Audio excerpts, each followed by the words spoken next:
Is now a good time? It's not a bad one. How's Jill doing? She's been better. Ty is making sure she gets the rest she needs. Good. Any word on Kupka's movements? Vivian's doing what she can to try and track him, but she's feeding on scraps. We've sent ours out to the Curse Breakers and their other friends in the West, asking them to keep their eyes peeled for anything unusual. No leads yet, but it's only a matter of time. Right. Let me know when you find something. There he is. All right, Clive. Still busy saving the world. Mid. When did you get back? Just now. What about your studies? Adjourned. Since Hugo Kupka invaded Rosaria. All the canvassing, uproar about it. He's gone mad. He's turned rogue. It'll be us next. You try concentrating with all of that. All right. You win. How long will you be staying this time? Dunno. A while, most likely. Any road, while I'm here, I was hoping you could do us a favour. Mid. You can't just expect me to... Please, oblige her.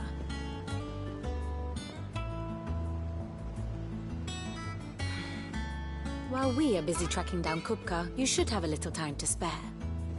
Professor! Now there's a face I haven't seen in a while.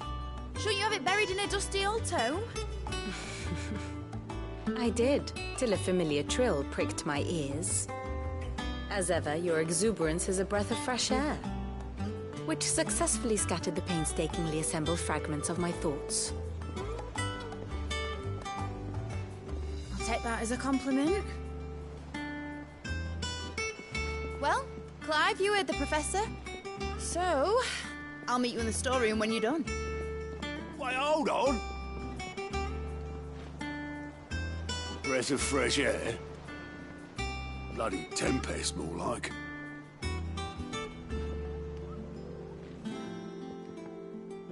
Oi, Otto, you got my guilt? Huh? What are you on about? My fee for bringing Mid across. She said you were paying. That little... The storeroom, was it? I wonder what Mid's plotting.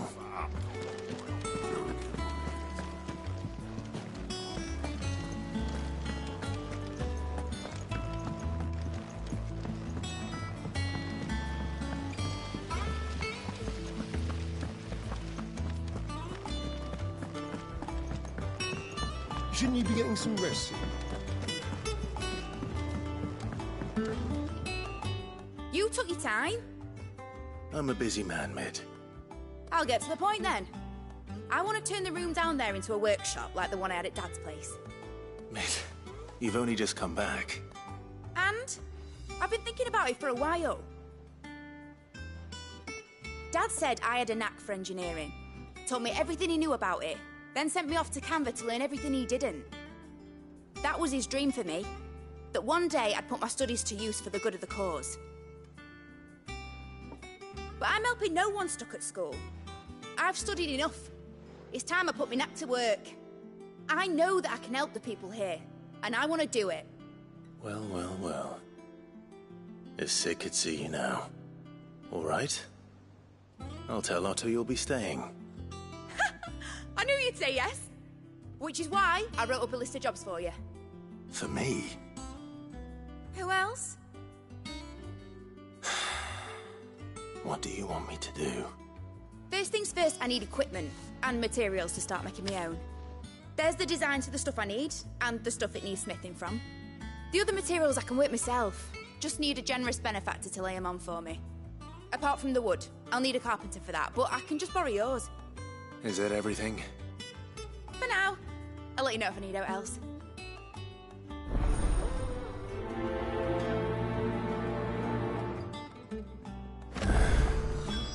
Where to start? Materials and tools. That means Karen and Blackthorn.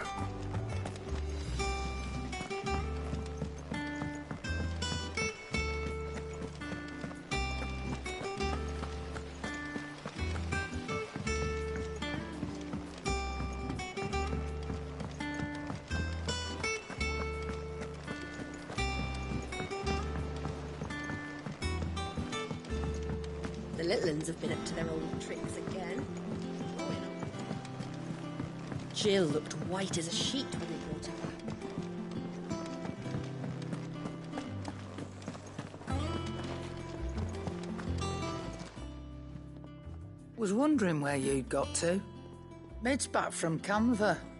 Have you seen her? Just now. She's planning to set up a workshop in the stores and ask me to buy her some materials. Here's the list.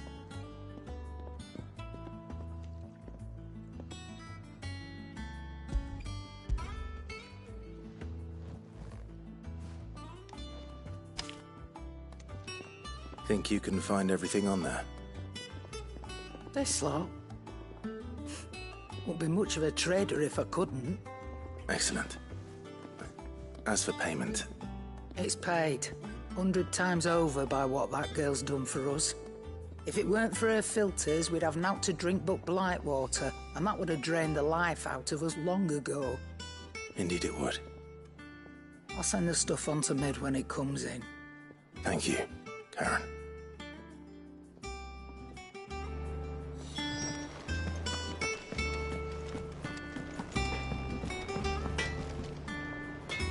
Blackthorn, you busy? What does it look like? I have a commission for you. From Mid. She requires certain tools.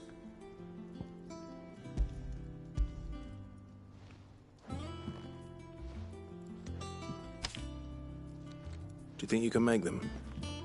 Bloody hell. What's she planning to build with this stuff? An airship? I'll see what I can do. Till I bring them over when I'm done. My thanks. And Mid's, no doubt. That just leaves the carpenter. Let's see if Bardolph's available. It's all right. See, there's nothing to fear.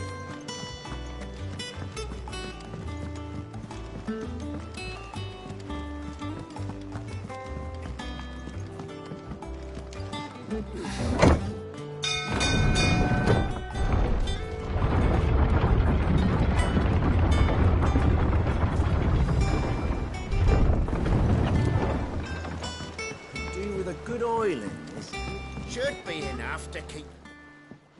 How do, Master Sid? Bardolph. Mid's looking to build a workshop in the storeroom, and she needs the aid of a skilled carpenter. So naturally I thought of you. Well, I'd love to help the young miss however I can. But I'm afraid I got my hands full just keeping this place afloat. There's holes need patching, and if I don't patch them, we'll all of us sink into the mere. I'd gladly spare Mid all the time I have, but the sad truth is, I ain't got none. I see. It don't have to be me, though, does it? What about that other fella? You know, the one over at Martha's Rest. Bernard, was it? That's right. And he is a friend of the cause. I'll ask Martha if she can spare him. Thank you, Bardolph. Least I could do.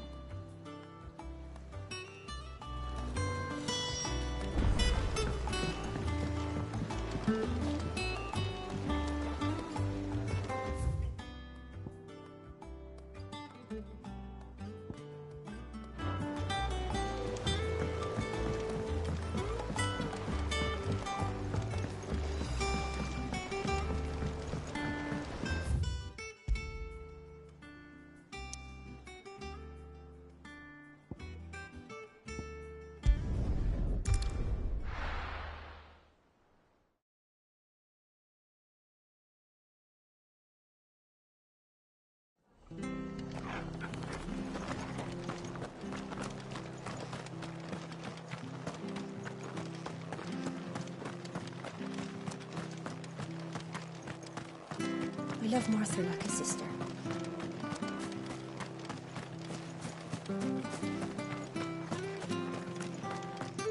But the Empire have dragoons.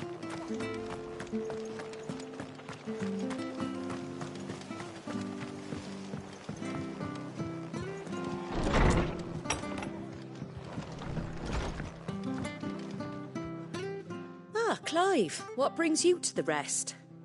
Our home finds itself in need of an extra carpenter. I wondered if I might be able to borrow Bernard for a short while.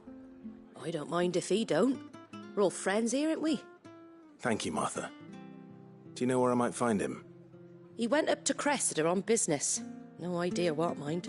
Place is a ruin. Far as I know, he's still there. I'll look from there then.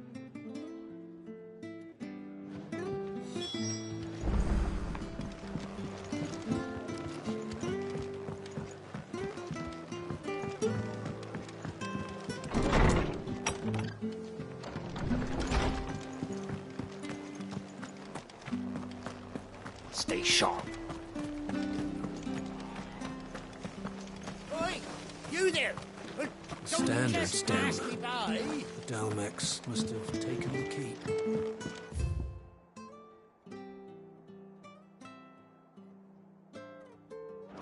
Stores.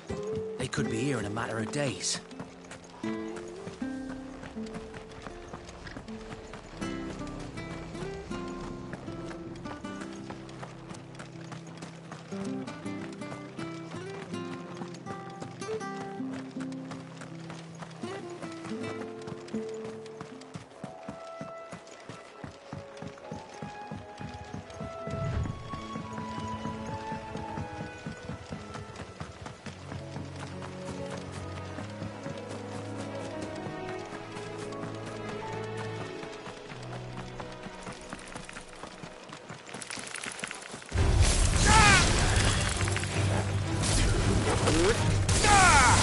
It's over!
If it ain't the lad who saved my life. What brings you to a place like this? You do, Bernard. Martha said I might find you here. I have a proposition for you. Oh, do you now?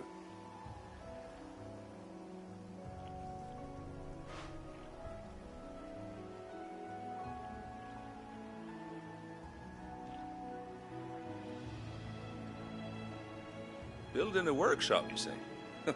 Well, that beats tacking boards to bridges, sure enough. And if Martha didn't mind me being gone a while, then neither do I. You just tell me where you want me. That's the spirit.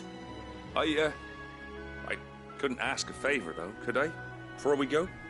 Of course.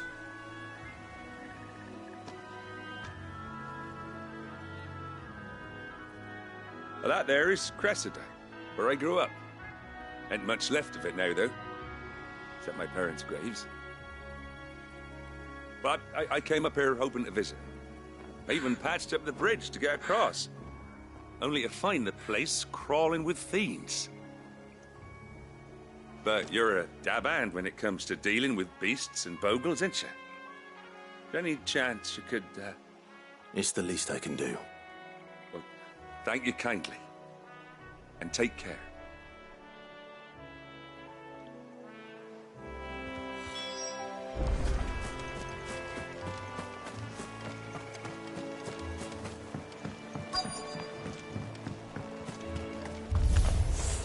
This shouldn't take long.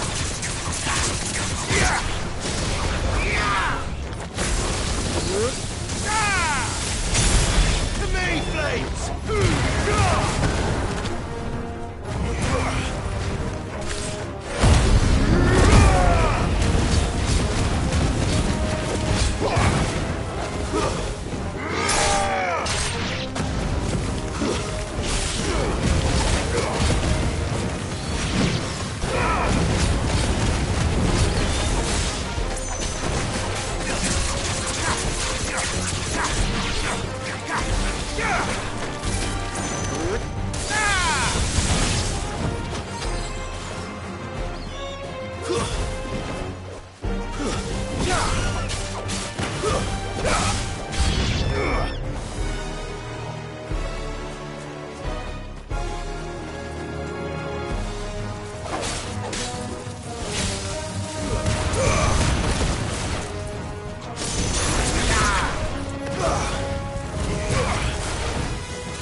It's over.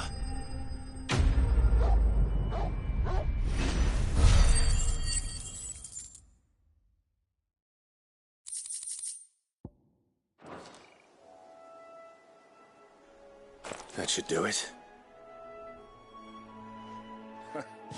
You made short work of that lot. Thank you, son. Now my folks can rest in peace once more.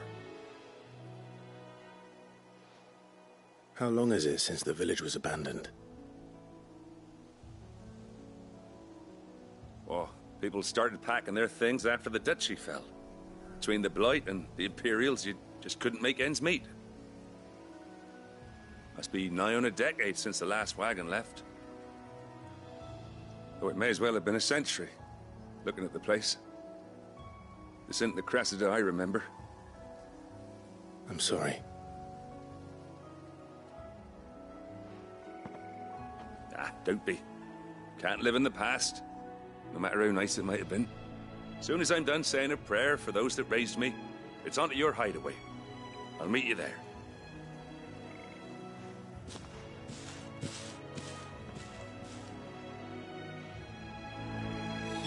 That should take care of Mid's little list. Better head back before she thinks of anything else.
little uns have been up to their old tricks again.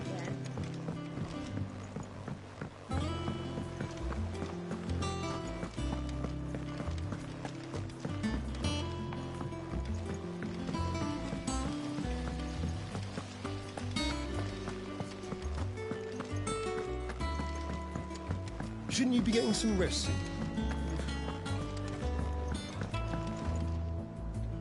All right, Clive. You've all done then? I am. I've placed your various orders, and a carpenter by the name of Bernard is on his way from Martha's Rest. That's brilliant. Thanks, Clive. Is there anything else you need? Nope. Blackthorn and Lady Karen have already sent over everything I asked for, and I've got all my plans drawn up. So as soon as Bernard gets here, we can get to work. I can't wait.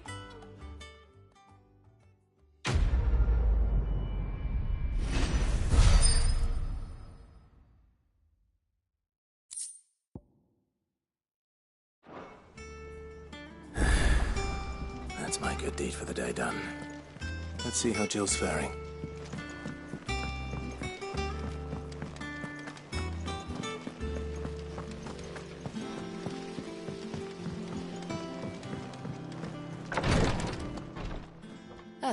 Clive. Talia, how's Jill? Recovering, but she still needs her rest. Of course. Take good care of her, won't you? I'll do my best. Oh, Gav was looking for you. He said he had something to show you in the shelves. The shelves? Oh, that's right. He went to ask Harpocrates about Torgal. He must have found something.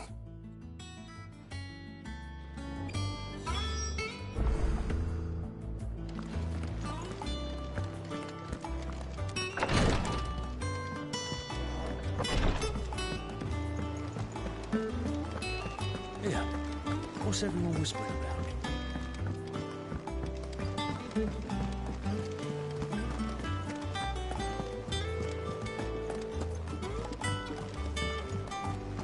Jill looks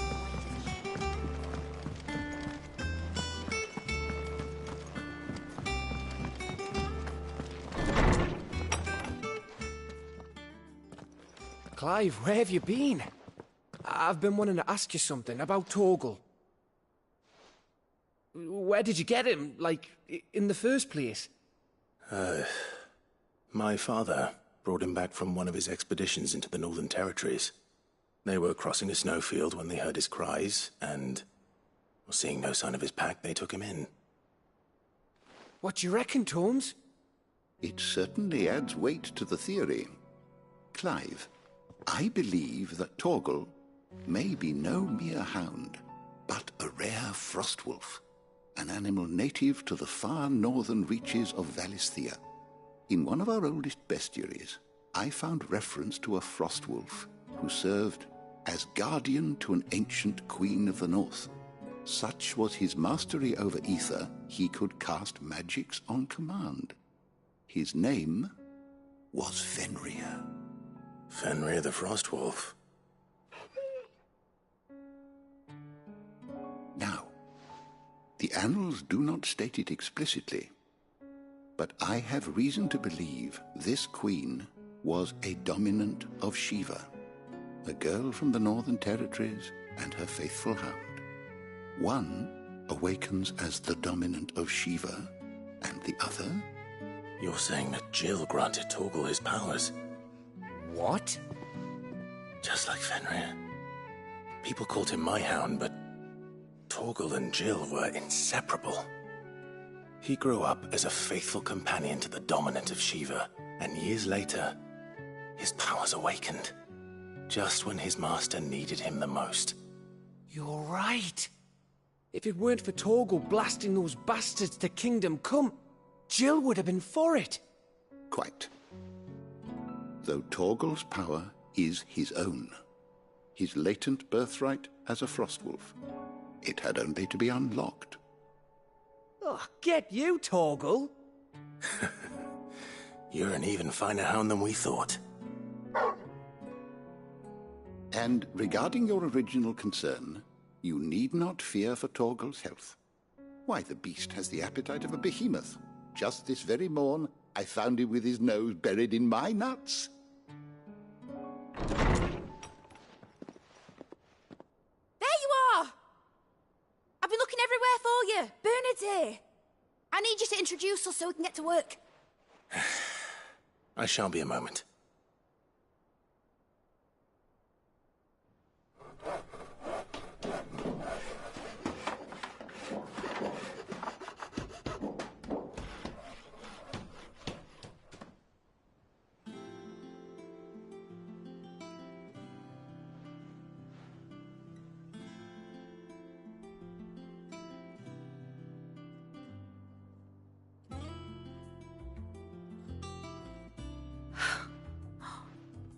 Isn't it brilliant?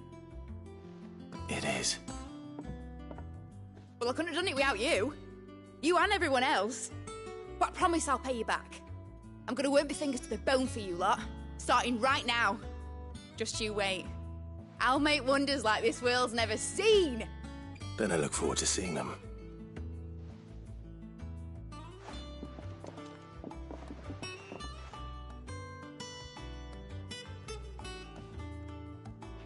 Now that that's settled, I wonder if Vivian's made any progress tracking down Kupka.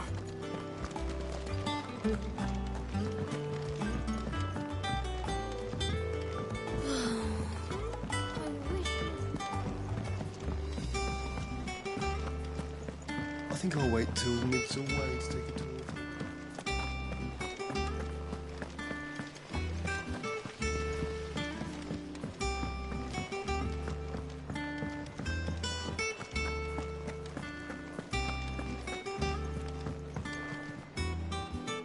How goes the hunt for Kupka? Largely in circles. We have myriad sightings of strange soldiers in unexpected places, but nothing definitive as yet. If only we knew for certain by what route he left Rosalith. Well, keep at it. If anyone can piece this puzzle together, it's you. And I'm willing to wait as long as it takes.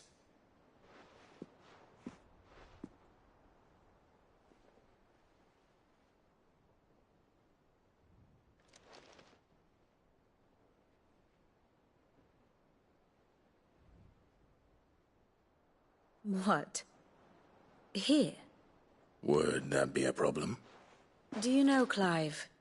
I believe it a mercy that you didn't inherit your father's throne. Your poor people would surely live in fear of you. You have nothing to worry about on that front. I won't be claiming his crown.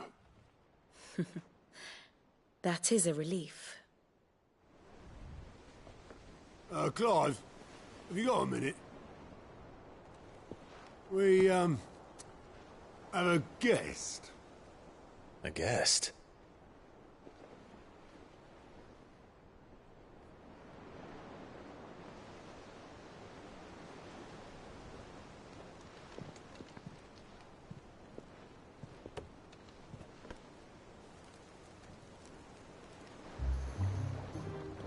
For your trouble. It was a pleasure, in hindsight. Uncle Byron? Clive, my boy! Tap a cask and stoke the ovens for your favourite uncle is here!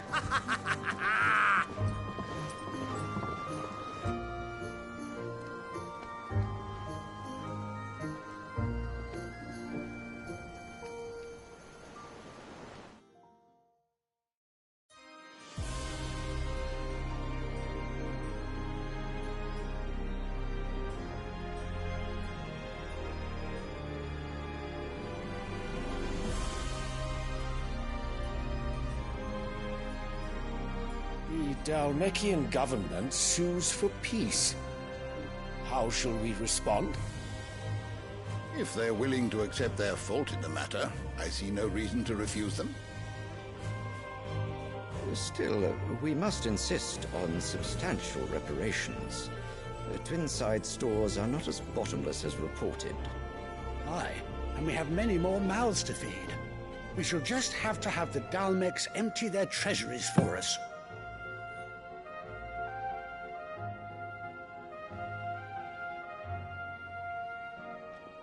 Of course, none of this would have been possible without your timely intervention, Prince Olivier. Indeed, I doubt any of us would have had the courage to trade words with the mighty Titan, nor less the wit to win him over. The Empire owes you a great debt. May the blessing of the crystals go with you, Your Highness. May the blessing of the crystals go with you. Very good.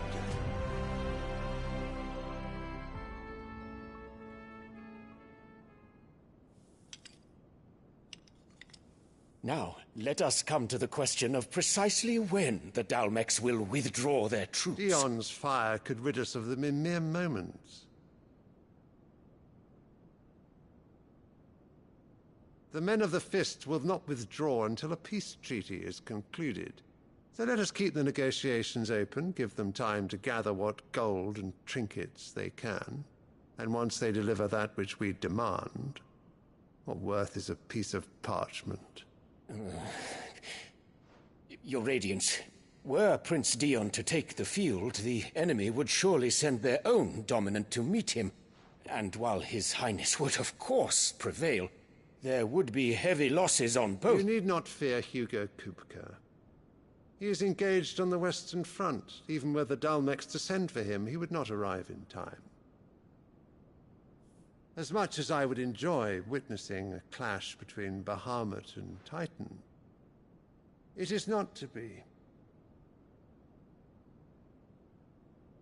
And what of your subjects, Your Radiance? If the fighting spread to the city proper, the people would bear the brunt of it. There will be losses, it is true. Yet for every citizen who falls, another can be bred. For every home that burns, another can be built. The Empire will live on.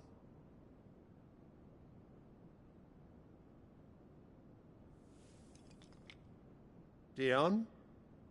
Yes, sire.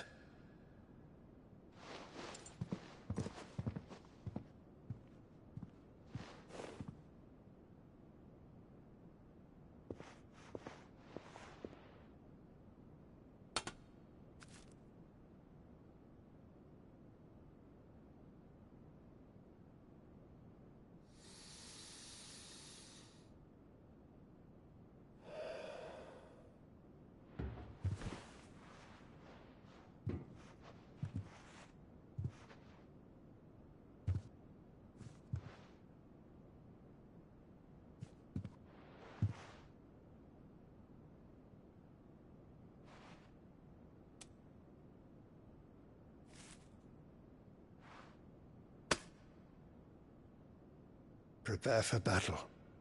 But sire... Do not make me repeat myself. Return to your camp and await my orders.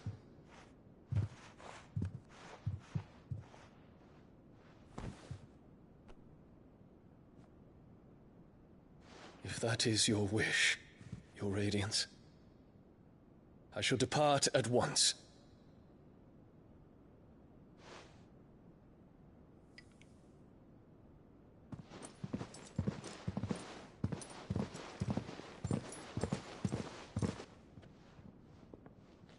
May Gregor forgive you.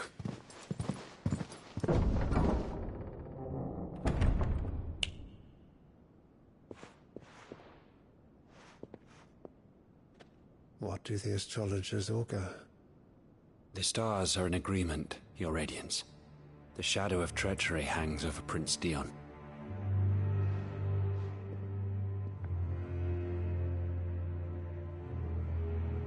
So Annabella's tales were true.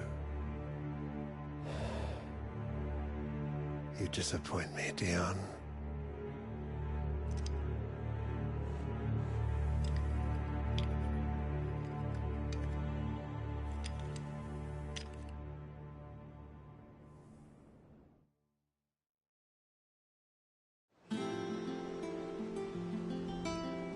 What on earth is Uncle Byron doing here? Only one way to find out. The little uns have been up to their old tricks again.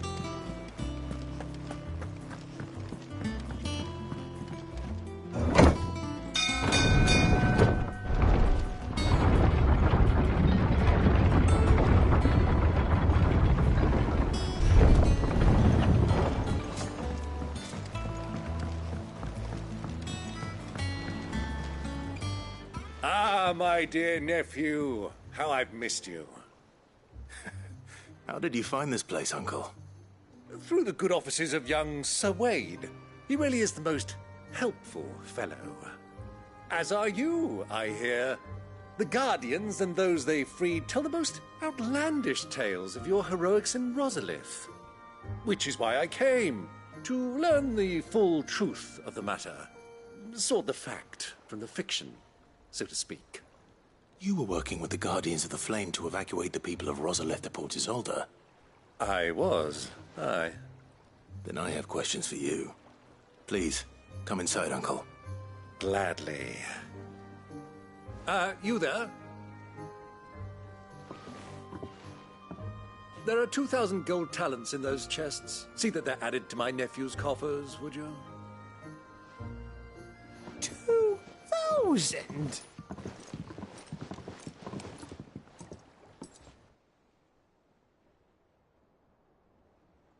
And I'm afraid that is all I know.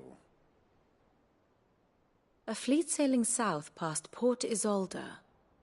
Most intriguing. Forgive me for not being able to tell you more. I hadn't the faintest idea Kupka withdrew wounded from Rosalith. Still less that my own nephew dealt the decisive blow. What do you think, Vivian? I think, with this news of the Dhalmekian fleet and recent reports of the Royalists' movements, that the final piece of the puzzle has fallen into place. Come here and I'll show you.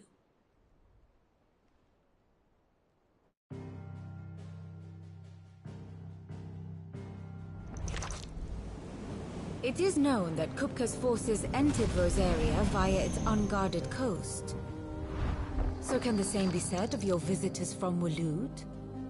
Certainly her royal navy is famed for the efficiency with which it bears her knights from one battlefield to the next.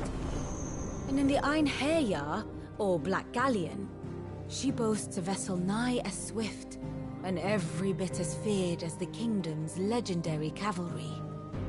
A fitting flagship for a land apart, her naval presence being crucial to her ambitions beyond Ash.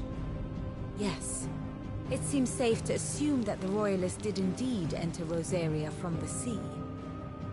So then, had you a vested interest in Titan's survival, whither would you take him?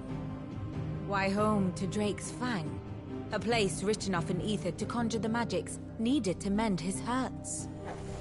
But would that not entail an arduous voyage around the southern cape? Let us say that the Royalists did put ashore with a mind to spirit Kupka away from under your very nose. Could that truly have been their plan for him? To load him aboard one of the ships flying Republican colors sighted off the coast near Port Isolde.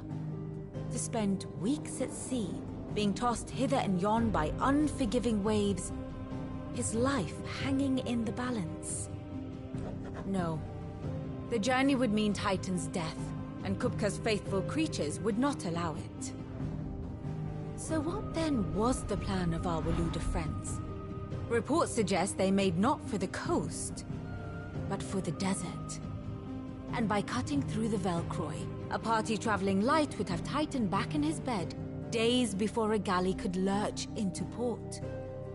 To wit, it was the Royalists, not the Republicans, who effected Hugo Kupka's safe retreat. I would stake your life on it.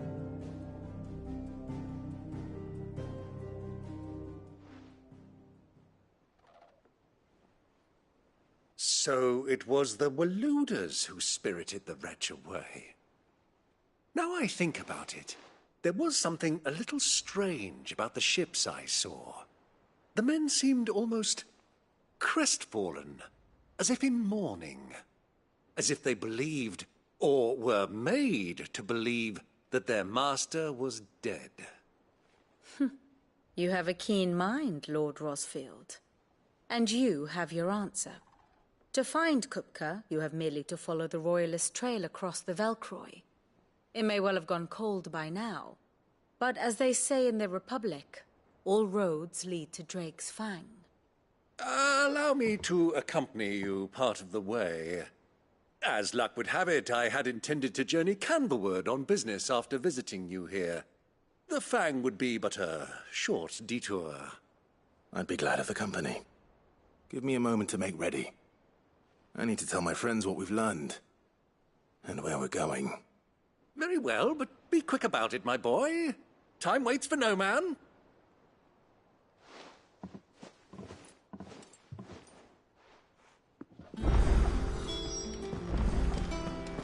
Mid's finished outfitting her little workshop, I hear. Otto, Kupka's at Drake's Fang. I'll be leaving before sunset. You're not going in there alone, are you? Don't worry. I'm not going there to destroy the Mother Crystal. All I'm after is Kupka's head. I won't risk any more than I have to. I promise. The Lanza and the Fang are all Kupka's personal fiefdom. You have any trouble on the way, you ask for Rosina Dalamil. Some call her the Desert Hare. Who is she? An old associate of Sid's. And only Sid's. All I know is the name, and that they used to meet at the Dalamil Inn. We've heard nothing from her since he died. But I'm thinking maybe the new Sid might be able to bring her back into the fold. Thanks. I'll keep that in mind. So, what about your uncle? I mean, he's welcome to stay, but... Don't look so worried. He'll be coming with me. Thank fuck for that. Gav, Otto, I'm leaving you two in charge. You can count on us.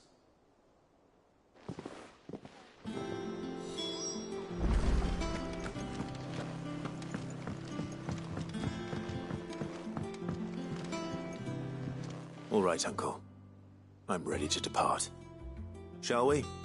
We shall. Come, let us away to adventure.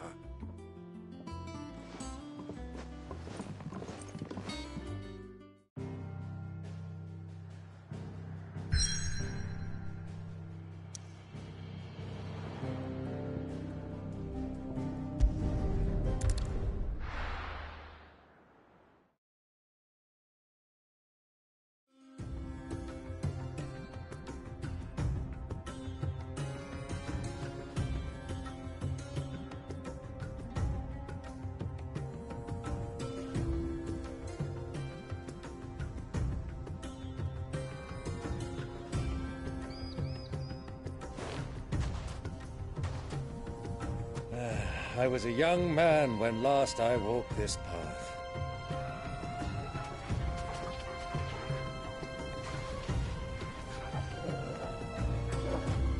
There's an old trading post not far from here. The road to Drake's Fang leads through it. The trading post it is.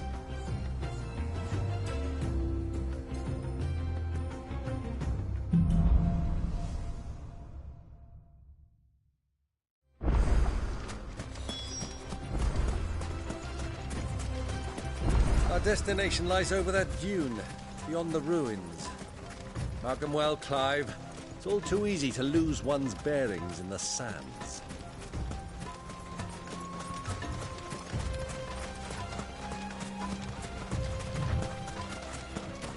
Many years ago, when you were just a boy, you and I rode this way together, accompanying your father on a scouting expedition to Drake's Fang.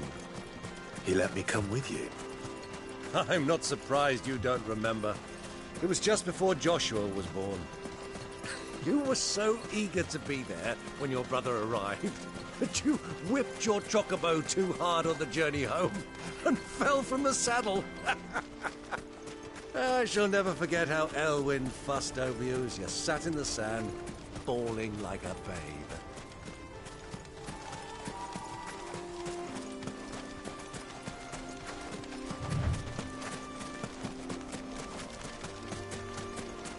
Who do you think those soldiers were?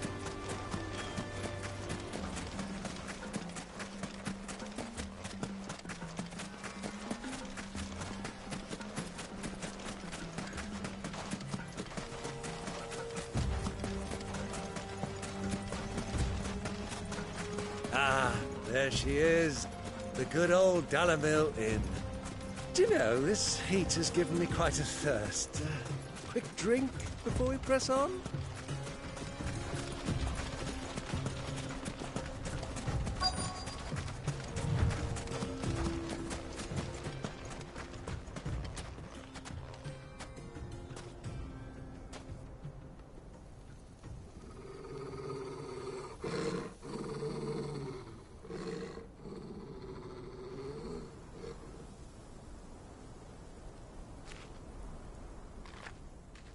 Look, there. Those are Ashen steeds. No doubt about it. And such a long ride from Stonehair. Our Waluda friends must be soothing their saddle sores in the inn. Shall we join them?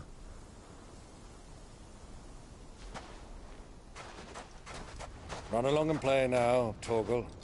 Dogs aren't allowed inside.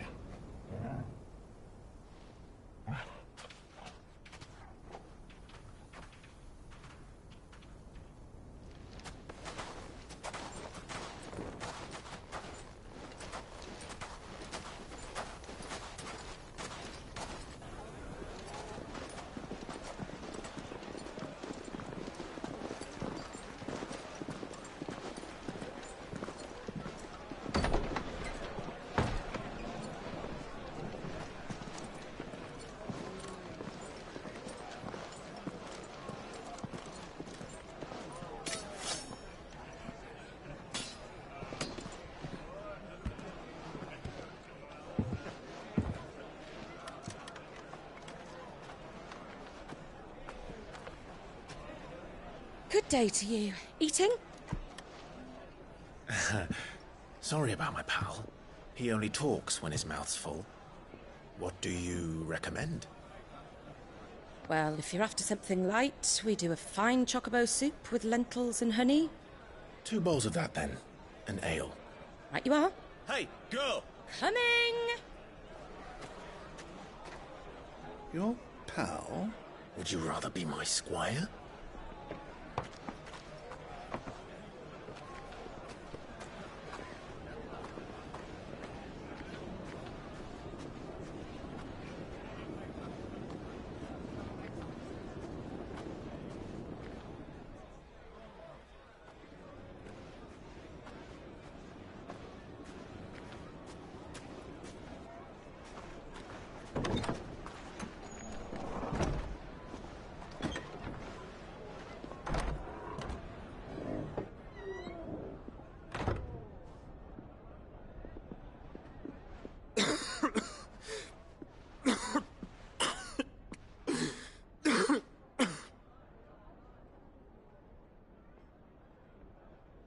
Your Grace, it is plain you are not yet well enough to travel.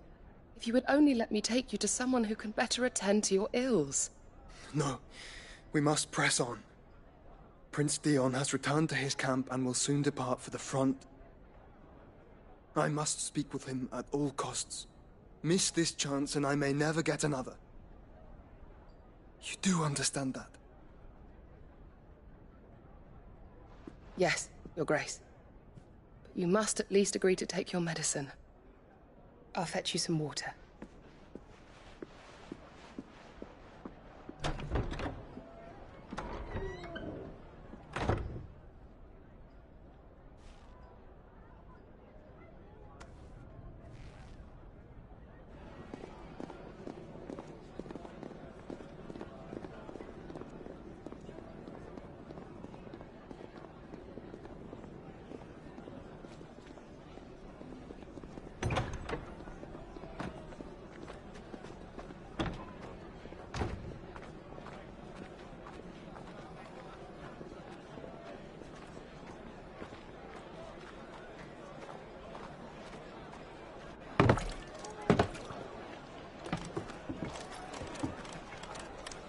Keep watch, they tell us.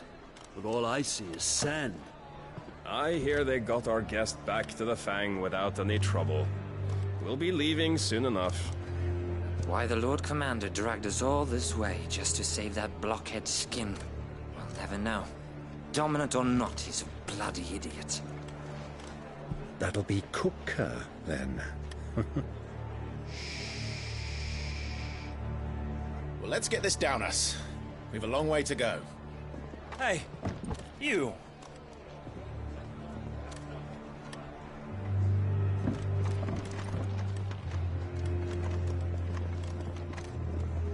Uncle? Sorry.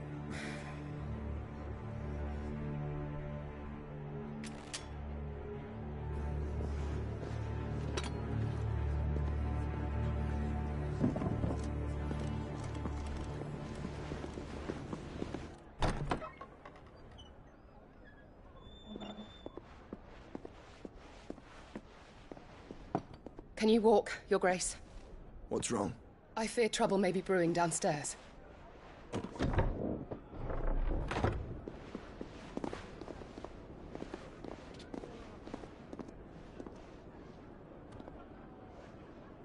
You two are travelers, are you not? Me and my companions are strangers here. Perhaps you'd be good enough to accompany us a while. Help us find our way. Sorry, lads, but we've got business in camera that can't wait. Ah, I'm sure you could spare us an hour or two. Come on. Friend.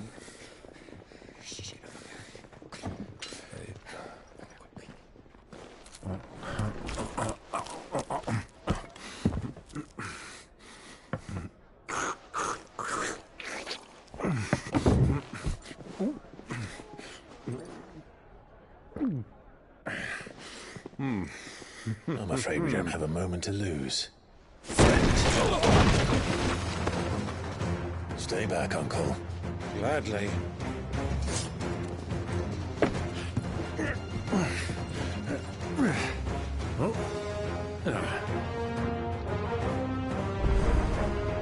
It's the outlaw.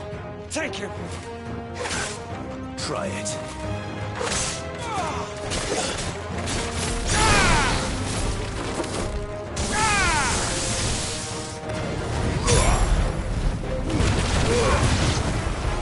Bravo, my boy! Just like that!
For your trouble.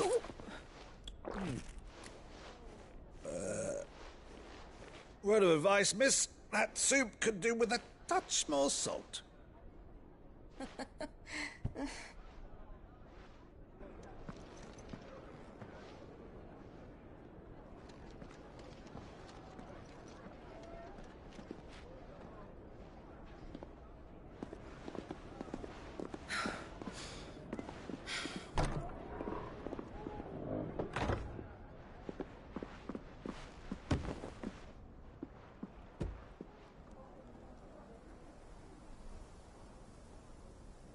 Now's our chance.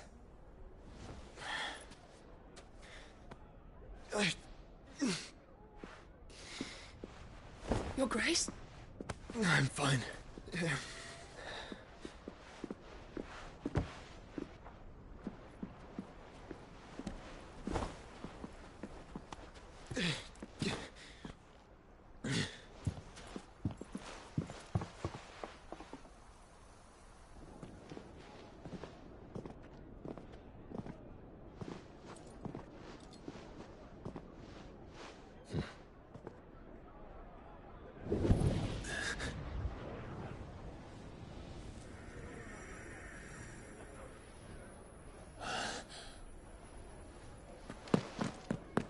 Clive?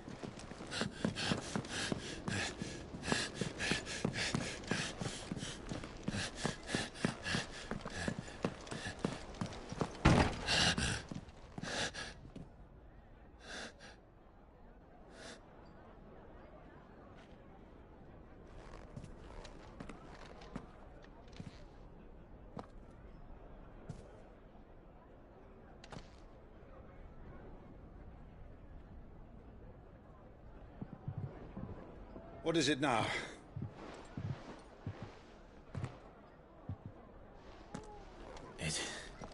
It's nothing.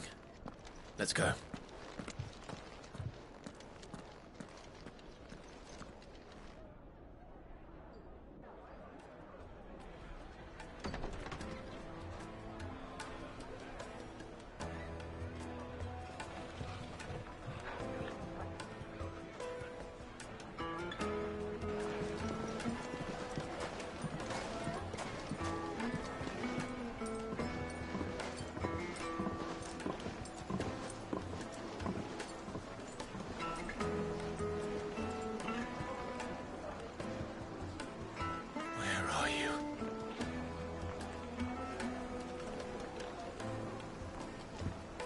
Well, we didn't know where to find Kupka before. We do now. The Rawlers said it themselves. Their guest is in the Fang. We should press on before...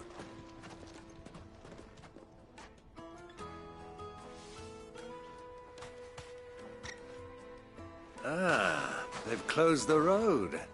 And it's the only way from here to the Fang. It would seem Lord Kupka is not accepting visitors at present. We have to get through that gate. Not by force, I trust. We've attracted quite enough unwanted attention already. By guile, then. Perhaps the Desert Hare can offer us her aid. Rosina Dalamil, woman of mystery. But how will we find her? We know naught of her but her name. And that she was working with Sid. Sid's other collaborators have all been people of means. The wealthiest and most successful members of their communities. I'll wager this Rosina Dalamil is the same. That would certainly help to narrow the search. We need only inquire as to who is in charge of the town. And that's exactly what I mean to do.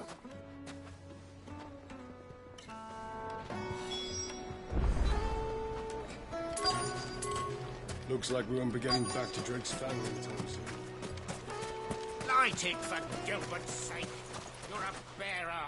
Anything I can help you with, travelers? Allow me. My good man, we represent one of the oldest and greatest trading houses of Port Isolde.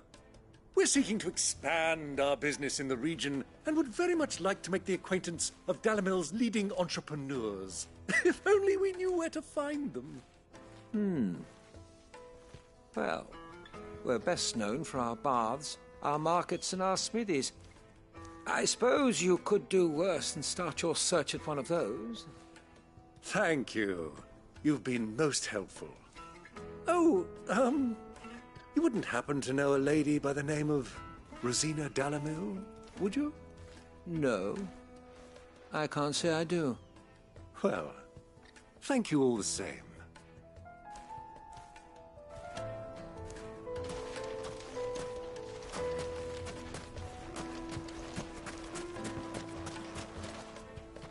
What do you want? Can't you see I'm busy? I won't keep you long. I'm looking for someone. A woman by the name of Rosina Dalamil. Do you know her? Never heard of her. Is that all? One more question. If I wanted to find the richest trader in town, where would you recommend that I look? Oh, that's easy. The Briar's Kiss. Won't find a finer smithy this side of the strait. The owner's only a young sprig, but he's got all the right ideas. The Briar's Kiss, you say? Thank you. I doubt this young sprig is the person we're looking for. You said Sid's contact was likely to be an influential sort. Influence comes with age and experience, believe you me.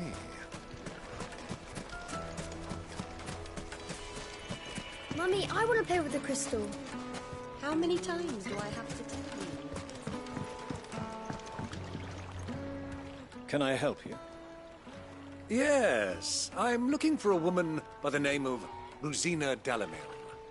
A long-standing pillar of your community, I believe, from old trading stock. Then you should ask further. He's been here for years. Knows the place and its people like the back of his hand. And he's in with all the old merchant families. Try the baths. That's where you'll usually find him. Thank you kindly.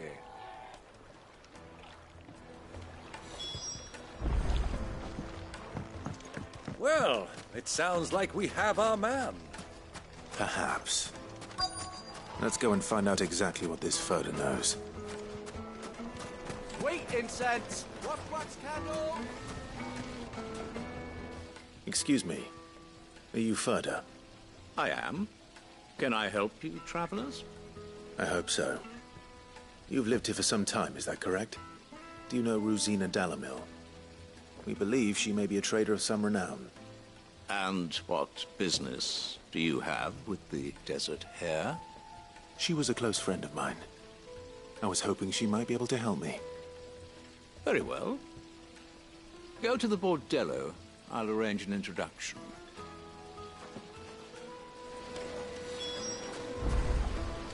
Do you think we can trust him? Only as far as I think. So you're the ones who've been sniffing around. I beg your pardon? Don't play the fool. Stick your nose in our business and you're likely to lose it.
Who are you working for?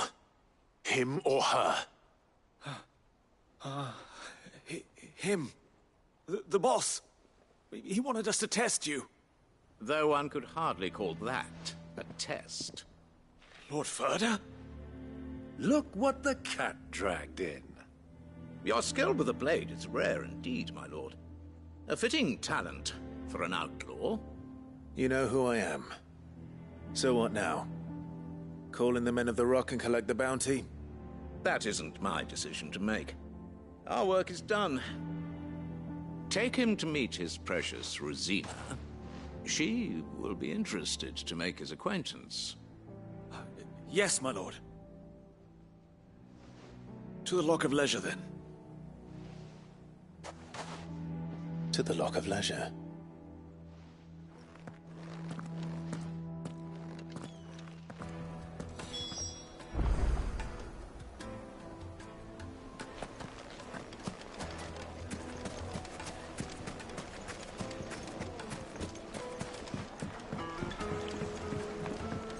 Fresh bread, warm from the oven. Take a sniff, good sir. My carpets.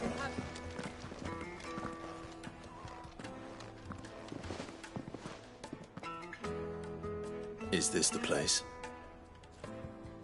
Who was Forge? The Briar's Kiss. Ah, so it was the young sprig after all. So much for Rosina Dalamil being a woman of experience. How wrong I was. It was an easy mistake to make, Uncle. After all, it must have been years since Sid last saw her. Sorry, him. Whoever this Lubor truly is, he's clearly a man of means. I'd say he deserves our respect. See that he gets it.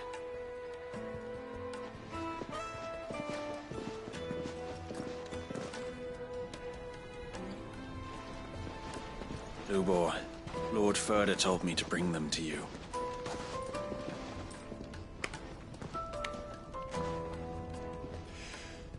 My boys tell me you're in need of assistance. Sid II? I won't waste your time. I need passage through the south gate.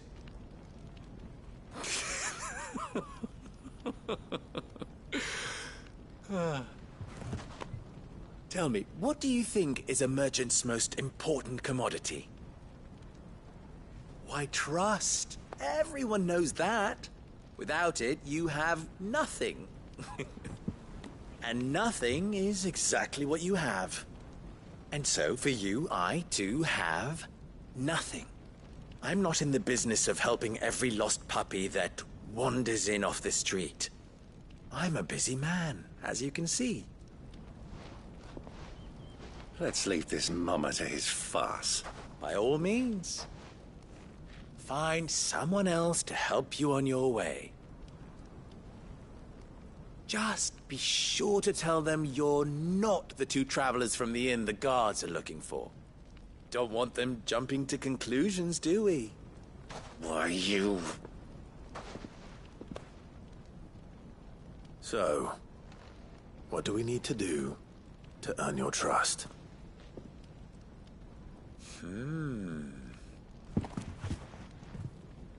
I like this one.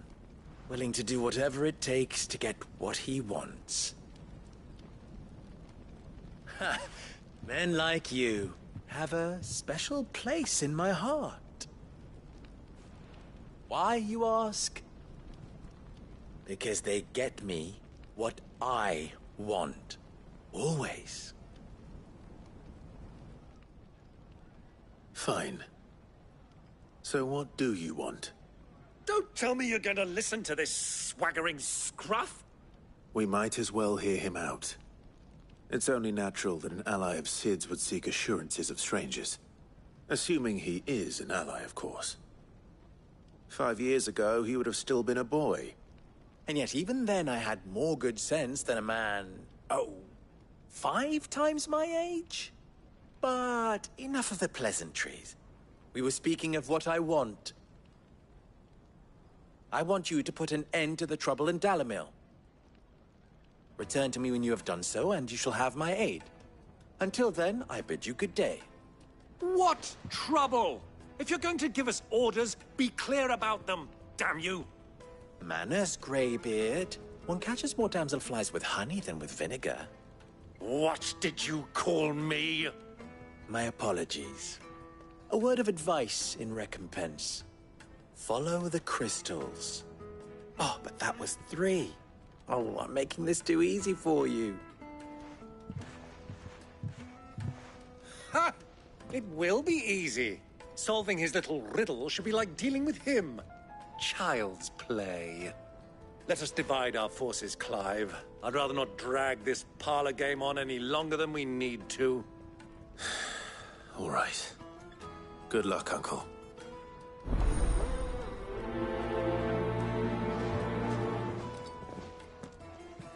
I thought we were the only ones causing trouble in Dalamil.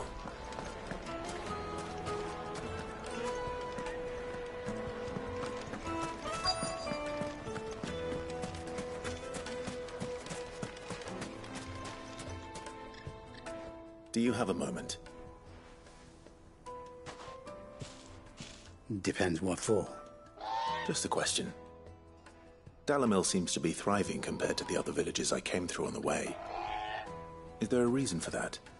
Well, we're a stone's throw from Drake's Fang for one. The soldiers guarding the Mother Crystal and the shipments need a place to spend their hard-earned gil. The men of the Rock throw their money about like there's no tomorrow. Is that so? Well, thank you. Don't let me keep you from your work any longer.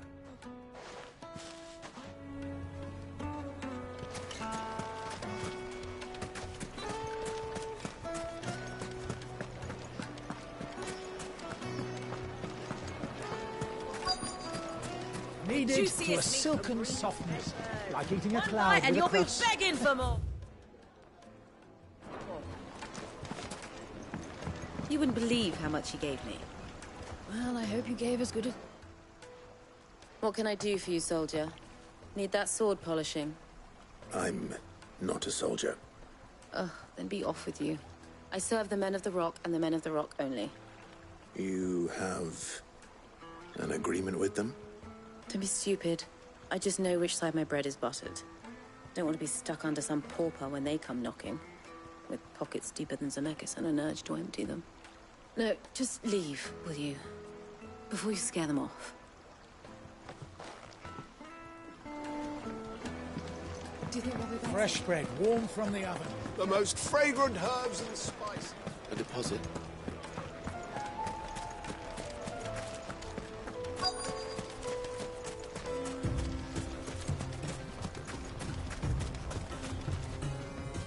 Excuse me.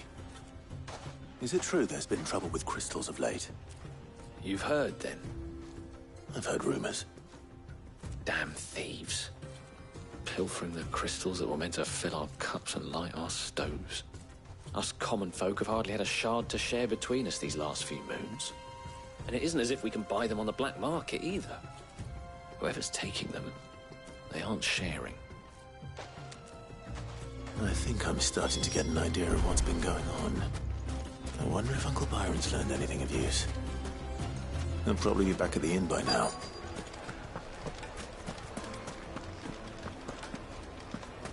Why is the tavern shut? It's you, the one who broke all our furniture. What do you want? Haven't you caused enough trouble already? I'm looking for my pal. Have you seen him? The gentleman who was with you? Yes, he's upstairs, but... Thank you. I'll go and fetch him.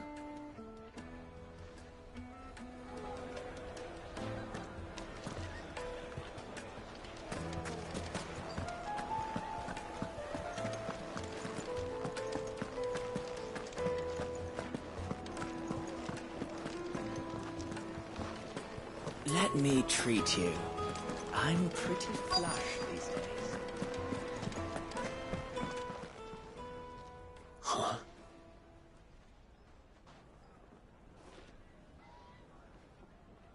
Will this suffice as a deposit? By the sands. That's a black pearl. One of the many treasures in my collection that I would be only too happy to part with, should you give me reason to do so. All right. I'm sure that we can come to an agreement, but not here. What are you doing, Uncle?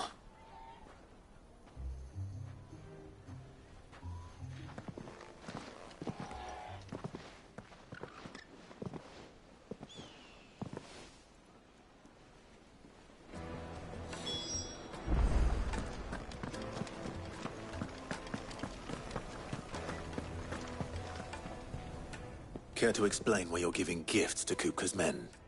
Bait, my boy. One cannot catch one's prey without it. And I do believe I've snagged us quite the quarry. I started by asking around the markets as to where I might purchase crystals. I had no luck, of course. It's forbidden to trade in such things. But my uncharacteristic indiscretion just happened to attract the attention of those uniformed ruffians. They took me aside and said they could procure the crystal I sought if I proved I could pay for it. So the pearl was your proof? I thought they'd ask for more. A second-rate specimen like that would only fetch 500,000 or so. A small price to pay for admittance to the underworld. But enough about my little act of subterfuge. What did you discover? That the supply of crystals has dried up of late. And some people seem to think they're being stolen. Meanwhile, members of Kupka's private guard have been spending money all over town. I'll wager those soldiers you've been talking to have been siphoning off crystals meant for elsewhere, and pocketing the profits. I'll wager you're right. We'll meet with them then, just as you arranged, and put an end to the trouble Lubor spoke of. Ha! That preening popinjay thought this would be difficult. It just goes to show, one should never underestimate a Rosfield. We'll soon wipe that smirk off his face. I arranged to meet with the soldiers in a secluded corner of the Velcroy, far from prying eyes. The perfect place for a spot of double dealing. I trust I can count on your support, if things turn sour.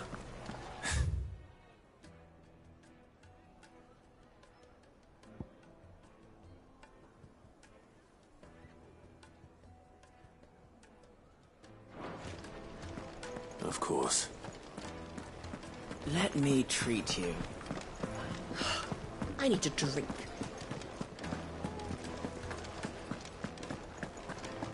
Fucking men of the wrong.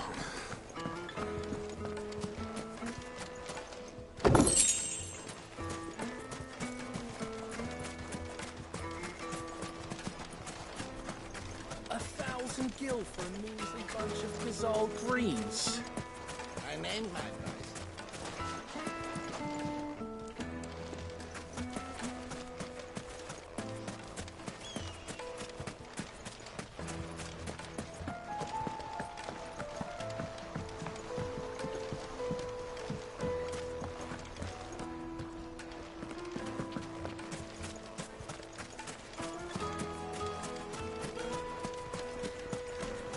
Light it, for Gilbert's sake.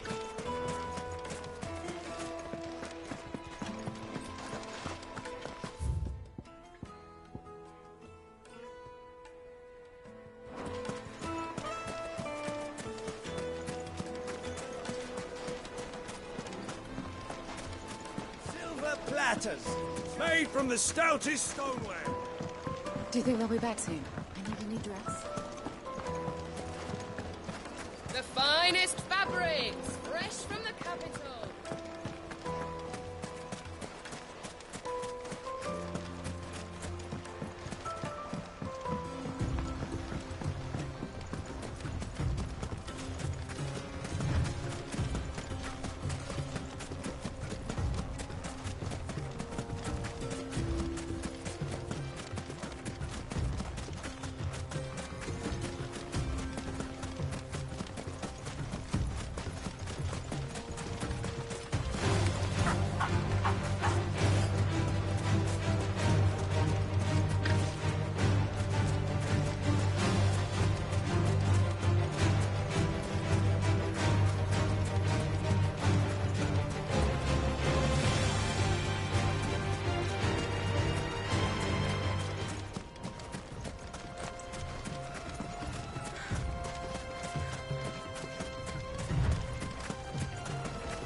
I'll take it from here.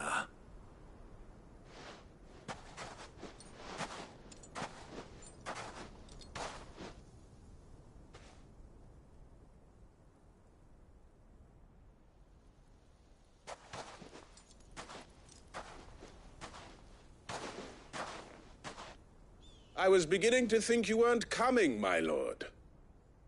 You've brought your contribution? All the silver and stones I could scrape together at such short notice? You brought the whole 500 talents. That was the price we agreed upon, yes? If you've no objections, I'd like to see the crystal. Of course. Right this way, my lord.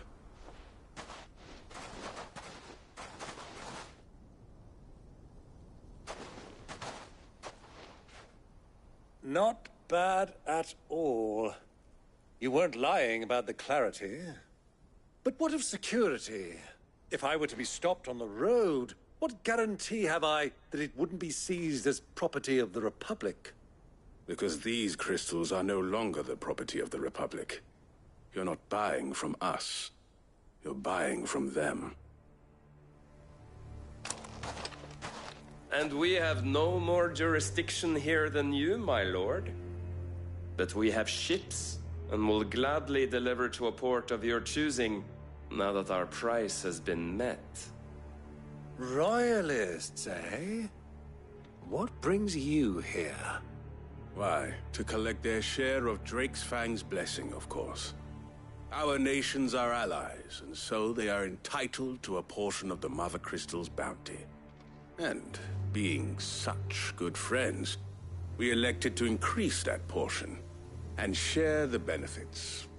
And now that these crystals are officially property of the Kingdom of Waloed, we are duty-bound not to interfere, no matter where they might happen to end up next.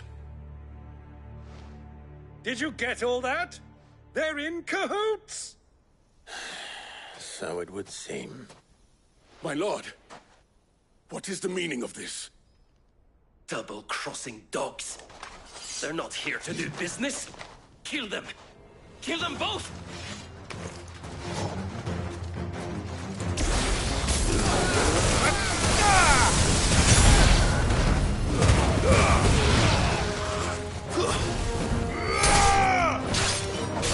Waken, Gwyn!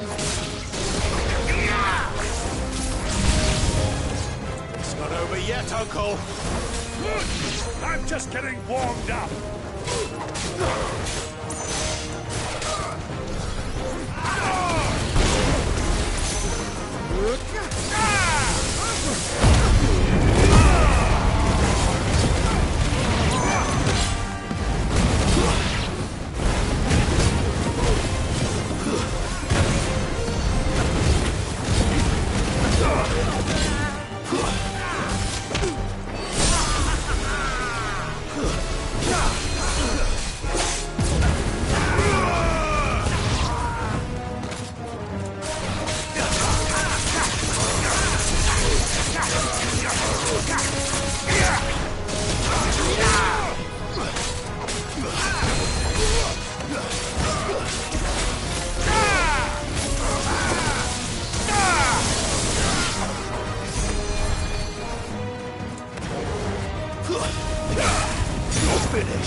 Well, that wasn't too bad. How'd you like my performance, huh? I've often played the villain on the stage. I think I did the role justice. Don't you? Greybeard, you were magnificent. The battle scene was particularly thrilling.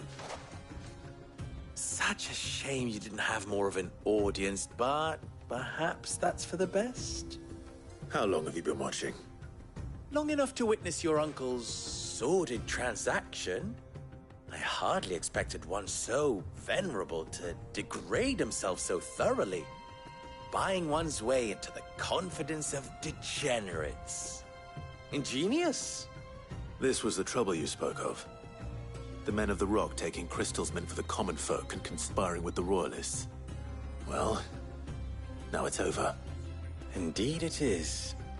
The people of Dalamil had scarcely any means of redress against Kupka's men, let alone a foreign army. Until you two came along, that is.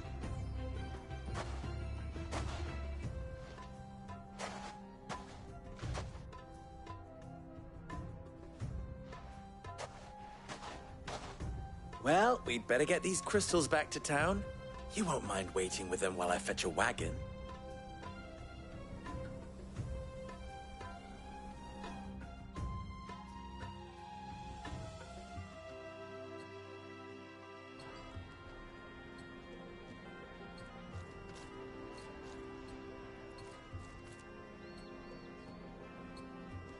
It occurs to me that I still don't know your name. Clive. So, Sid the Second is a Clive?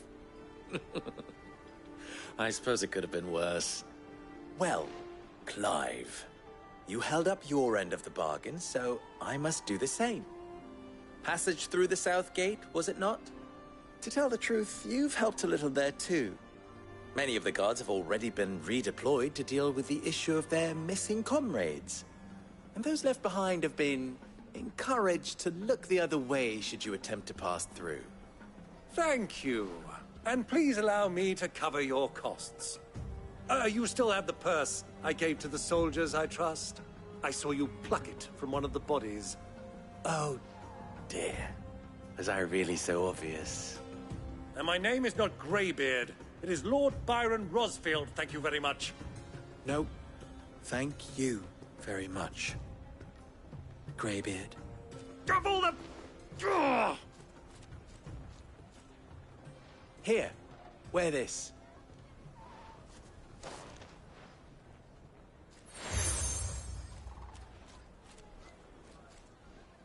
Any friend of mine who sees you with it shall be a friend of yours. Thank you, Lubor. And please, feel free to send one of my Stoluses back to your people. Tell them that Rosina Dalamil is back in bed with Sid.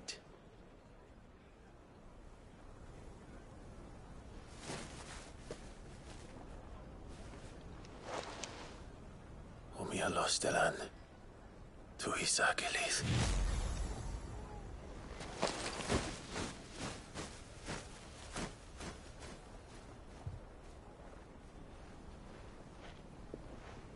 I'm trusting you, Sid. Or should I say, Clive?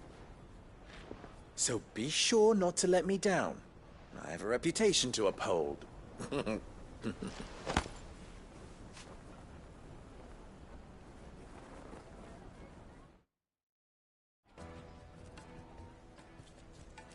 Well then, I wish you a safe journey south. Thank you. Not at all. It was my pleasure. Come on, Uncle. Let's go.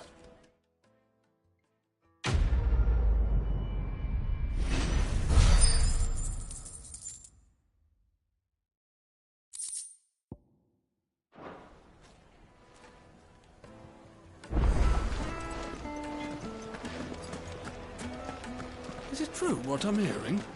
That the men of the rock were carting off our crystal?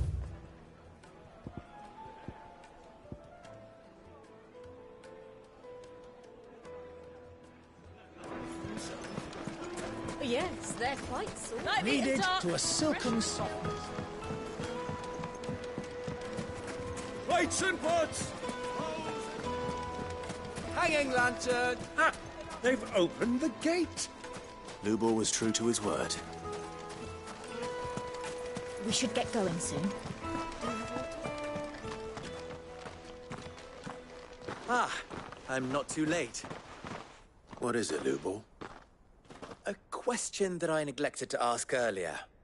Where is it that you're bound? To Drake's Fang. To finish Hugo Kupka. Just as I thought. Then allow me to share a secret. Drake's Fang is currently riddled with royalists. Talmeki and Walud are allies, and as you have seen, their soldiers work hand in glove. But no nation has ever before allowed a foreign army to make a barracks of its holiest of holies. Not by choice, at least. And there's more. My man on the inside of the Fang has failed to report for several days. I fear there may be more trouble lying in wait for you on the road ahead. Isn't there always? If you're determined to beard the lion's den, then promise me one thing. That you will enter via the mines, where the guard is lightest. I've lost one Cid already. If I lose another, people will start to think me careless. I don't plan on dying. Not before Kupka does, anyway. Well, so long as you have a plan.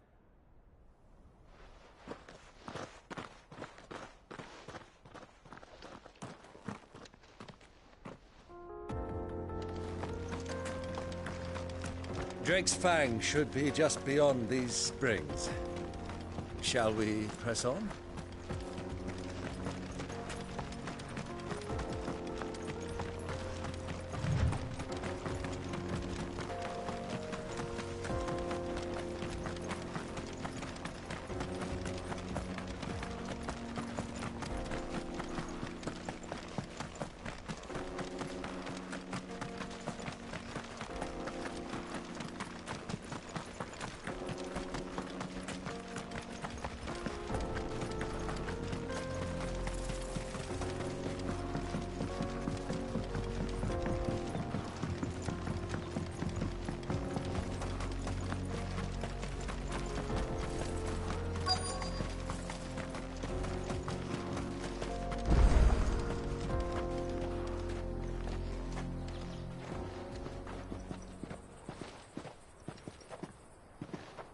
There it is, Drake's Fang.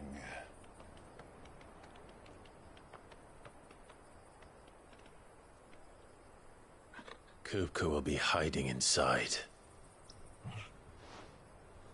Along with goodness knows how many guards, all on highest alert. You'll need to keep your wits about you if you're to reach him. So be careful. I will, Uncle.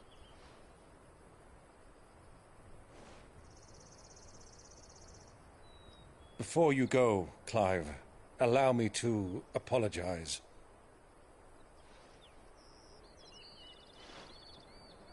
After what befell at Phoenix Gate and the crisis that followed in its wake, I fled. I retreated to my counting house and danced attendance upon the vicereine in the hope it would bring me favor. I betrayed my nation to save my skin, like the coward I am.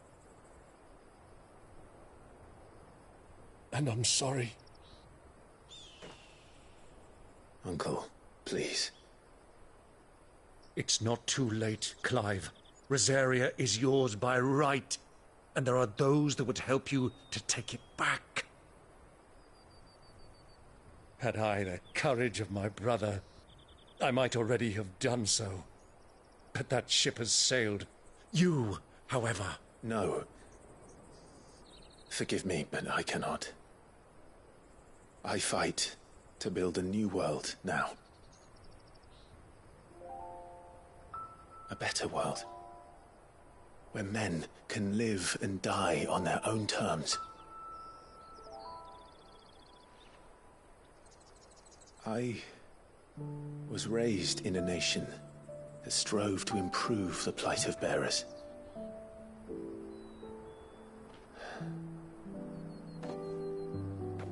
Only later did I realize that spark of freedom did not arise by chance, but was kindled by my father. You would see me follow in his footsteps. And that is exactly what I mean to do. Not by ruling Rosaria, but by extending his ideals to the whole of the twins. Though every soul in the realm may judge my actions heresy, I am certain my cause is just. You really are just like him, you know?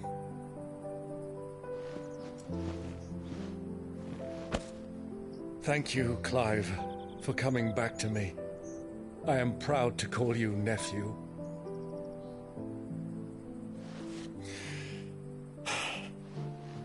Well then, this is where we must part ways. Wish me luck in convincing my Canvarian friend to share his considerable talents. I mean to plunder his coffers and prove myself worthy of a place in your merry band. Till then, my boy. Till then, go safely, Uncle. And you, nephew. We have much to catch up on, you and I. I shall expect you to regale me with the tales of all your adventures when next we meet. You can regale me too, Torgal.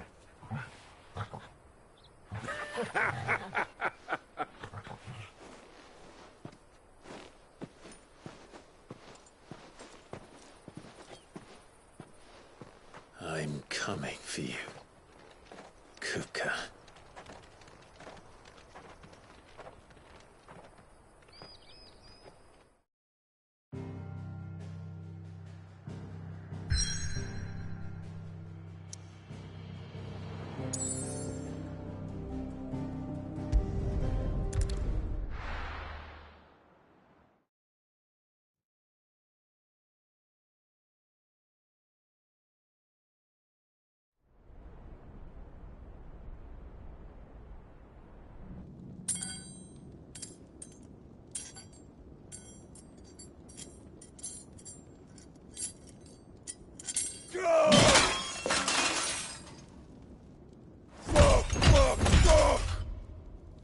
Why do they start?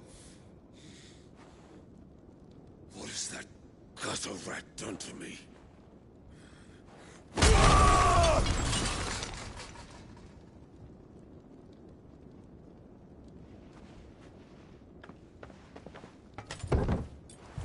Out of my sight, witch!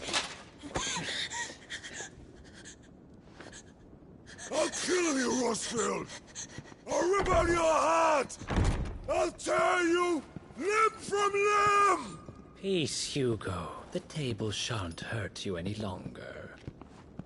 He sought to humiliate me. Me! If you hadn't interfered, he would be dead! You truly believe you would have triumphed had the battle continued? Titan would have ground him into dust! And how would he have done that without his head? Shut up! You weren't strong enough, and you call yourself a dominant. Or rather, you did. You mock me, Harbert.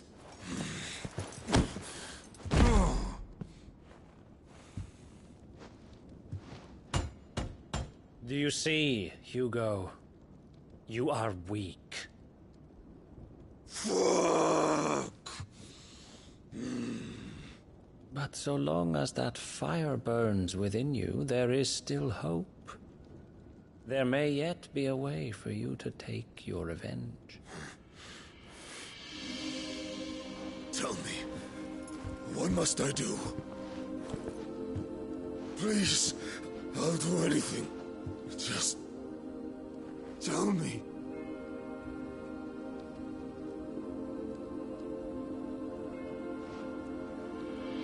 The heart. What of it? A Mother Crystal's heart is the most concentrated source of ether in all creation. Perhaps you could take advantage of that. Of course, the crystal would not yield her blessing to any ordinary man. But then, you are no ordinary man, are you, Hugo? Clive Rosfield stole your power, but others have suffered a similar fate, and still managed to find the strength to conjure their icon. Like Benedicta Harmon. She too drank of the ether and gained a power beyond human understanding. She did.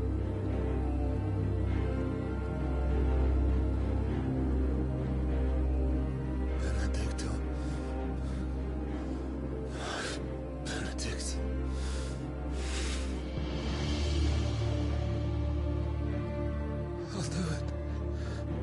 love. I'll avenge you.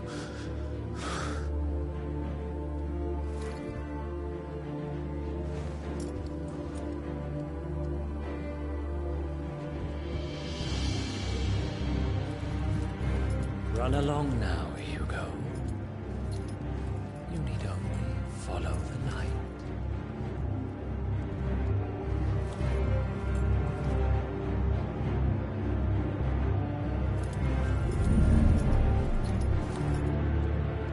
Muthos is here. Very well, it shall be so. You may leave everything to me, Your Majesty.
Royalists bring them from Ash?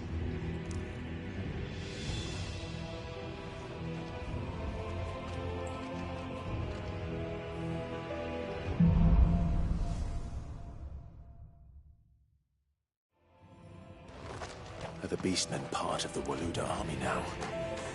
How the hell did that happen?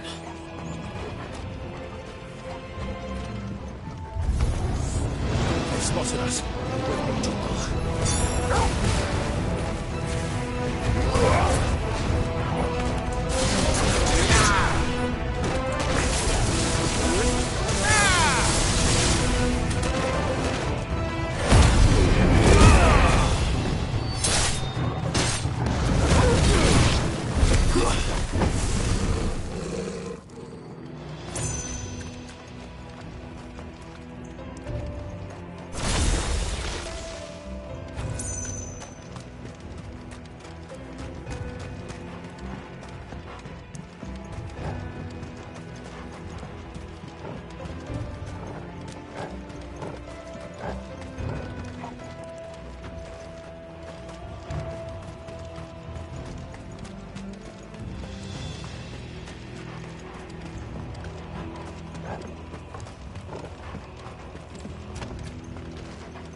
So much for the men of the Rock. Dhalmekia's finest.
won't be going any further this way.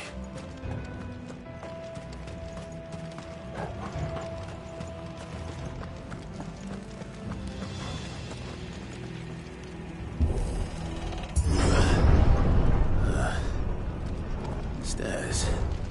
This must be the way out.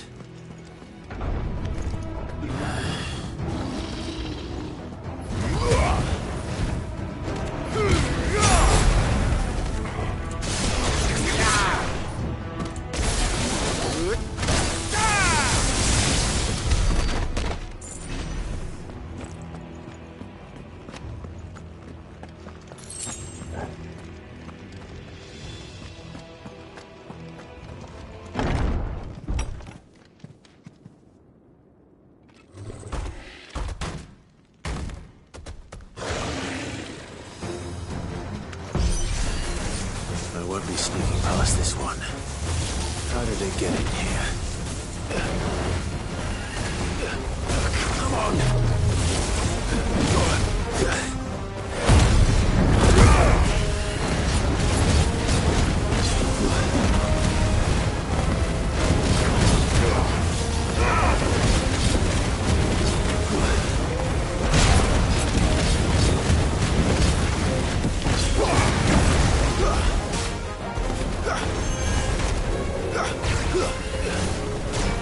Nice try.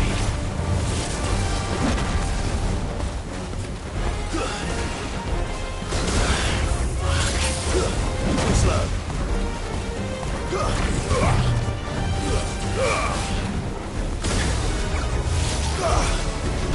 Not good.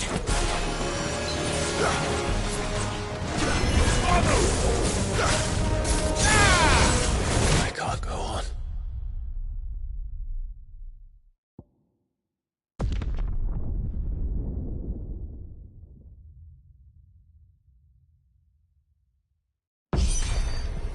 I won't be sneaking past this one. How did it get in here?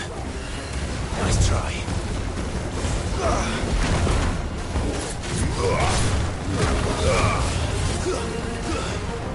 Too slow.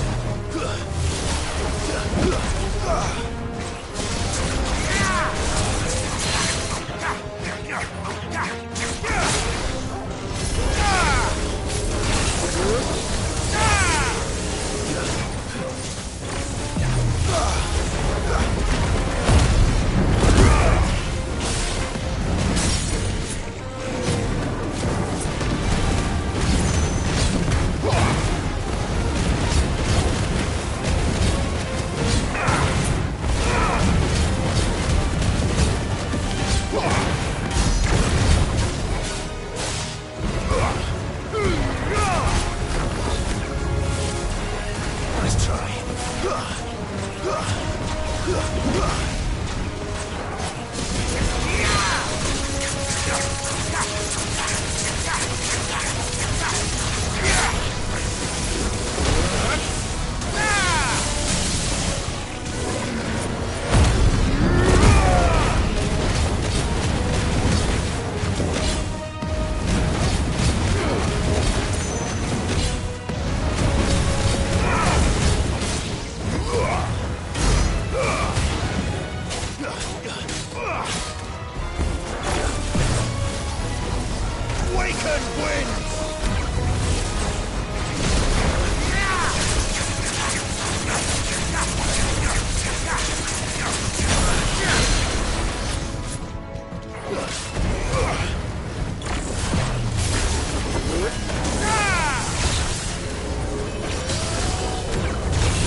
flames.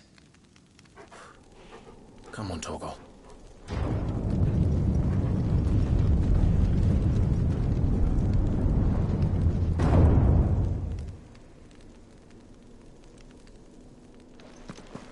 Kupka never did do things by halves. As if taking the Mother Crystal to his own wasn't enough. He had to build his castle in it.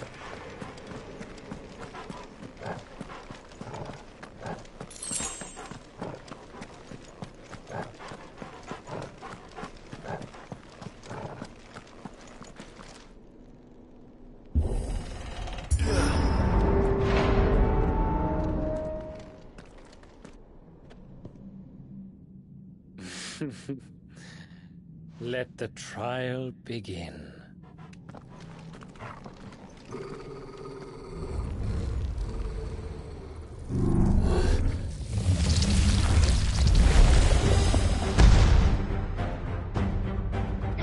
What the hell?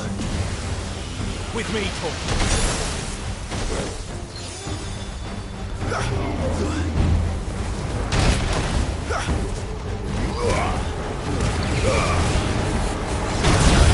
Waken winds!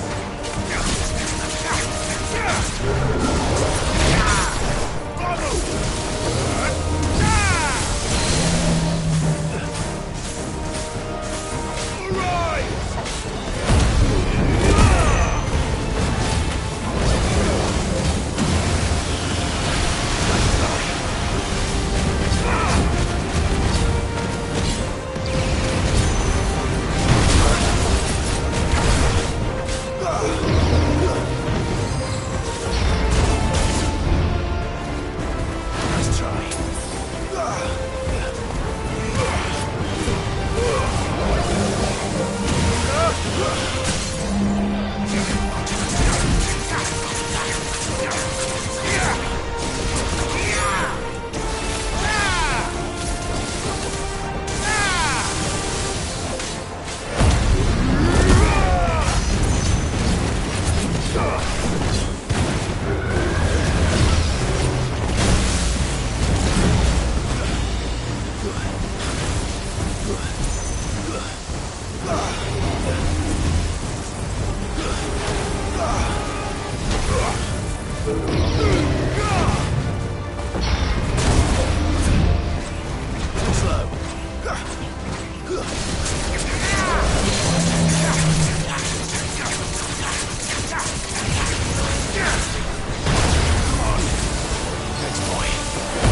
try.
Seems we're expected.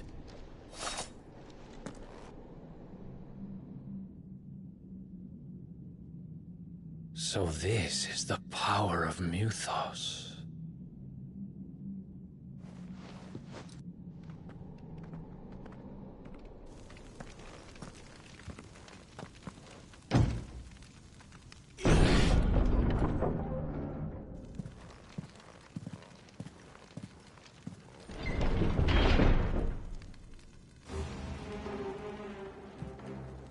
Did the orcs do this too?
What the hell is going on? Are these things here for me? Or for him?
First orcs, now these nightmares.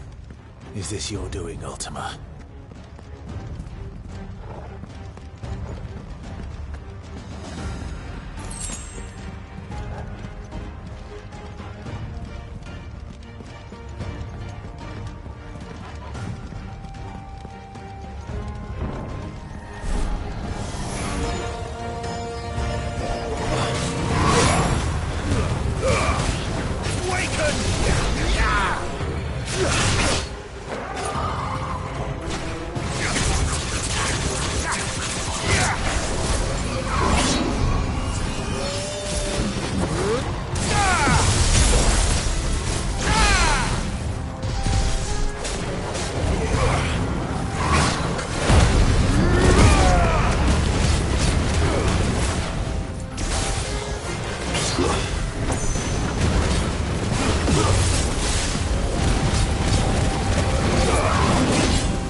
Not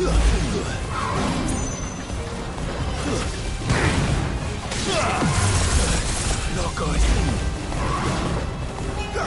That's better. Let's try.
You've been busy, Kupka.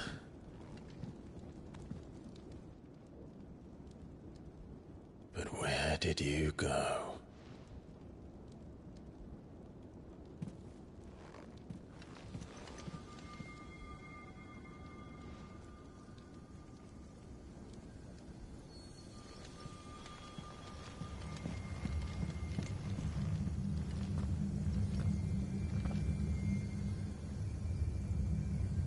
The heart.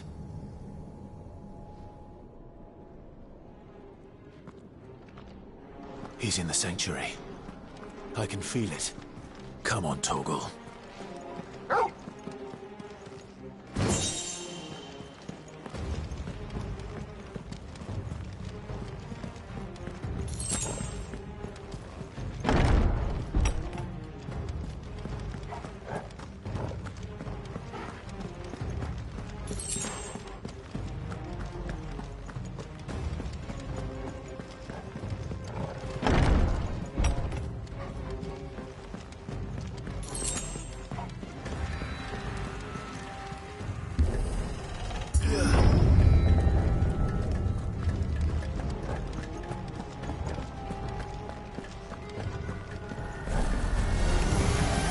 Just what I needed.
It's over.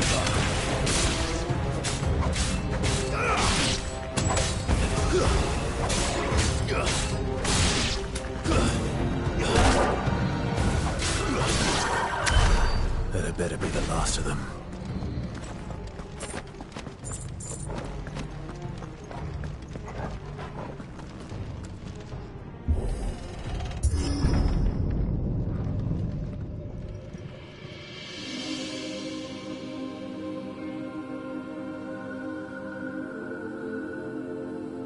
Benedicta, my everything.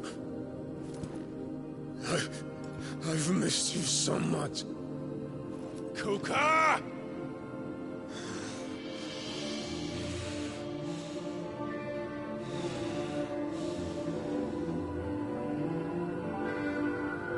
I swear to you, my love, We will never be parted again.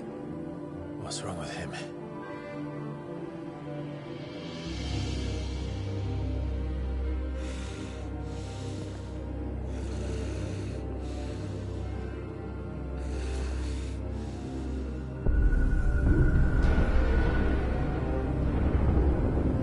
You got away from her!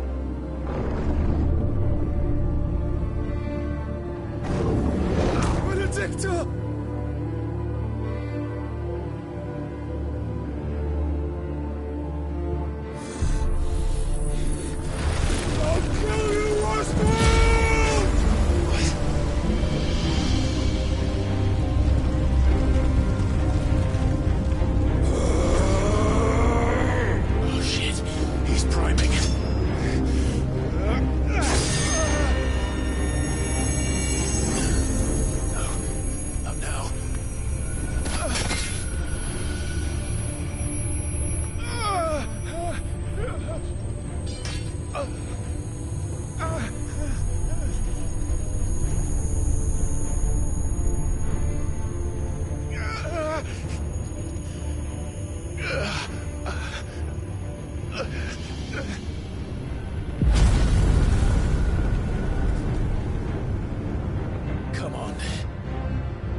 But if you can do it, then so could I!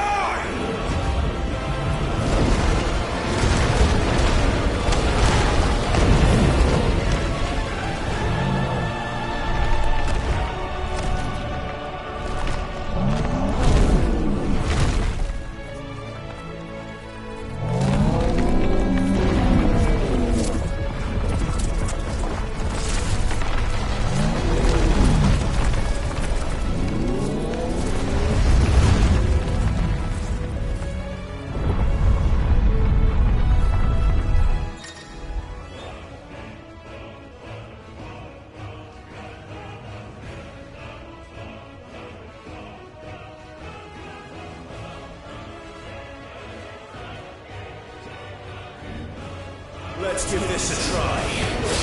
Not bad.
coming, Joker!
What do you want? Your soul is tainted with worthless human will, yet your thirst for power remains undiminished. With every sip you take, you grow in strength, and soon you shall achieve perfection. I don't know what you're talking about. You will accept us, Mythos. It is inevitable. You were created for this purpose, and you shall serve it. Never!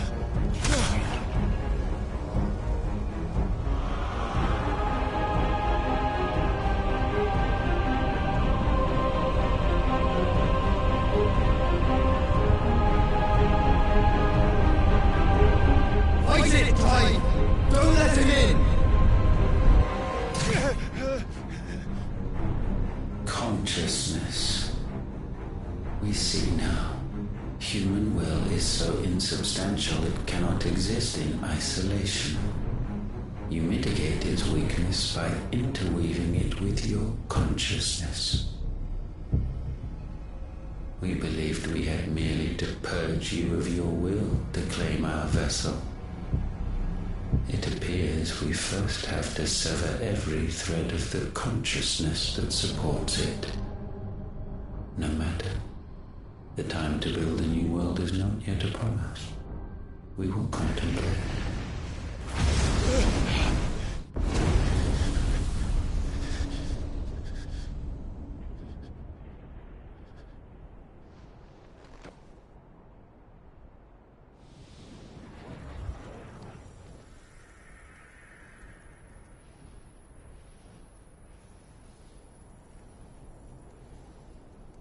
Thank you, Joshua.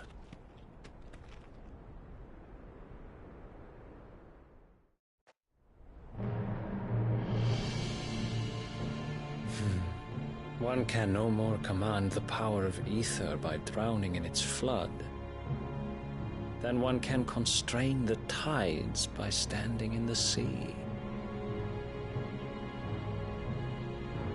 I had thought Hugo wiser than this, but it seems his head was full of rocks after all. Titan was strong. Your Majesty. But Mythos is stronger. For 5 years, that man lived only for revenge. Clinging fast to a fiction, even as it swept him into the abyss.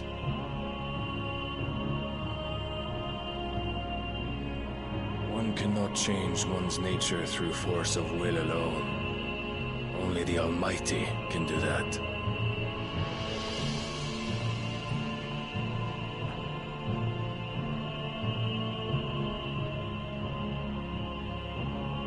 Hugo Kupka, the man who gave his life for a woman's head. A fool like all the rest.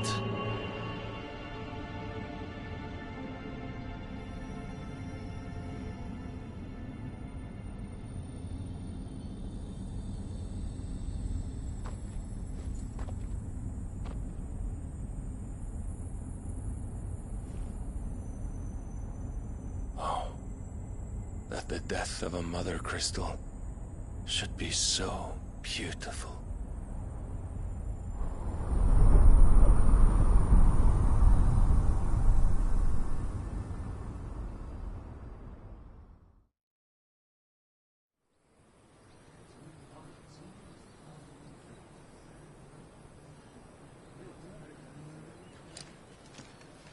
Some medicine, my lord?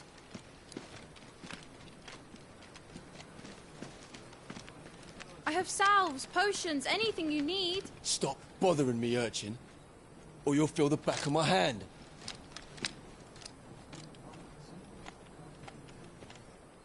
You must consider your health, my prince.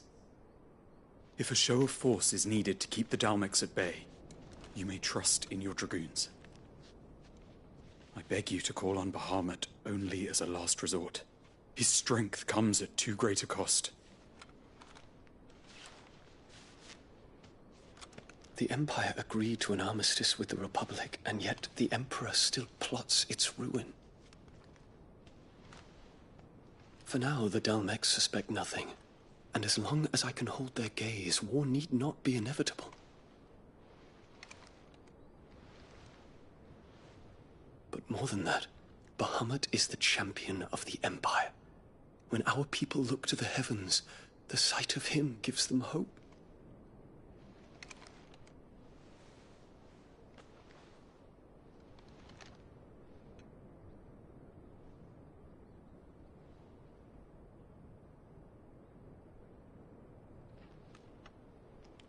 Forgive me, Terence. Would that you were my master. But alas. I will always be your loyal servant.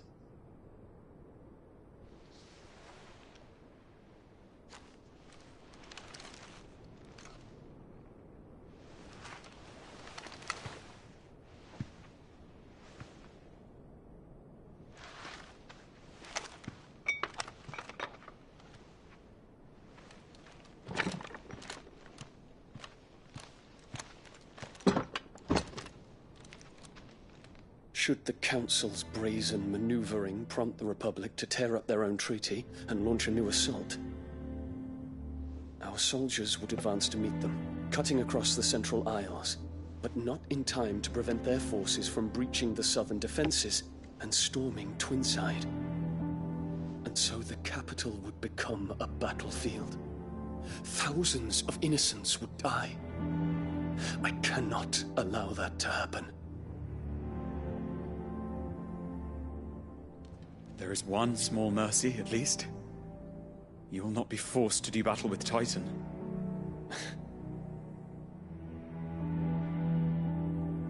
Would that I could avoid doing battle at all. 1,000 pardons, Your Highness. What is it?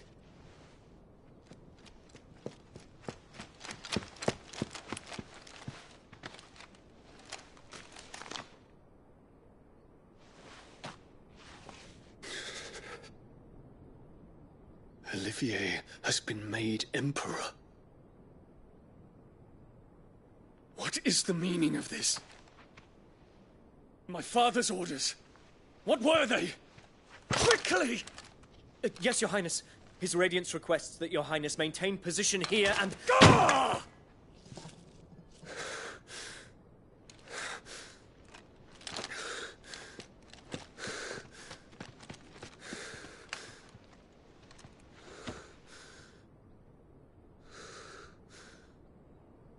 Terence. Yes, my prince. I must go to the palace. I'll ready your steed.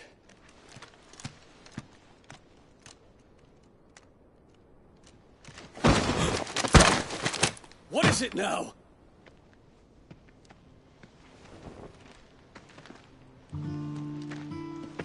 Forgive the intrusion, Your Highness. I know you. At ease. We stand in the presence of the Phoenix. You wouldn't want to get your fingers burned. I hope I'm not interrupting. Not at all. Though I admit, I did not expect such a distinguished guest.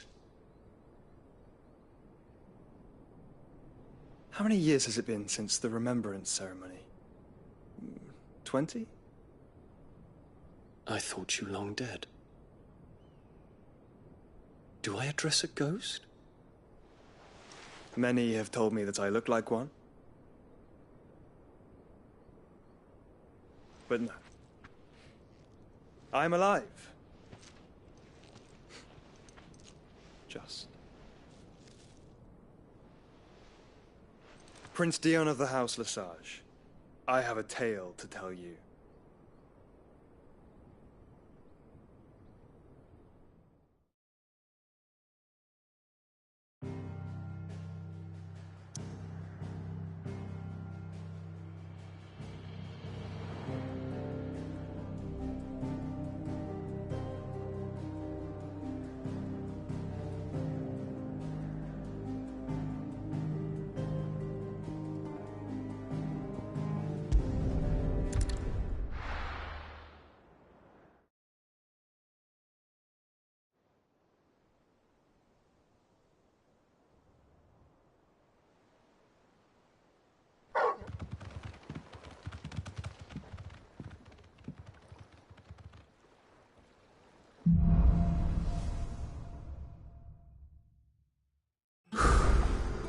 better give Otto the good news.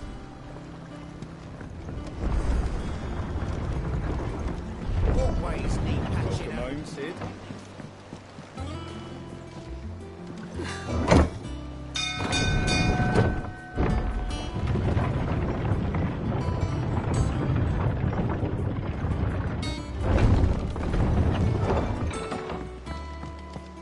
What became of Kupka?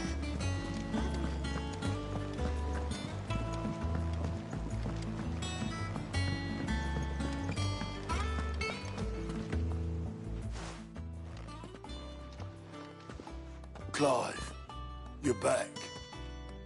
I am. And with glad tidings for once. Hugo Kupka is no more. Well, I'll be.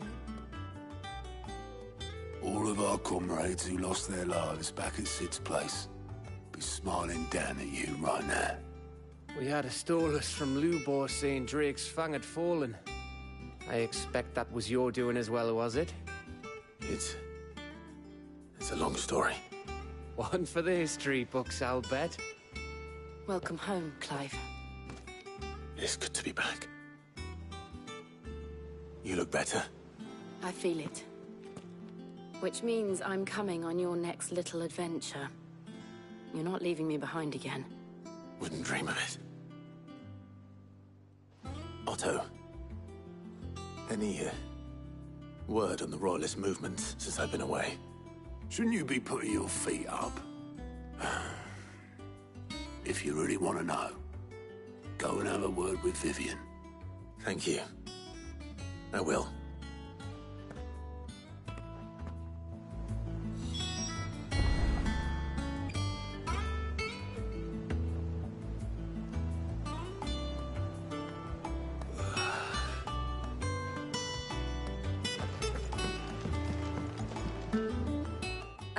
The conquering hero returns, and with hardly a scratch on him.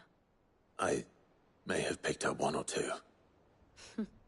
Well, the fact that you came straight to me instead of visiting our resident Physica suggests that you picked up something more important. A scent. The scent of Waludas. The very same. But whatever plans Kupka was hatching with the Royalists, he took them to his grave. As did his men. Slaughtered by the orcs who'd taken over the Fang. Orcs, Vivian. I've never seen such creatures in Storm before. The Waludas must have ferried them over from Ash, but why? Why work to rescue Kupka only to invade his home, the mother crystal of an allied nation, and let both fall? It makes no sense. Do you know the tale of the blind men and the Adamantus? One can often be led astray by focusing too closely on individual details. One must instead see the bigger picture. And what bigger picture is there than my map?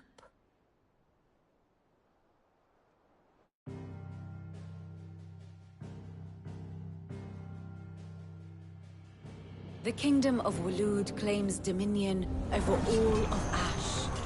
It is a nation forged by the bloody conquest of Barnabas Tharm, the dominant of Odin. The Canvarian War of Independence in 849. The Battle of the Twin Realms in 865. The Battle of Belinus Tor in 873. Wheresoever his armies fought, Odin was found where the fighting was fiercest. But of late, the warrior king appears to have laid his sword to rest. Battle rages for control of the crystalline dominion. Yet Tharm sends not a single ship in support of his Dhalmekian allies. Meanwhile, the Blight ravages great swathes of Ash. Yet warlike Waloed shows not the faintest interest in laying claim to untouched lands. So why go to the trouble of sending an army of orcs into the heart of Drake's Fang, only to make no attempt to claim the Mother Crystal for Waloed? It can hardly be for lack of men. Tharm's armies rival any in the Twins. No. We have not seen the last of the Waluda standard. Odin will ride again. It is but a question of when. And on that day, who will be trampled underfoot?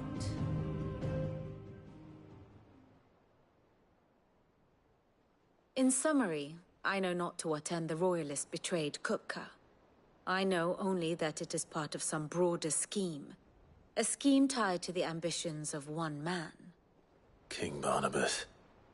But there is no need to wallow in confusion. If one is to cure a sickness, one must first identify the symptoms. And your Lord Uncle has volunteered to do just that by keeping an eye on the Royalists' movements. He's really throwing himself into this. Indeed he is. Which means all that remains for us to do is await his reports. Well, not quite all in your case. The people of the Hideaway must hear the news. Justice has been done. Hugo Kupka is dead. The wounds he left that night are still raw. Especially for those who lived with Sid the longest. Tell them that those wounds might finally begin to heal. Consider it the price of today's instruction. I've never known you to be sentimental. What can I say? I am only human. And we are, all of us, sentimental animals at heart. I suppose we are. Very well. I'll go and spread the word.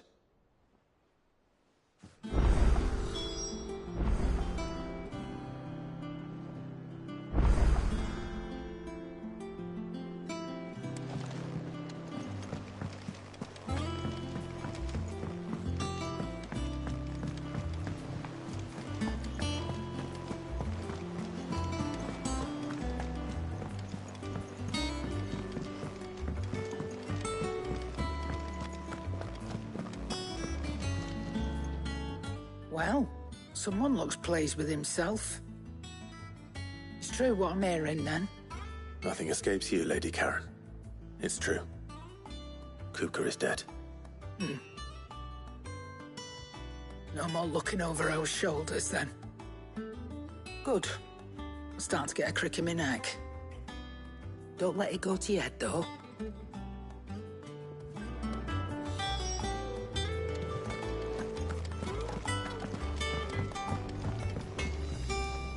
Blackthorn, do you have a moment? What is it? I'm busy. I wanted to tell you that Hugo Kupka is dead.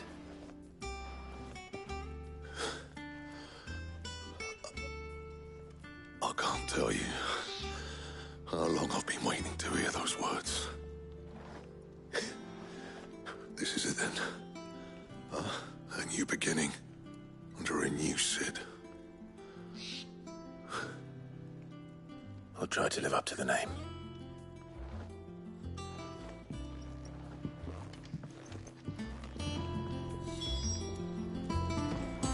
The state of our coffers.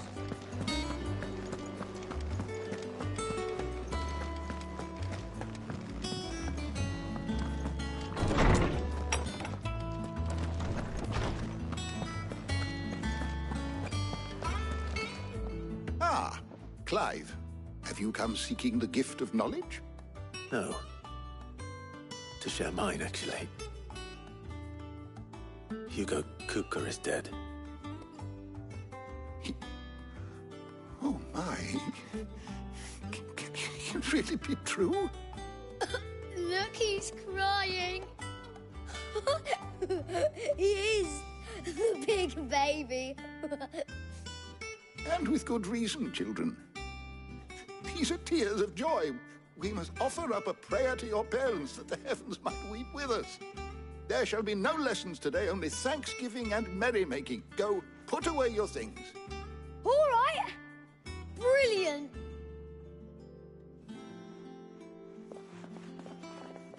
Finally, a new dawn has broken. It has. Thank you, Clive. I cannot wait to share the good news. Hippocrates. After Kupka fell, Ultima came to me. I need to know what he is. Have you learned anything? Alas, No. And not for want of trying. I have scoured nigh every historical tome in our collection and found nothing. Not even the sort of conspicuous absence that might suggest a concealment of fact. One is almost tempted to conclude that such a creature never existed. But I saw him. With my own eyes. I don't doubt that you did. Alas, it seems you are the only one who has. To others, he reveals naught. We see only that which he leaves in his wake, like some terrible force of nature beyond the ken of mortal man. A bringer of death. Whether the Ultima you met with was the being itself, or merely another projection of its power, I know not. But until I do, my investigations shall continue. Thank you. It means a lot. Right. Let's see if Otto has anything else for me.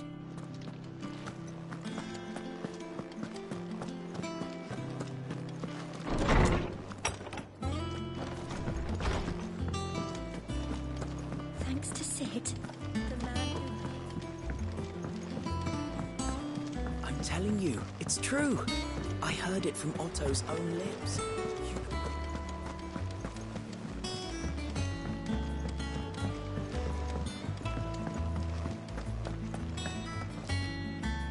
You barely sat down since you came home. Vivian got you running errands or something? Just spreading the word.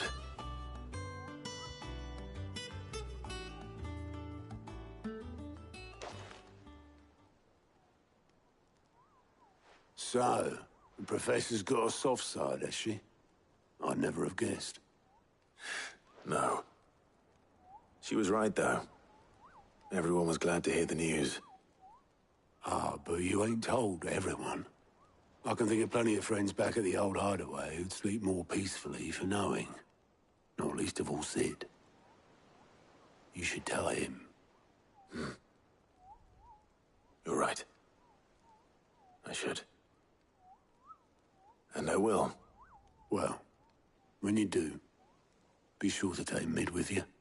She's been going at it hammer and tong down at that workshop of hers, trying to do her father proud. I can't remember the last time she visited the old sod's grave. Very well. I'll suggest it.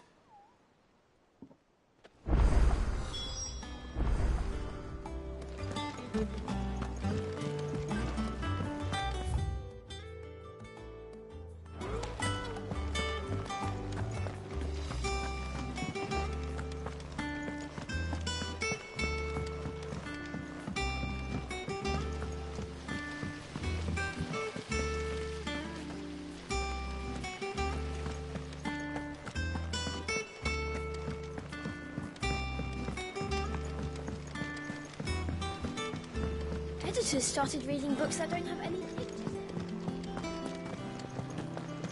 in. Mid hasn't been home.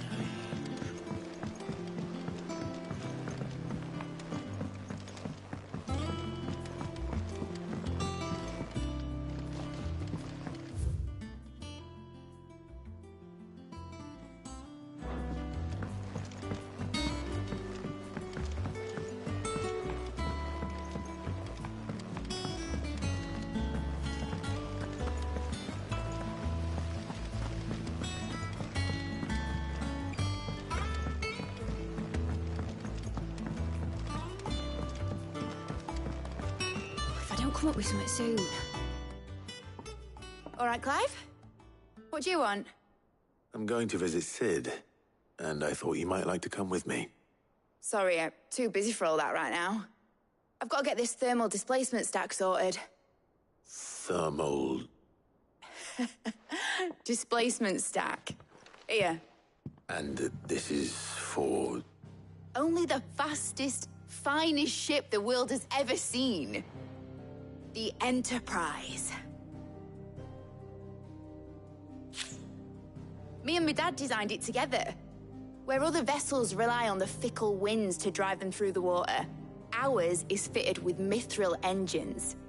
And those things have got more push than a behemoth in a bad mood. and more heat than all the hells put together. Which is where the stack comes in. I may have already talked some tight-lipped shipwrights into putting the hull together for me in a little dockyard in Canva. But the stack's a bit more involved, so I'm building it here. Thing is, it's so involved that I'm running behind and it's starting to hold things up over at the shipyard. I'll come and see my dad, though, when I'm done. Whenever that is. Is there anything I can do to help? Good old Clive. I were hoping you'd say that. First things first, I need some parts meching. The sack will be made up of 3 major components. There's the plating, here, that channels hot vapors away from the engine. The helm over the top, that disperses all that heat into the air. And the shielding around the sides. That stops the rest of the ship from going up in flames. A full suit of armor, then. Probably best to take it one piece at a time. Then you'll need to start with the plating. Everything else fits onto it. I've got the designs and the list of materials here. Show these to Blackthorn. He'll know what to do. I can't make head nor tail of them. Luckily, you don't need to.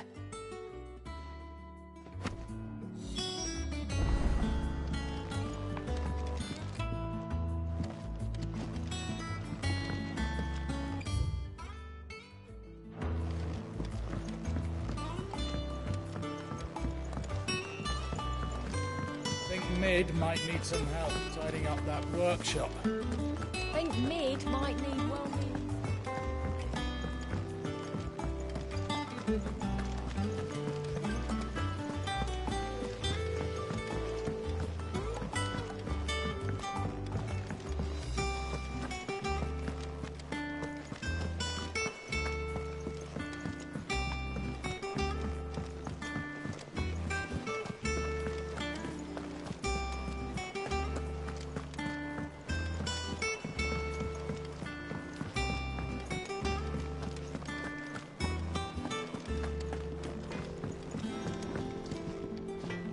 Blackthorn, can I ask a favor?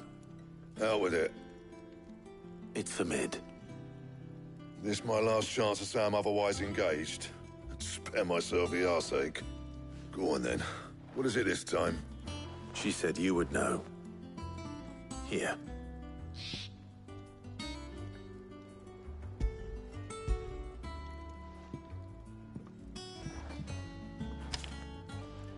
Krieger's Tate.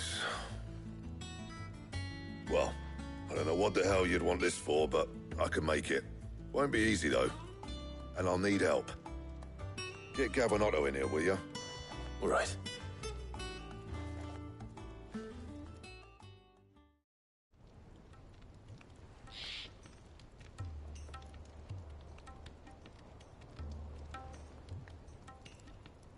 So Mid's roped us all in here again, has she?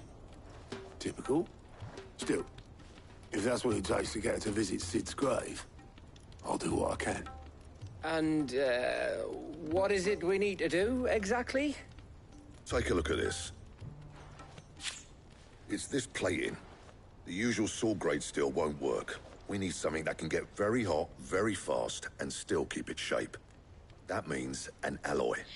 Something that won't break or buckle at the temperatures she's talking about. Which is where you lot come in. I need materials, and I've got my work cut out already. You'll have to fetch them. Now, there's a special kind of sand I'm after that you can only find out in the Valcroy. Stardust, they call it. As for the rest of the stuff, my usual supply should have it in stock. It just needs buying and bringing back here. Well, we'll get it done quicker if we split up. One of us should probably give you an hand coat in the sand. And the other can go and get the rest from this supplier. Right then. Well, make your minds up who's going where, we can get this over with.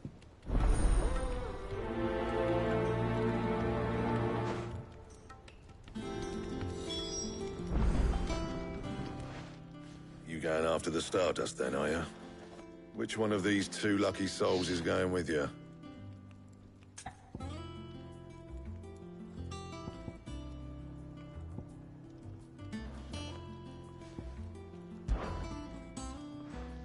Otto, you're with me.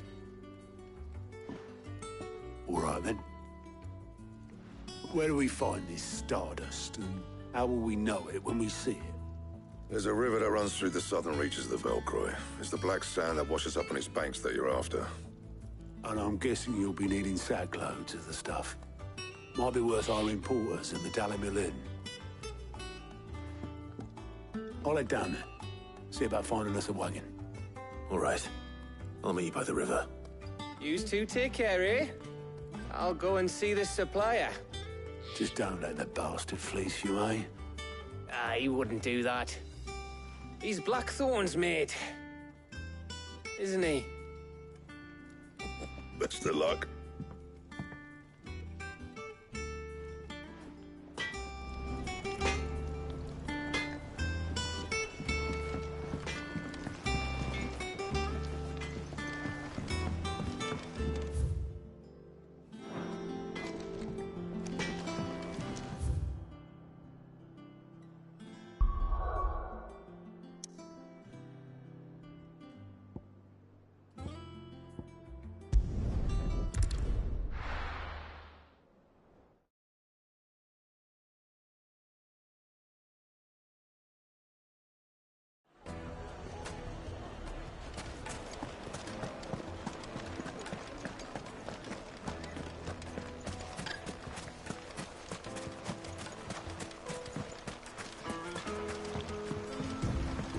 Looks like I found the river.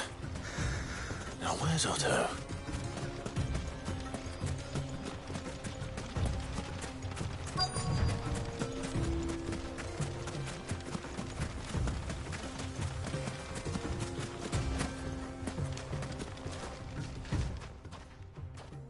Otto, sorry I'm late.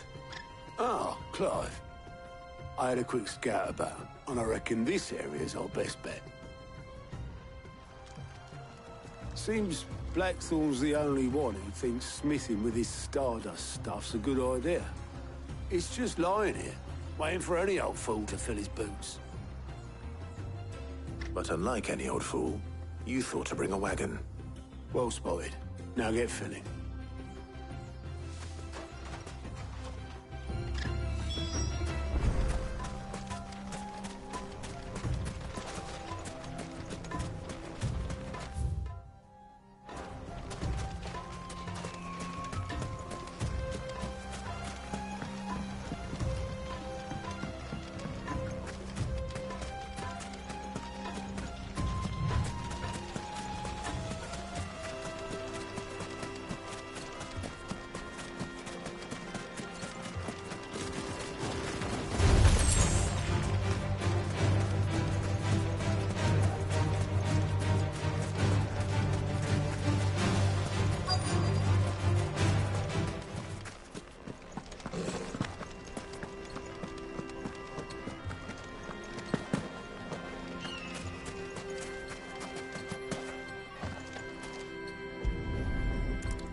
So this is stardust.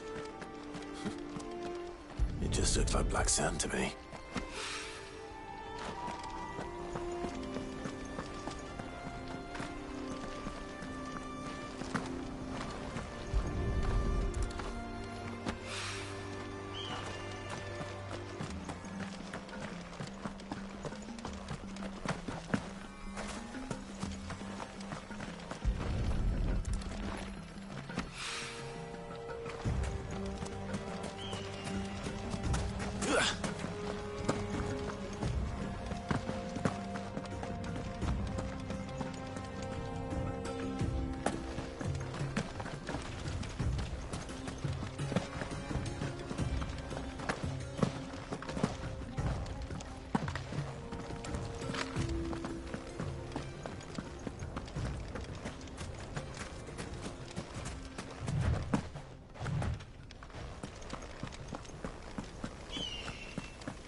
should be enough for now.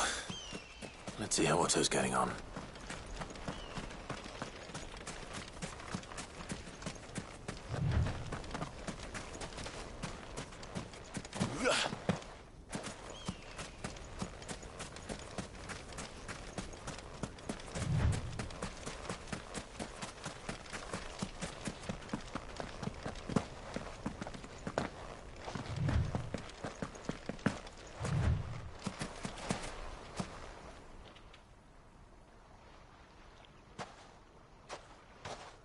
How much did you get? Enough. I hope.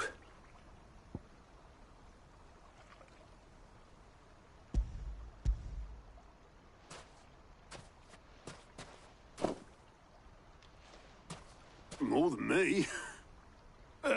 Put it all together and I can't see Blackthorn complaining. Much. Here, Clive. Do you fancy a walk?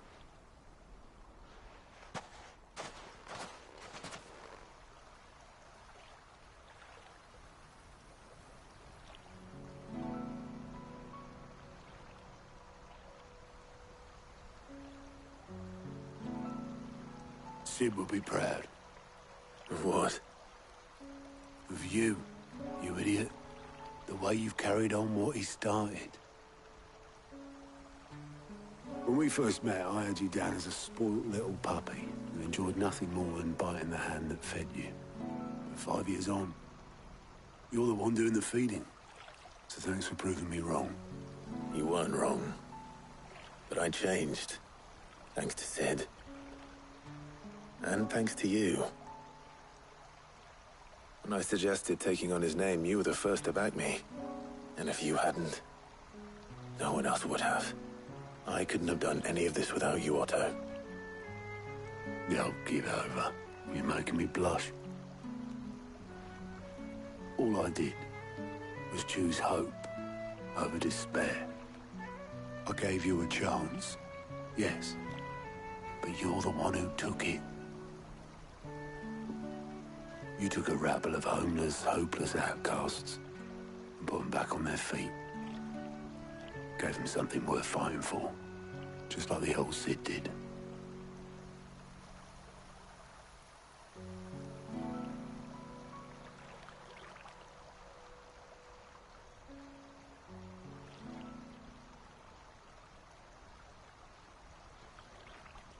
About time I was heading back, I reckon. All this scrabbling about in the sand's taken its toll on the old pins. I'll see you back at the hideaway then. You can take a well-earned rest when you get there. Oh, I plan to. Believe you me. But I'll make sure Blackthorn gets his precious black sand before I put my feet up. He'll only moan otherwise.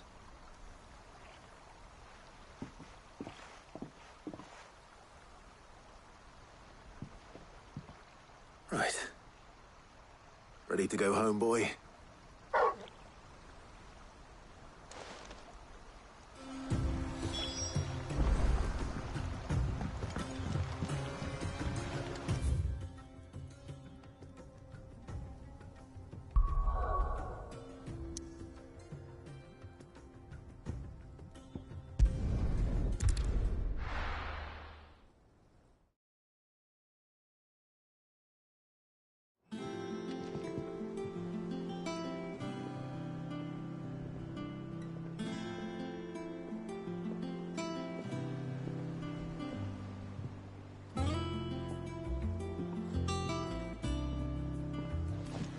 Let's hope this is all Blackthorn needs.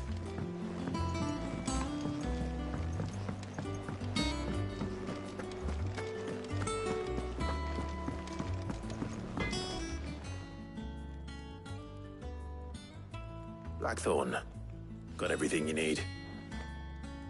Yeah. Yeah, I do. Cheers for the stardust. Should be enough to be getting on with. Nice to get out and about for once. Let's do it again sometime, eh? I'll make a start on putting this thermal plating together then. It'll take some time, mind. So if you've got other things to be getting on with, I could do without you breathing down my neck. Thank you, Blackthorn. I'll let Mid know construction's underway.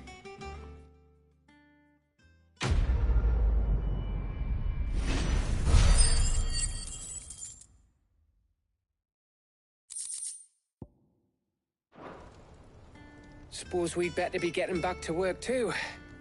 Give us a shout if you need anything.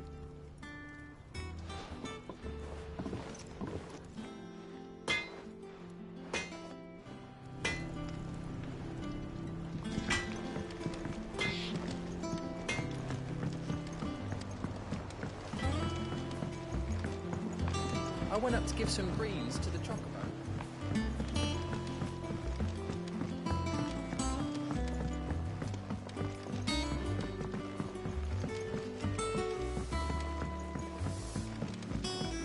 It hasn't been,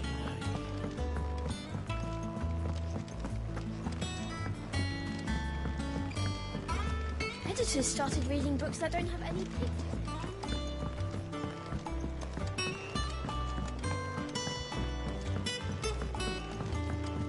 Come up with something soon.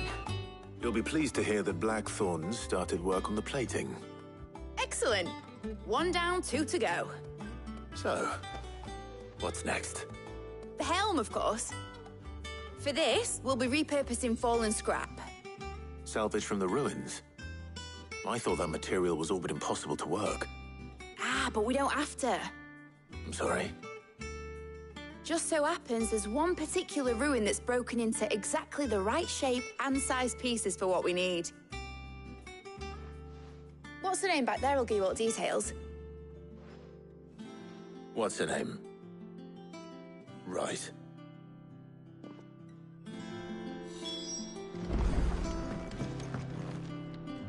Oh, Sid, is this about the helm? Yes. Mid said I should speak with you. I'll show you the plans then. Here you see the mithril engine, in which mithril is burned to generate heat. That heat is then harnessed to produce motive force. Excess heat is dealt with by means of the thermal displacement stack, which disperses it into the surrounding air.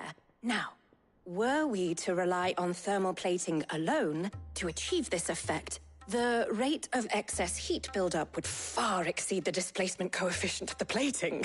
In other words, the reactor would overheat and eventually explode. This is where the helm comes in. It connects to the plating, you see, and serves as a sort of thermal sink to absorb all that excess energy. Our experiments have shown that fallen ceramics are remarkably thermophilic. They can withstand and absorb levels of heat far above anything we are able to make today. And not only that, they're also waterproof and immune to rust, making them the perfect material for our protective hood. Why, if sea or rainwater were to enter the reactor proper, it would vaporize instantly. The forces produced would tear the ship from stern to... You can stop there. I understand. Mid said we might be able to use parts of a fallen ruin. Where would I find it? Ah, yes. It's in Lorbert's Pass, near Lostwing. The thing is, well, I probably should have arranged to have the pieces we need brought here sooner. You see, a certain unwanted visitor has taken up residence there. It's no longer a matter of just walking in and taking them. It's, going to be considerably more dangerous than that. I see. Then I suppose I'd better deal with this unwanted visitor for you. Would that help? Oh, very much. Thank you, Sid. I'll gather my team and head there right away. We'll meet you outside the ruins.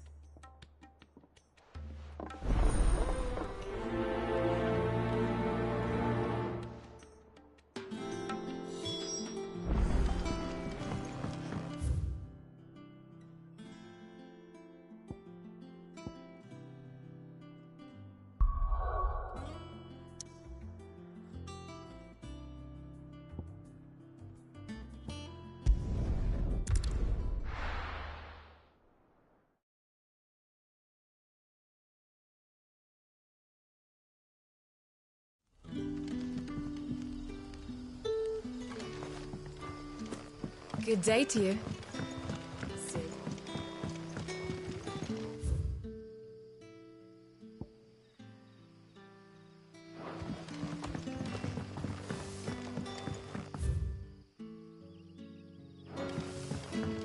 The crystals we get from the tail are all but worthless. You're quite talented with that rod of yours.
you are, Sid.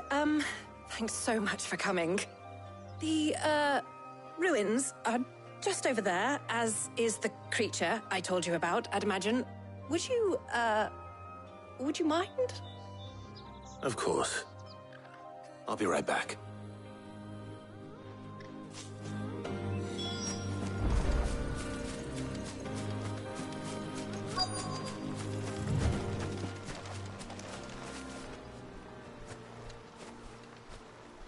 Anybody home?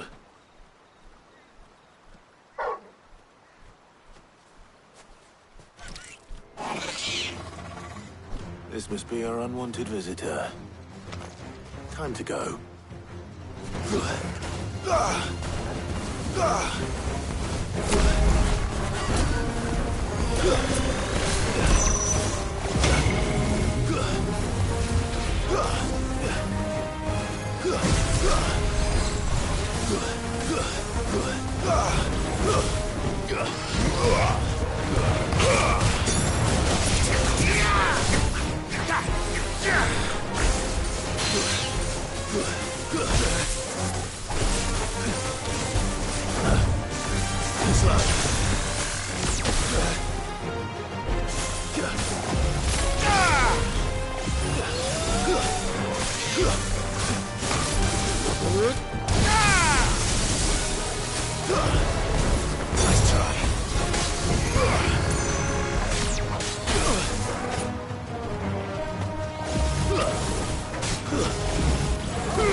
To me, Flame!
The things I do for you, Mid.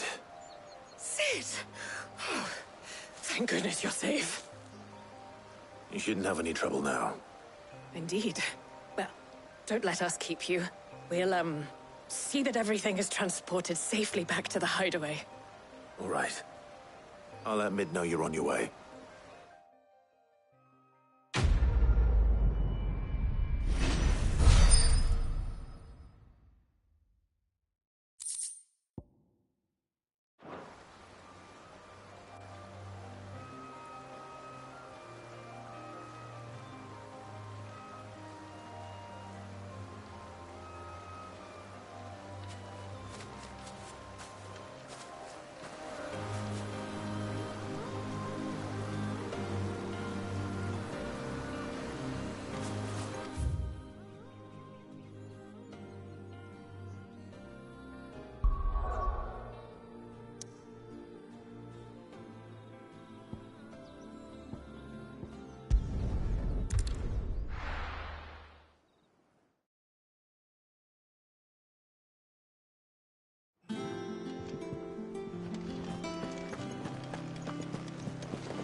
editors started reading books that don't have any pictures in.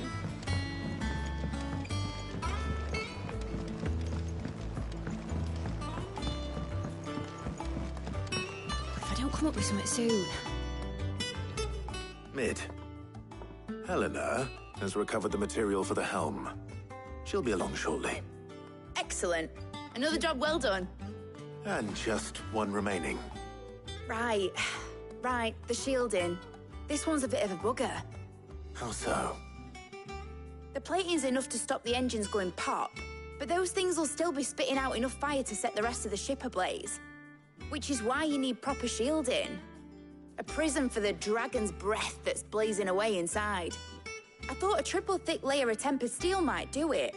Or more of the stuff that the Fallen use, but they'd both be too heavy. The helm and the plating are bulky enough as it is. Add any more weight and the whole ship would be at the bottom of the briny before we'd even started. I need something light. But I've racked my brains and I just can't think what would do it. Well, if I were in need of obscure knowledge, I know whose counsel I would seek. Harpocrates. Tomes? Yeah, well, I'd thought of that, obviously. I've got all the details written down here. Can you take this to him, see what he makes of it? Right away.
Harpocrates, do you have the moment?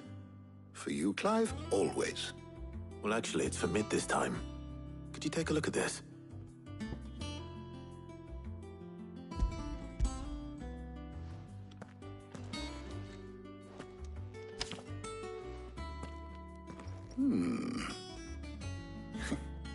Shielding for a mithril engine.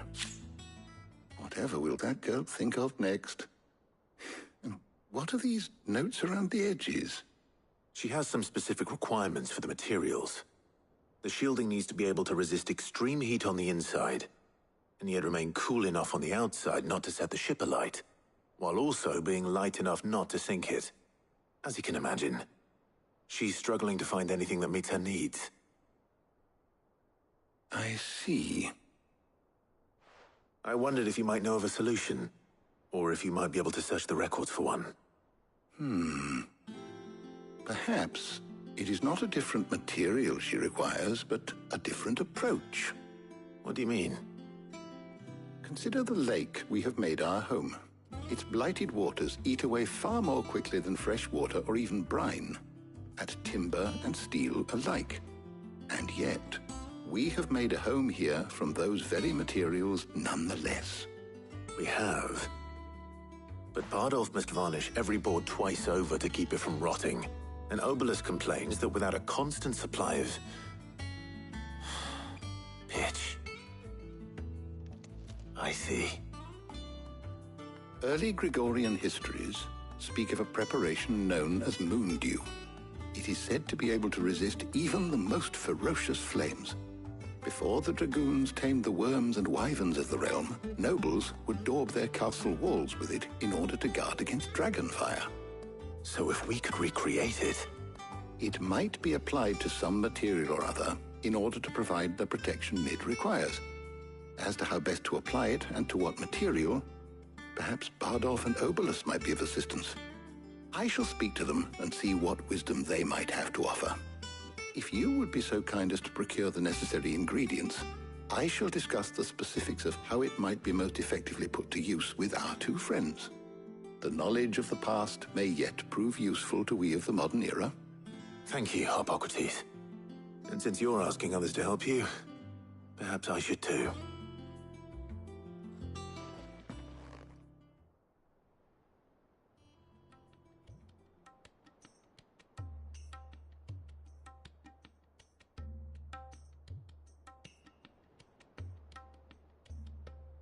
So you need a hand, do you?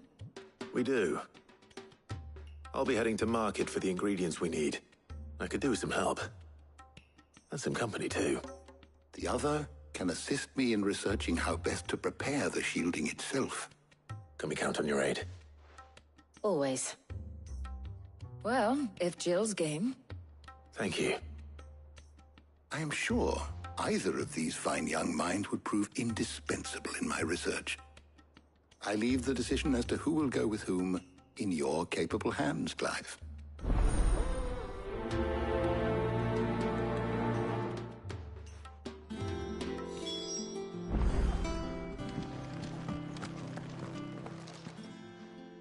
So, Clive, have you made your decision?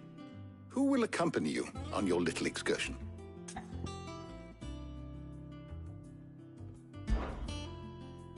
Very well.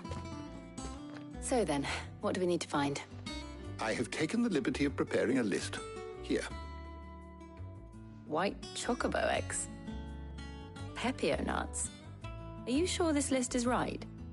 Everything on here seems very edible. I would have thought the ingredients would be a little more exotic. Though these items may seem mundane, they have potent effects that are rarely exploited, effects for which they were once highly prized. So much so, in fact, that they were harvested almost to extinction, hence moon dews having fallen from favor. Now, of course, they can be obtained with ease. You should be able to find everything you need at the market in Northreach. Is that so? I've been meaning to visit Northreach anyway. I'll set out now. Join me there when you're ready. I will. Until then. You two enjoy yourselves. You too, Talia.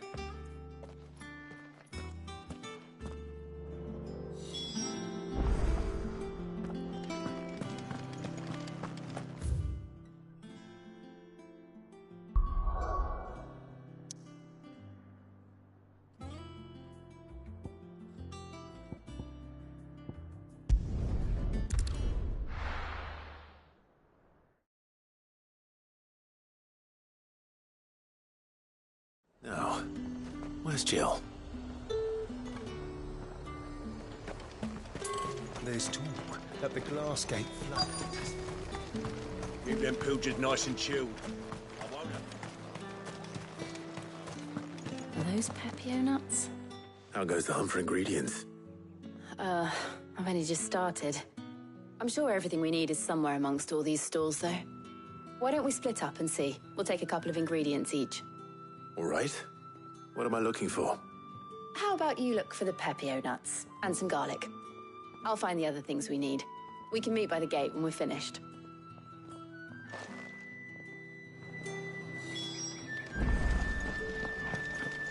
Up! You'll not find a bruised pippin in the bushel. All anyone ever wants anymore is a watering crate. How the hell is anyone supposed to afford that from?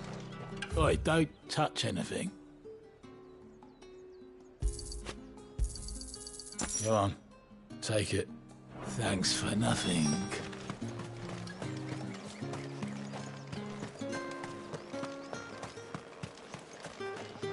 What can I interest you in today?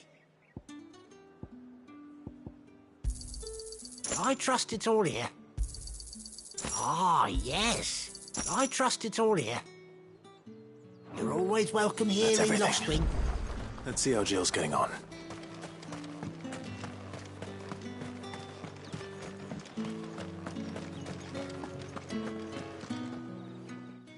Did you find everything? I did. Here.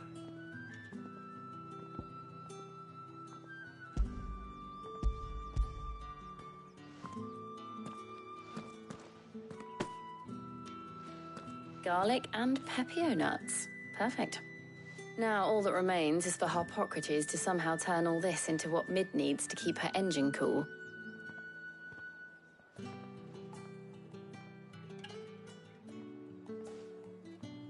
But before we head back, would you walk with me a while?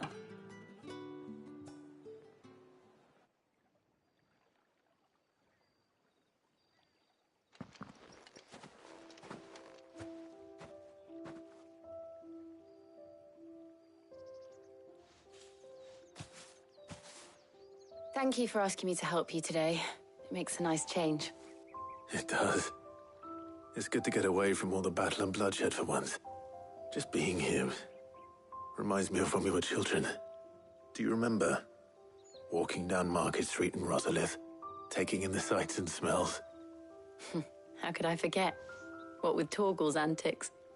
Remember how his nose would prick up at the scent of sausages? He'd go racing away and we'd have to go running after him. We wouldn't catch you now, would we, boy? Was there anything you wanted to buy for yourself while we're here? There was, yes. Well, sort of. Molly in the kitchens told me about a place that sells particularly good pies. Thought you might like to share one with me. I would. Thank you. And I saw some bread.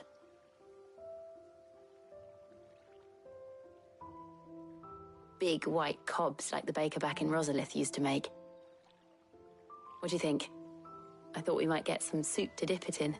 But then I tried a slice of the butcher's dry-cured ham and it was just... oh! You all right? Sorry.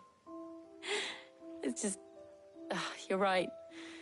I really do feel like a child again being here with you.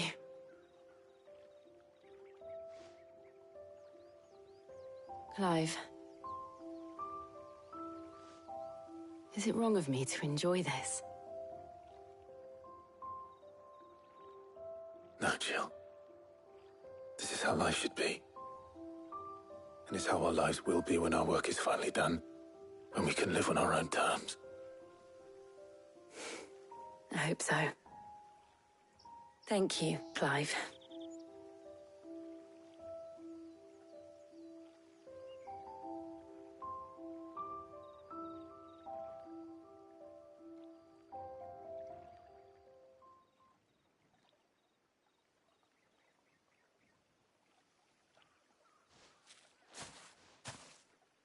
Well, I suppose we better be getting back.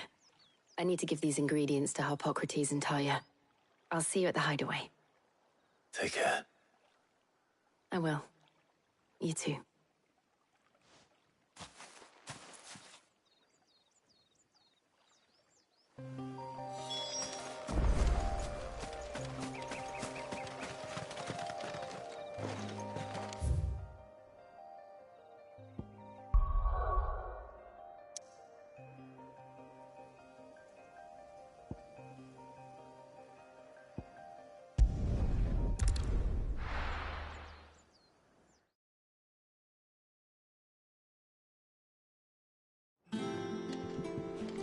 I wonder how Harpocrates is getting on with the moon dew.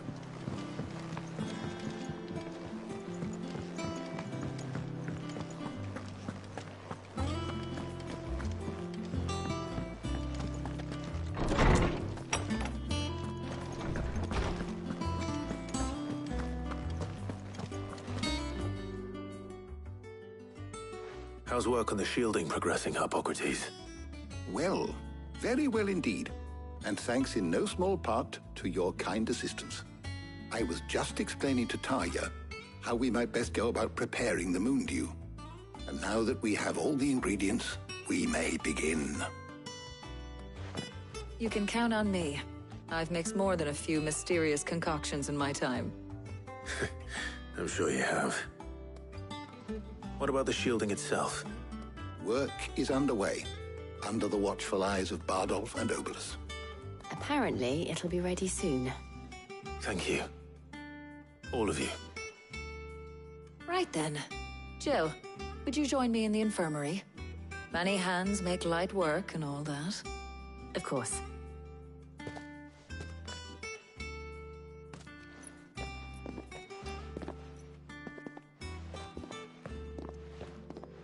Oh, and Clive, thank you.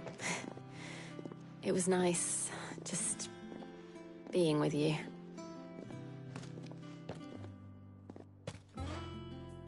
It appears our work here is almost at an end. A shame. I was enjoying playing the man of action for once. When both the shielding and the moondew are ready, it will merely be a matter of applying the one to the other. Followed by a rigorous process of testing and retesting, of course. Perhaps someone ought to warn young Mid of that. Leave it to me. Thank you, Hippocrates.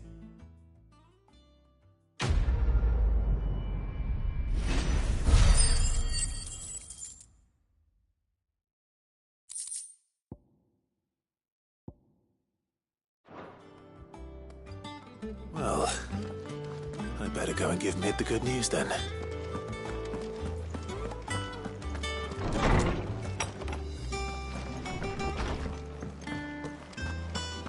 Thanks to Sid.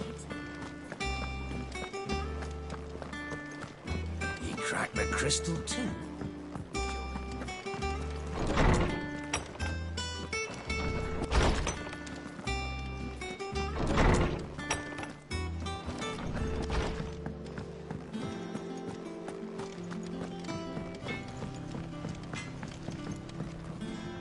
Clive. What's Sancfordian, do you?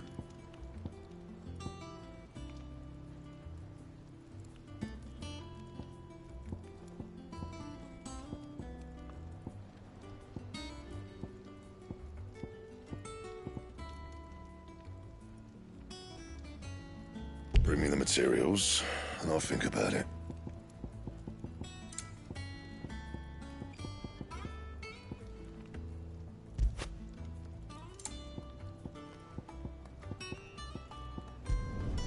Should last you a good while.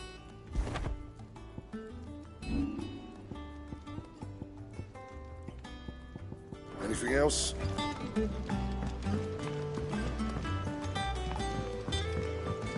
I went up to give some greens to the chocolate.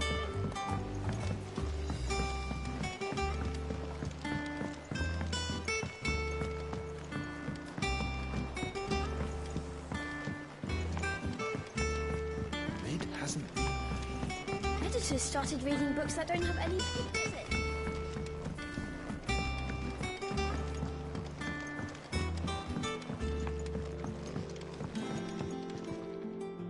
Sorry to keep you waiting, Mid. But you'll be pleased to know that work on the shielding is underway. You found something for it? In a manner of speaking, Hippocrates knew of a substance that's highly resistant to heat. A coating that should provide the protection you need. He's supervising the construction and testing of the shielding as we speak. Brilliant! I knew you wouldn't let me down. Don't thank me. I'm just the errand boy. Right then, better start working out how to bolt all these bits together. To the Black Hammer!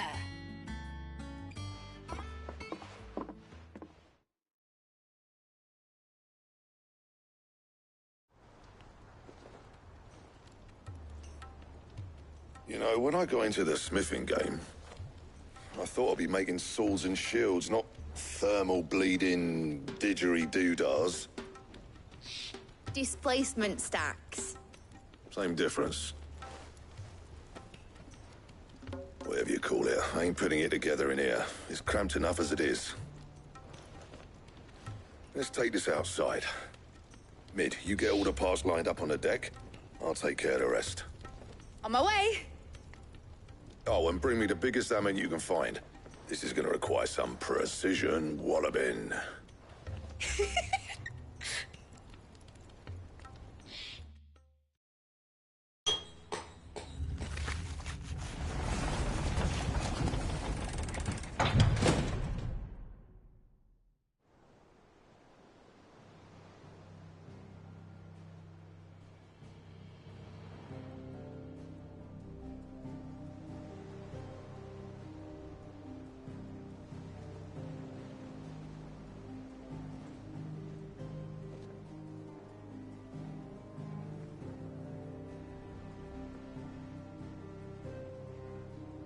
It's finished! It's finally finished!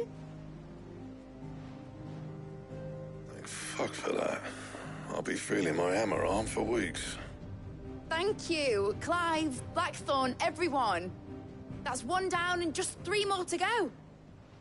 I'm sorry. Oh, didn't I tell you? The Enterprise has 4 mithril engines, and we'll be needing a displacement stack for each. You don't mean... Don't worry. Now they've got a finished one to work off, my gang in Canva can build the rest. Good luck to them, I say. Right, I'm off to get a sling for this elbow. Any other work comes in, keep it to yourselves, eh?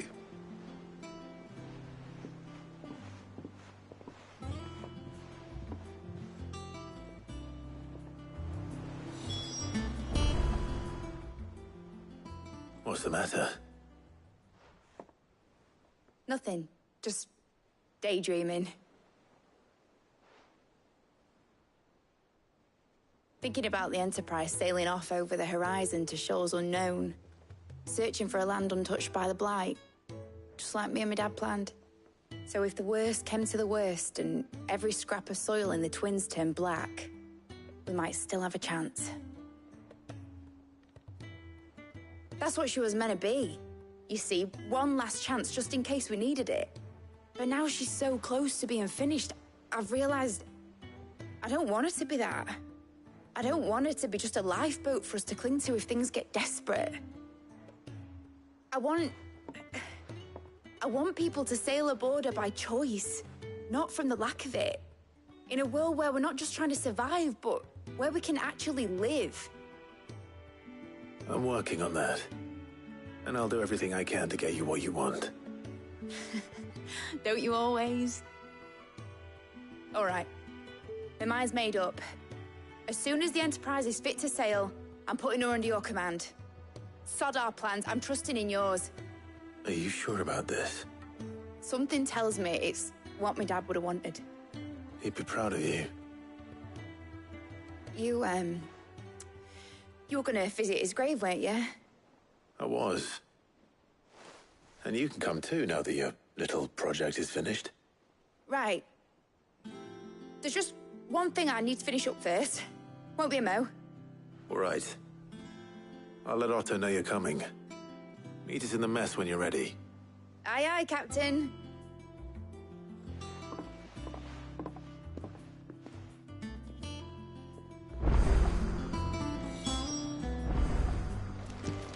Ned told me she was building a ship.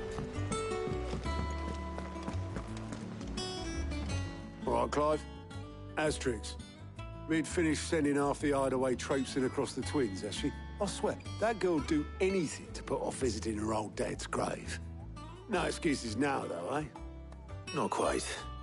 She said there was one final thing she had to take care of. I'm sure she'll be finished soon enough. She said that? In those words? She did, yes. Clive? Were you born yesterday or something? There is no thing. She'll probably be halfway to Canva by now. Mid. I might still be able to catch her.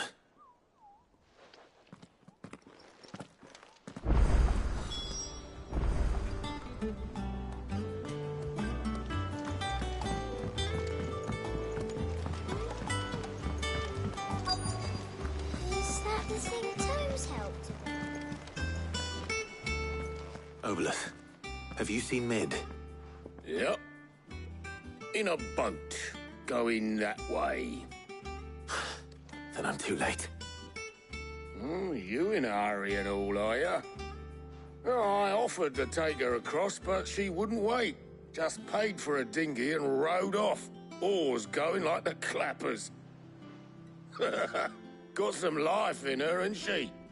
But anyway, I was on my way up to see you, as it happens. Got a letter for you. Urgent, by the sound of it. One of your uncle's men said I was to hand it to you in person, post-bleeding haste. And you're here now. Thank you, Obolus. Don't mention it. What tidings, Uncle? Trouble in Canva. Well...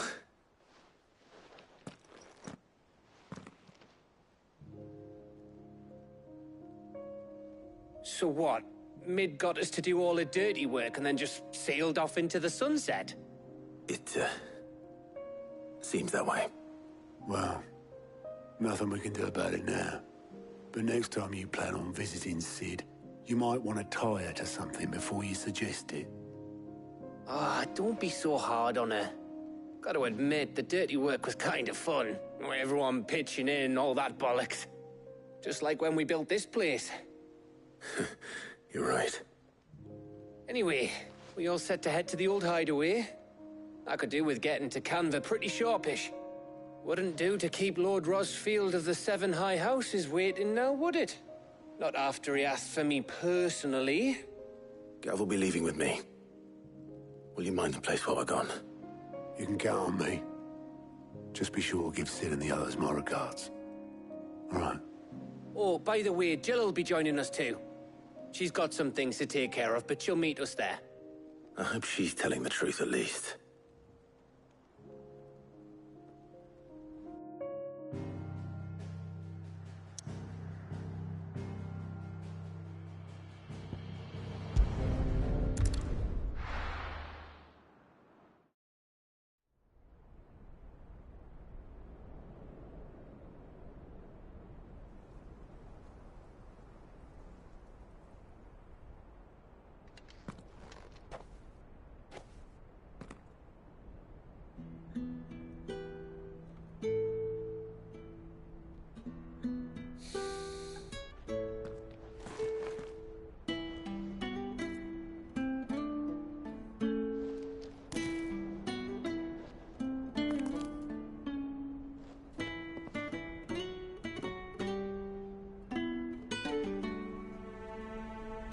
Well, Sid,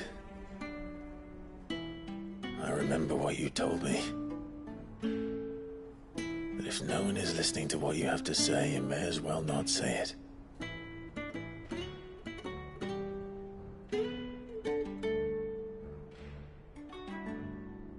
But I will say this, old friend.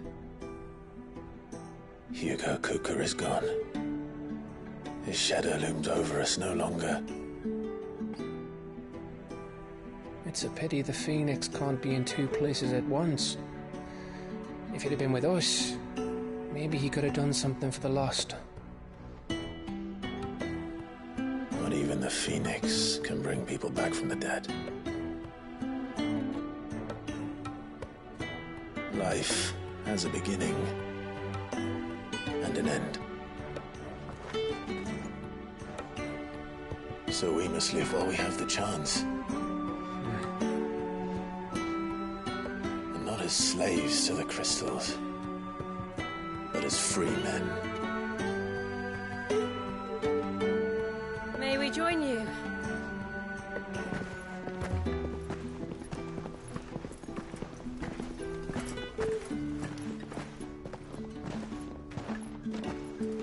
Lady Karen, what a pleasant surprise.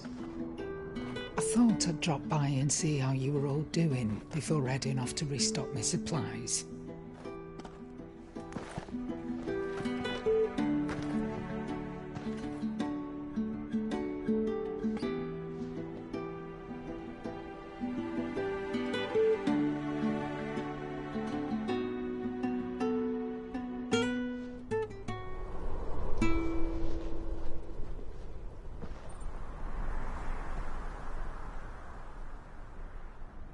It wasn't the most scenic view back then, but it were never as bad as this. I know. The Blight marches on. And soon, there will be no escaping sights like these.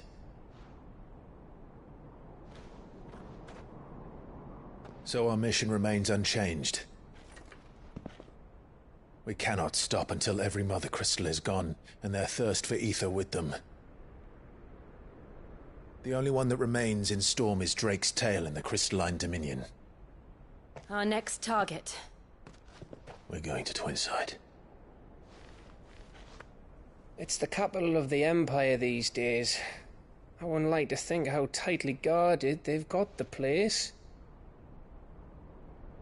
Not that that'll stop you. but we do well to scout it out before you go charging in. We would indeed. If you're off to the Dominion, you can take this great lump with you. Goods. Oh, I am sorry. Have you forgotten you're the most wanted man in the Twins? I thought you might like to disguise yourselves as the attendants of a travelling trader, assuming you've no better ideas. You wanted to buy yourself some tools, didn't you? Well, now's your chance. You're letting me go with them? Oh, thanks, Nan. Stop that! You'll break me bones, you great galoot.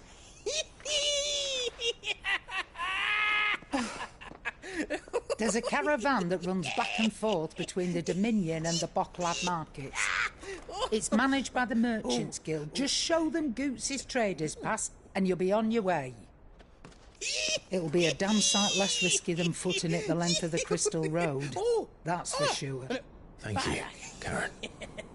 And glad to have you with us, Goots. Okay then. I'll get me things and I'll meet yous there. See yous down in Bocklad. Get off! Me poor fingers! Jill, you're with me. Understood. And Gav? Already on my way, Captain. Be careful. Aren't I always?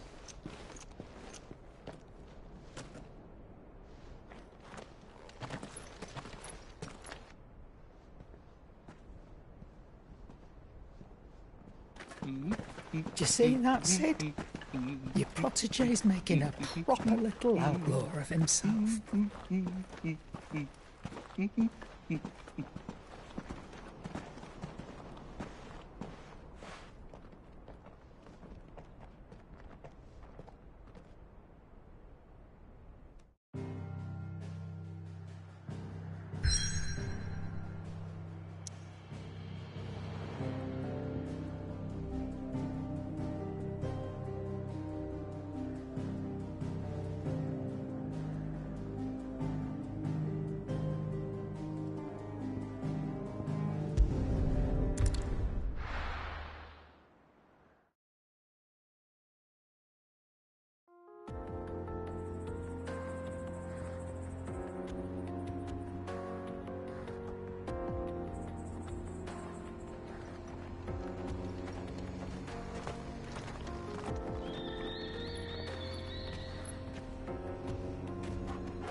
How are you feeling?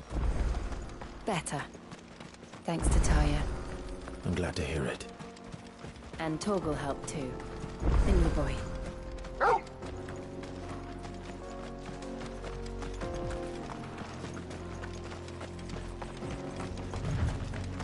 This used to be a trade route for merchants crossing the Scars. Till the Republic laid a new road wide enough to let wagons pass, and all official traffic moved there. Leaving this one for those living outside the law. Indeed. I doubt we'll be the only outlaws on the trail today.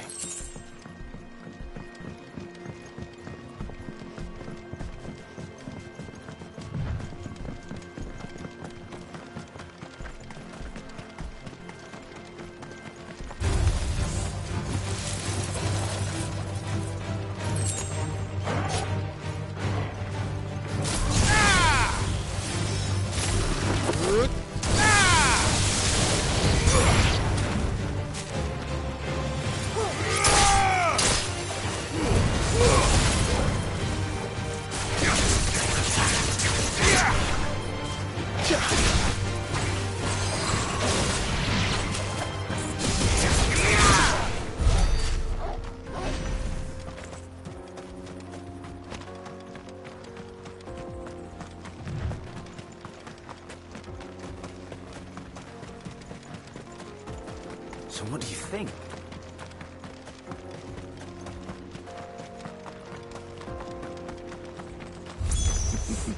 How nice. They have a hideaway of their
It's over.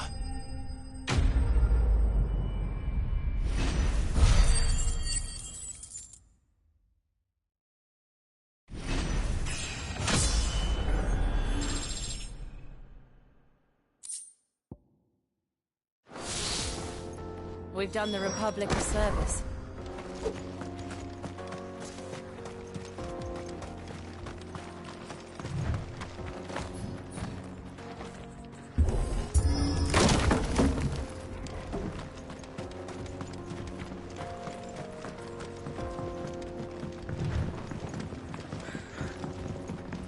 I see the Dalmex lag behind Rosaria when it comes to bridge building. The fallen ruin should hold, at least. The path continues on the other side.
So this is Zemeckis.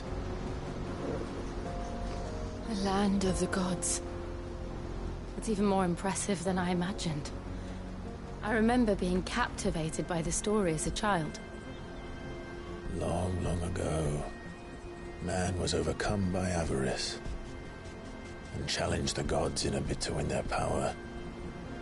The final battle took place here, at these falls. Or so the legend goes. If anyone ever manages to plumb those depths, perhaps we'll learn if there's any truth to the tale. That the gods emerged victorious and punished man for his defiance by visiting upon him 2 curses. Dominant sin bearers. To tell the truth, I always thought it strange that the dominant and their icons were deemed a curse.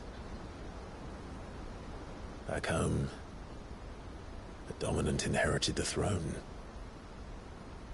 They were admired and exalted, not spurned. Whenever I got to that part of the story, I always assumed there must be something I'd misunderstood. You had a lot of storybooks, didn't you? In your room, I mean. When we were young. The old legends were always my favorites. Epic battles between gods and men. Father encouraged me to read as much as I could. He thought it good for my education. You really were a boy like any other, weren't you?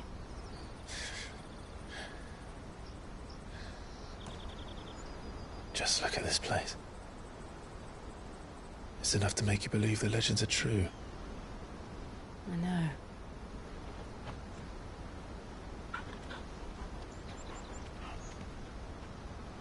We're not far from Boklad. The road will be busier up ahead. And we'll have to keep our wits about us.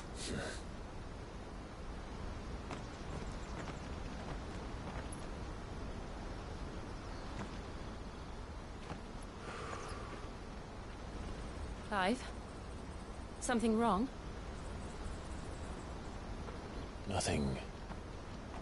It's nothing.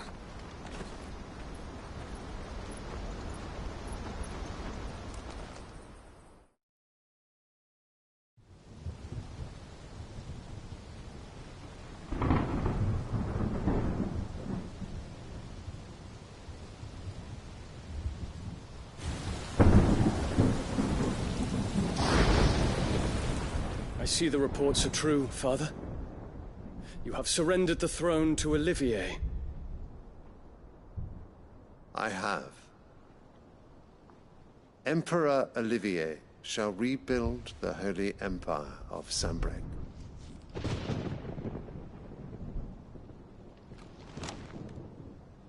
How is he to rule an empire? He is but a boy. I shall advise him until he comes of age. Father, please. Or for as long as I am able.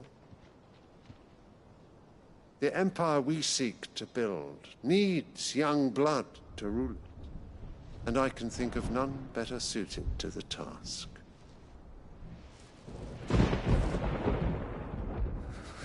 There is other news, Dion.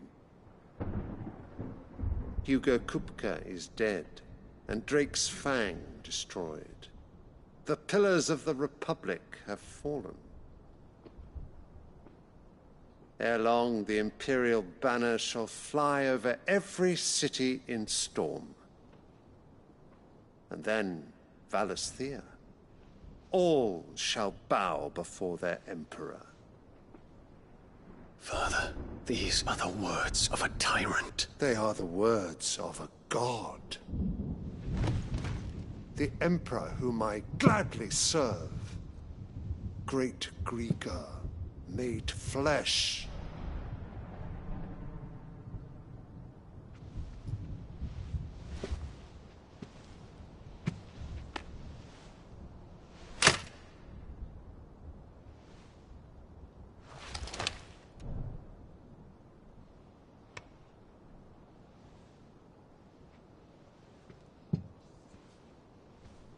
Return to your camp, Dion, and ready your forces.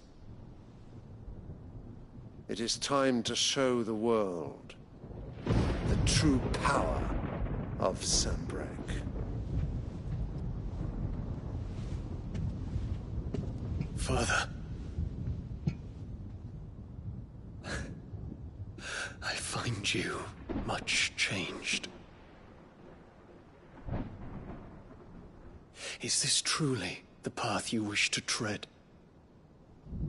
Or are these the ambitions of another? Of Ultima, perhaps? What nonsense is this? I speak my mind, and my mind only.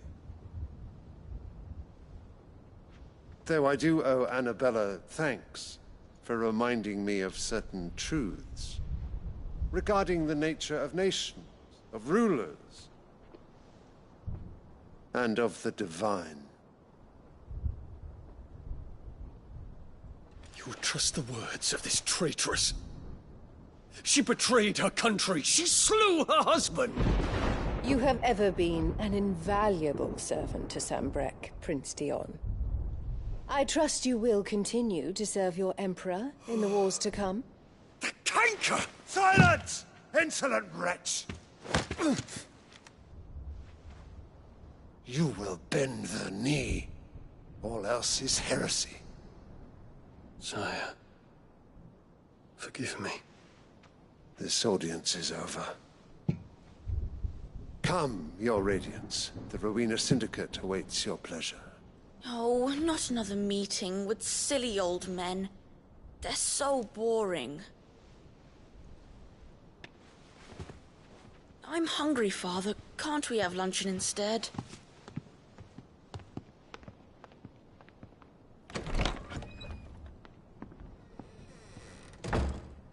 Does it pain you that you will not inherit your father's throne? I have suffered worse.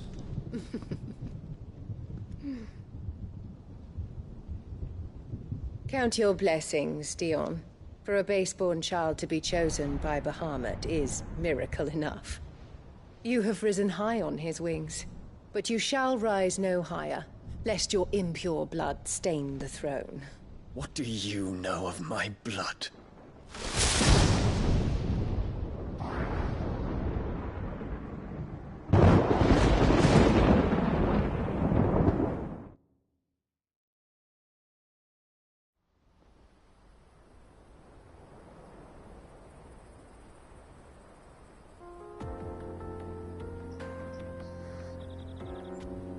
The Boklab markets are to the north. We just need to hug the coast.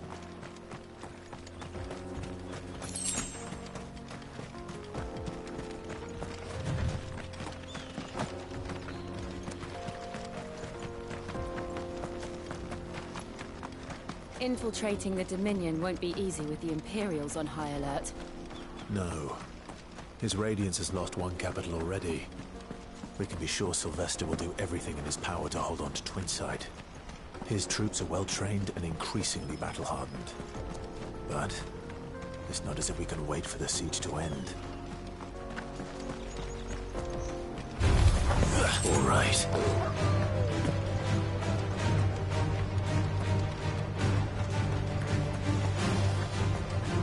More refugees. And they're all making for the crystalline Dominion. Because they don't know how to live without the crystal's blessing.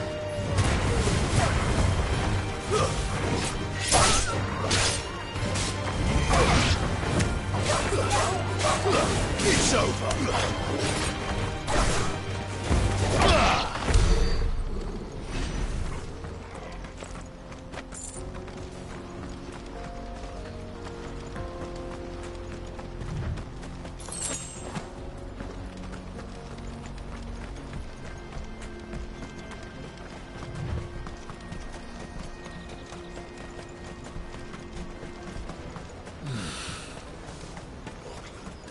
There are no crystals here. This is where we're supposed to meet Goots, isn't it? That's right. He said he'd wait for us here after replenishing his supplies. I dare say he'll have finished by now.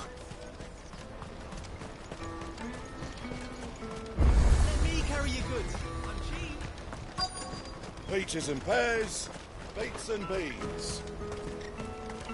Out of my sight, wretch. I've no use for a brand.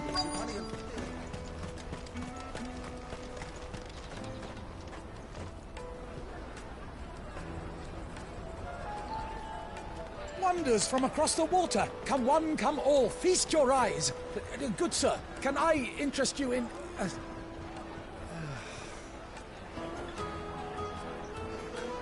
How much?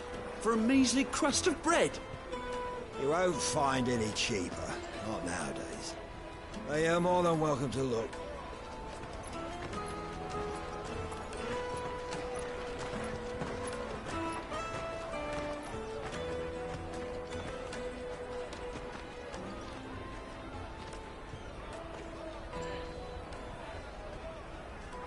The Empire's unlawful and illegitimate occupation of the Crystalline Dominion is still in effect.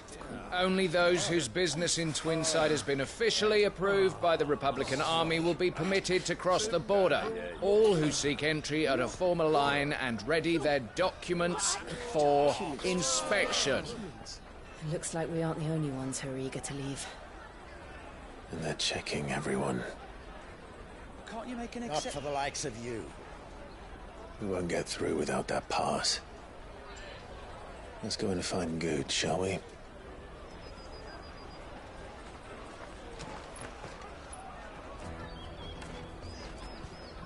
He must be around here somewhere. Come, taste my peaches. They're sweet. Nectar.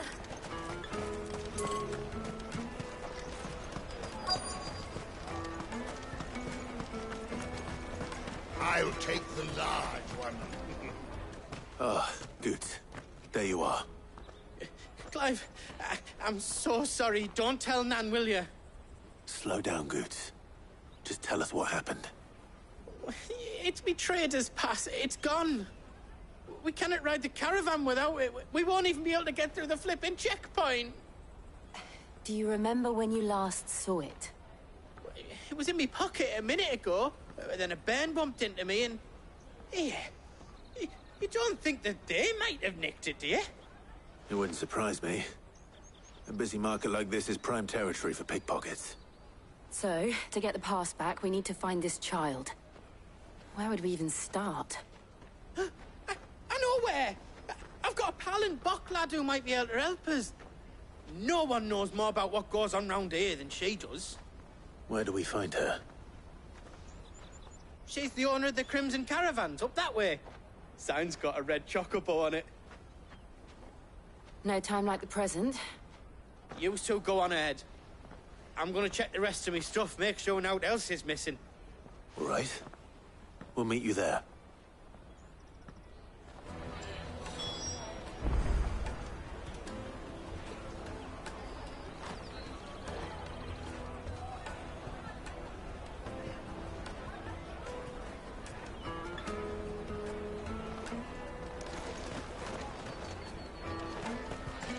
Let's keep an eye out for this red chocobo, then. And the other on our purses. Next to the checkpoint.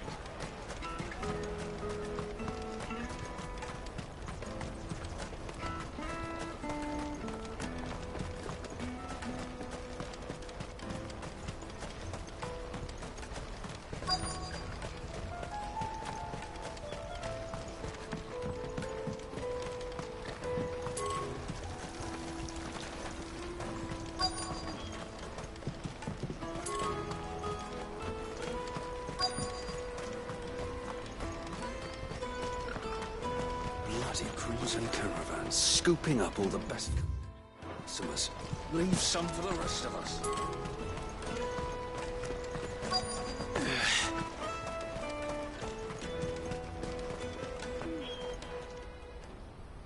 Looking to hire a coach? It's 10 million for a two-birder to the Crystalline Dominion. Take it or leave it. Oh, we're not here for that. Then I bid you good day. Oh, wait! Don't go, El! He's me mate. As I live and breathe. Goots, what are you doing back in Bocklad?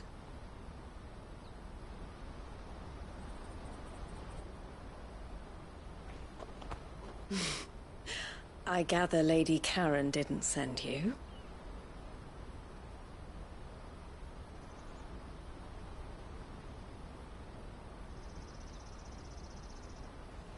So what trouble have you got yourself into this time? It's me trader's pass. It got stolen. By little Ben. Of all the... You're the size of a marble. Honestly. Ugh. Goots told us that you know the markets well. Might you have an idea which little bairn could have done this? We don't intend to punish them. We just need our pass back. Then, we can be on our way. I see. So neither of you has a trader's pass either. Not that anyone would take you for traders, but I suppose that's why you came to me, correct? Now, I can't say for sure who took your pass, but I suspect I know why they did it. Let me explain.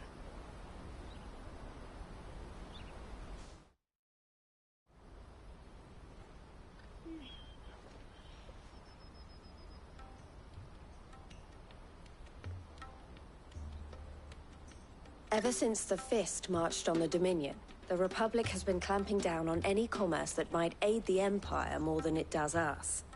Which means traders' passes have gone from being merely a way of easing one's progress to being essential if one wishes to cross the border at all. And with demand outstripping supply, they've become a precious commodity, leading some to seek to acquire them by less than legitimate means. So the children are stealing passes to sell on the black market? Yes, and no. Passes are inscribed with the names of their owners, and yet none of the victims' names have appeared on the register of those passing through the checkpoint. Which means? That someone is doctoring the stolen passes. The same someone who is encouraging the children to steal them. And the same someone who has Goots' pass, no doubt. Whoever they are, they're ruining the livelihoods of honest merchants, which is why we've decided to take a stand. Will you stand with us? You want to get your pass back, and we want to ensure that no more are stolen. Catch whoever's behind it all, and 2 birds shall be slain with a single stone. Is there any other way of getting to the Crystalline Dominion, Goots? They won't let you in if you're not with the caravan. It's that, I don't know, try swimming across the strait. But the guards will definitely spot you if you try and do that. Like, we don't want to get spotted, right? So either we find the people who took the pass, or give up all hope of entering the Dominion. All right. We'll help. Thank you kindly. But I don't know your name. Eloise at your service. Clive. A pleasure doing business with you, Clive.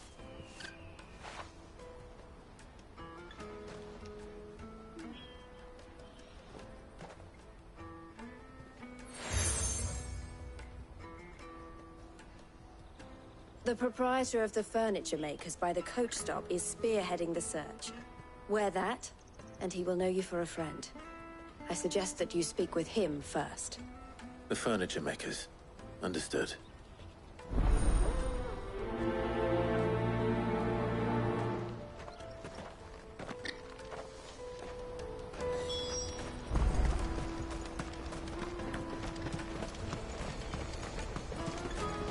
Out of my sight, wretch!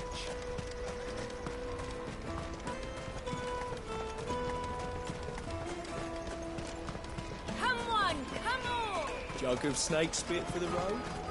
The caravan stops next to the check. Are you the furniture maker? Looking for something in particular? Ah, Eloise collared you too, eh? Then I expect you want to know more. She told me you were leading the hunt for the pickpockets. What have you learned? For one, that they're targeting the traders carrying the biggest packs. Harder to watch your back, see? And less chance of the mark giving chase if they're spotted. Not that they'd be likely to catch them. Those imps know every inch of this warren like the backs of their hands. Their eyes must have lit up when they saw Goots. The fishmonger round by the gate's been trying to track down the children involved. You should go and have a word with her.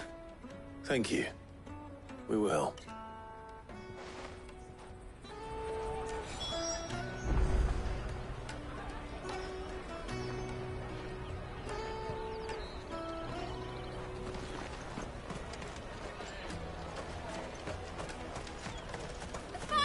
I'll take the large one.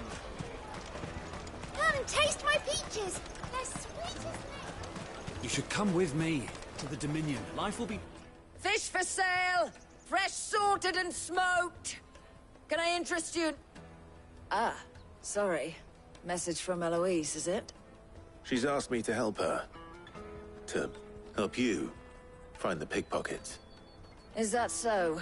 Suppose I better tell you what I know, then. For one, this isn't a family operation. All the traders say the children who stole their passes were dirty, dressed in rags. Street urchins, by the sound of it. We get a lot around here. Orphans from the wars. A few, perhaps. You saw the refugees gathered by the entranceway? They're all looking for a new start in the Dominion and beyond. Some of them take it as an opportunity to rid themselves of unwanted baggage.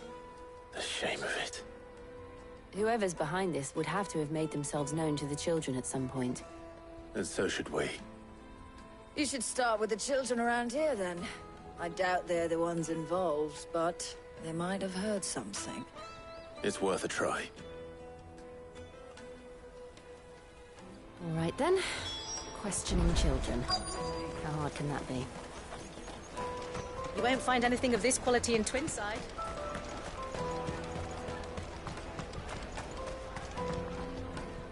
Do you have a moment? What do you want? What I want is to know who's asking children like you to pick pockets. I don't know. Nobody's asked me. What's picking pockets? Do you get paid for it? No, you get in trouble for it. So if they come calling, you know what to tell them.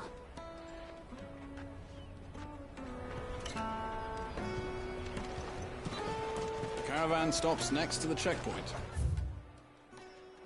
Show them your trader's pass.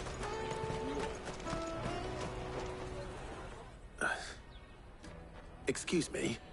What do you want? I don't have any money. It's all right. We're not going to hurt you. We just want to talk. What about? We've heard that some very bad people are making children like you steal from travelers. We need to know who's behind it so we can stop them. I don't know much about it, really. But my friend, Honza, he said he got a job doing something dangerous. Sounds promising. We need to find him and ask. Do you know where your friend might be? He's usually by the tents outside town. Thank you. You've been very helpful.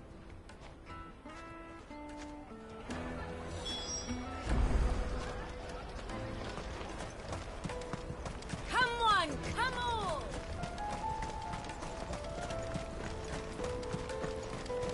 Peaches and pears.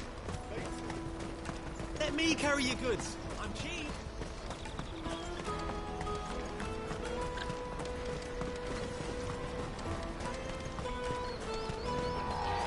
She must have meant the refugee camp. Let's hope he's still nearby. Daddy!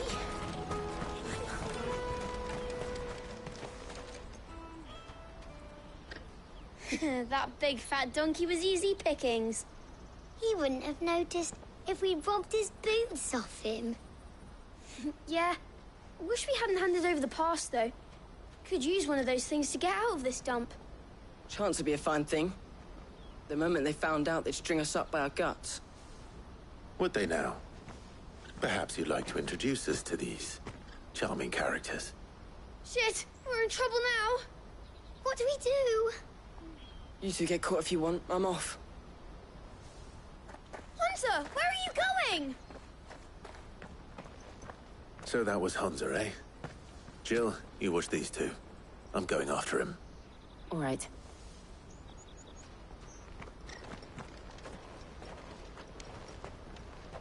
He can't have gone far.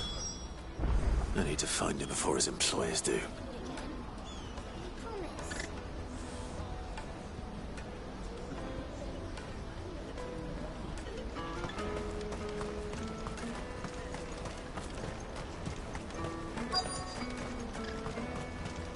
That's that now. Did you see a boy run past? He stole something from a friend of mine. There was a boy ran back there towards the Chocobo pen, but... Thank you.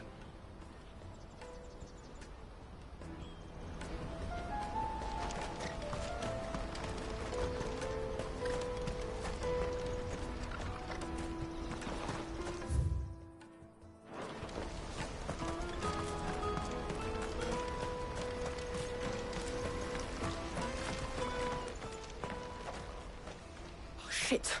Cornered. It's all right, Hansa. I'm not going to hurt you. I just want to ask you some questions. Fine. Not like I've got a choice. I'm looking for the people who are making you steal for them. Who are they? Called themselves the Carstones. They said they'd give me good gill if I did what they told me. I knew they were bad, but bread doesn't come for free. Didn't come at all half the time, before I started buzzing for them. You know, if I didn't do it, they'd just pick on someone else. Someone they could push around easier. Hansa. You found him then? Jill. Where are the other two? Eloise is watching over them. She sent Goots and I to look for you. You're... him! I haven't got your pass anymore, if that's what you're after. I gave it to the Carstones. Whatever you do to me, I can't get it back. Not that I go against them anyway. If it weren't for their gill, me and my mates would have starved.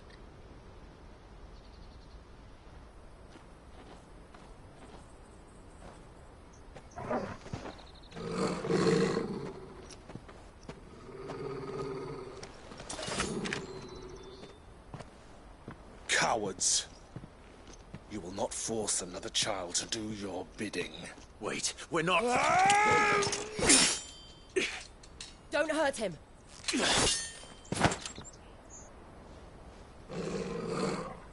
You're making a mistake.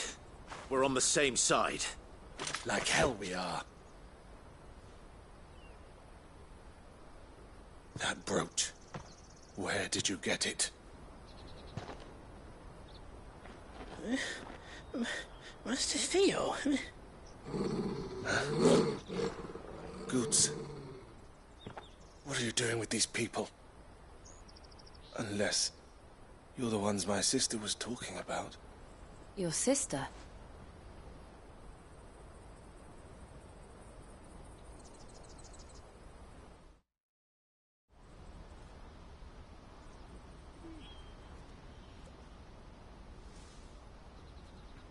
Eloise didn't tell us she had a brother.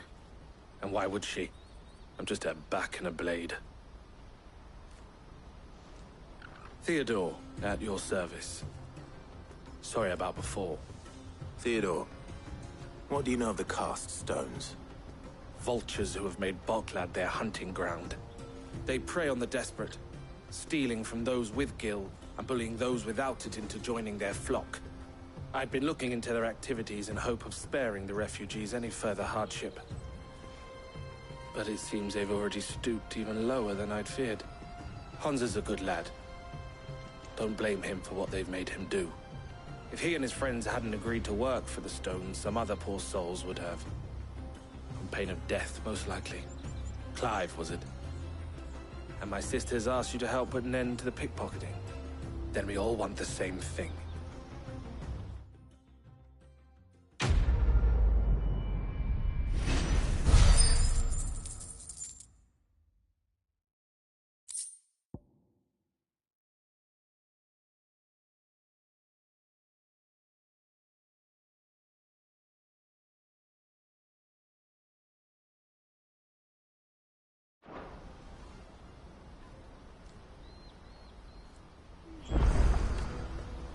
know.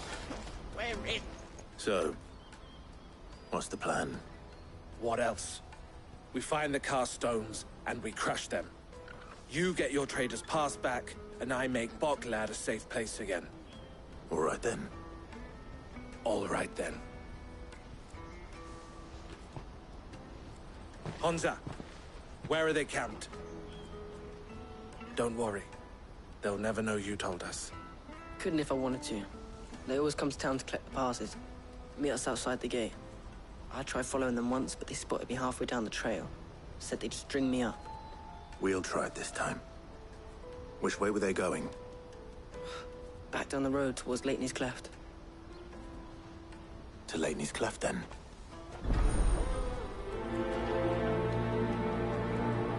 Lateney's Cleft is to the south, past the camp.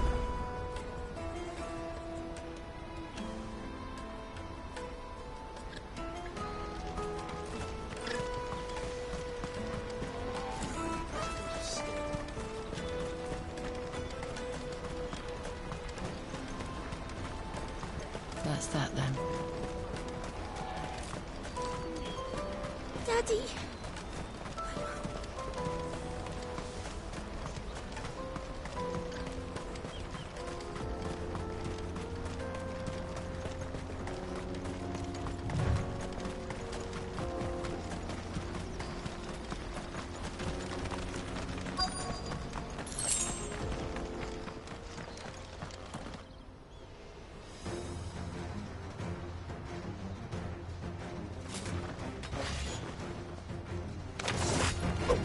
That's the one who's been sticking his nose in our business.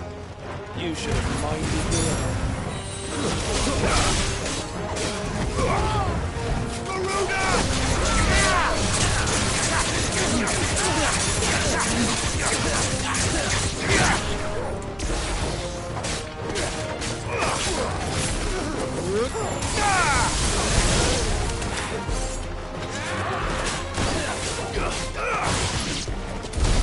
I doubt these were the ringleaders.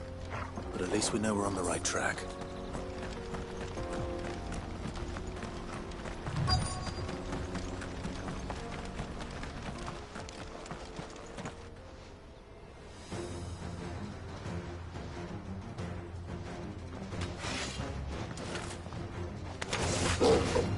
We got company! That's the lot.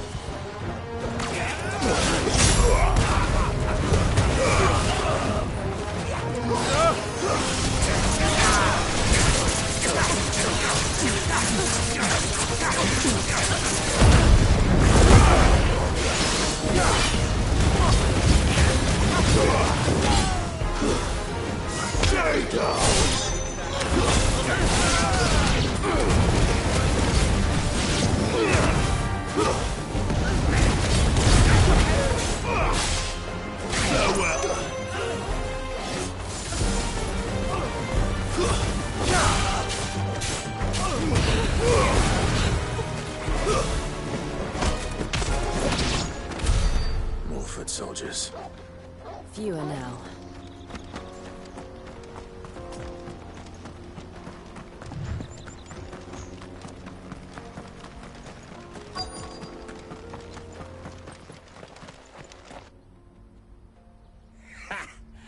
Not a bad haul today, eh? Aye. Some of our new recruits are natural-born ne'er-do-wells. Especially the little ones. That Hans has got nimble fingers, all right. It'll be a shame when they chop them off. But till then, let's make the most of it. Scum. The leaders of the cast stones, I take it. They don't deserve any mercy, Clive. I wasn't planning on showing them any. We're ready when you are, Theodore. Oh, I'm ready.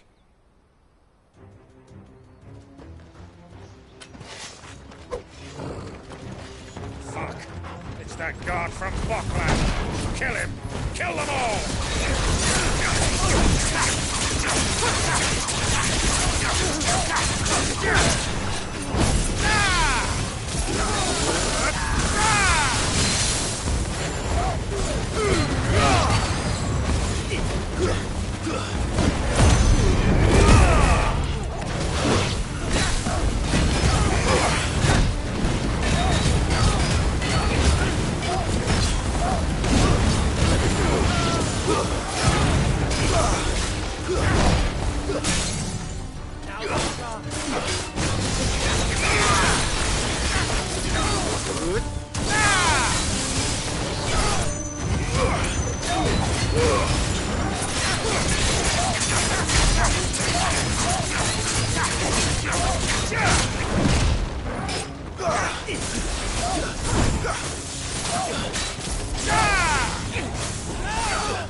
And they say crime doesn't pay.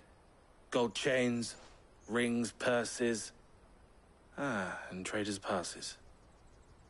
Dozens of them. Have the names been changed? Not yet. I recognize some of them. No doubt Goots's is somewhere among them. Now I just need to sort through it all and return everything to the people it was taken from. We should go and give Eloise the good news. Can we leave things here in your hands, Theodore? Of course. Oh, and, be sure to tell her of the part I played, won't you? We'll be glad to.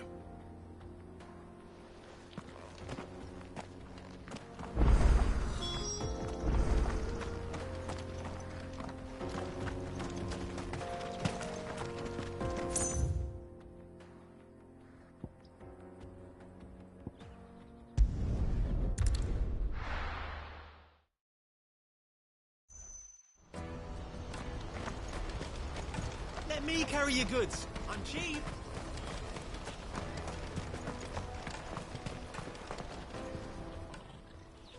Ah, Clive.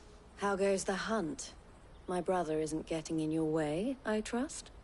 Quite the opposite.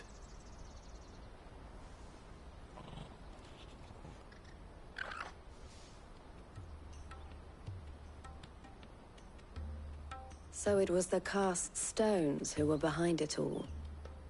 Theo told me he'd been on their trail. And their demise solves 3 problems at a stroke. That of the pickpockets, the bandits pulling their strings, and the passes they were stealing. I only hope yours is among the items you recovered. Only time and Theo's return will tell. Speaking of whom, welcome home, dear brother. You are too kind, Eloise.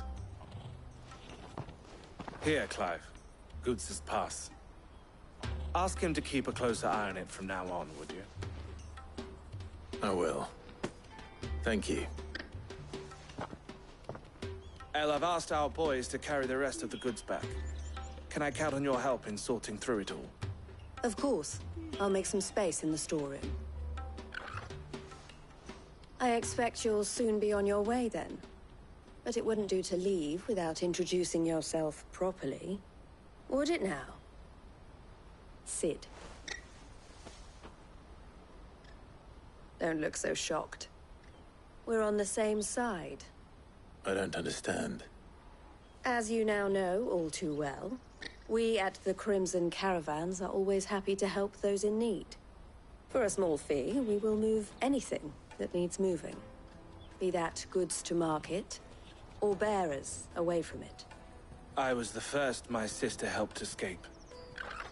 If it wasn't for her, I'd have been branded as a boy. I had no idea. It just so happens that we are seeking to expand our operation. And who better to join forces with than the leader in the field? Wouldn't you agree, Theo? I would. It seems our purpose is the same in more ways than one. So what would you say to working together again? It would be our pleasure. And our honor. The honor is ours. Here, Clive. This is for you.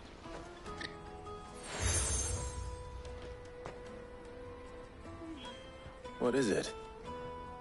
El has friends in high places, while I have associates in, lower ones.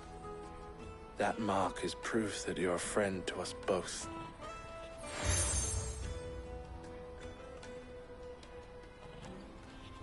I shall bear it with pride. Well, all that remains is to wish you a safe onward journey. Goots's pass should secure you a place on the caravan, but if you encounter any difficulties, we would be delighted to provide you with a coach of our own. For a discounted price, of course. Say, 9 million? We'll try the caravan.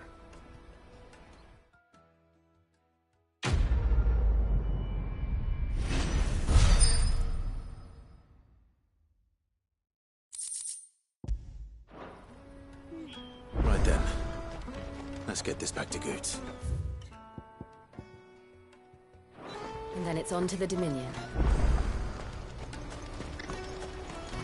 Out of my sight, wretch!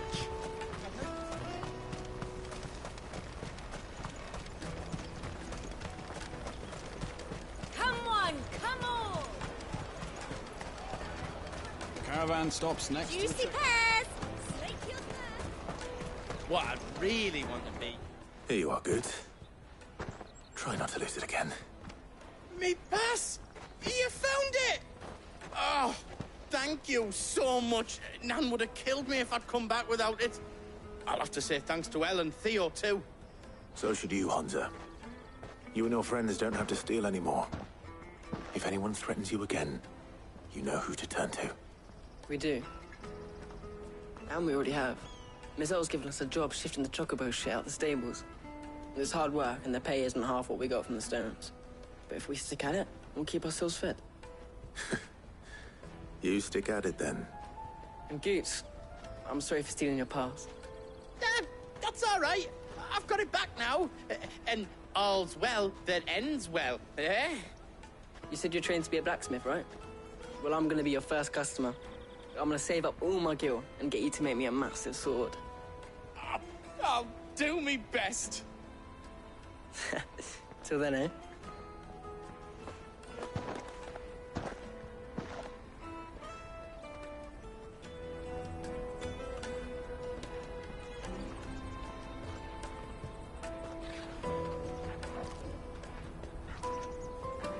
All right. We have a place on the wagon.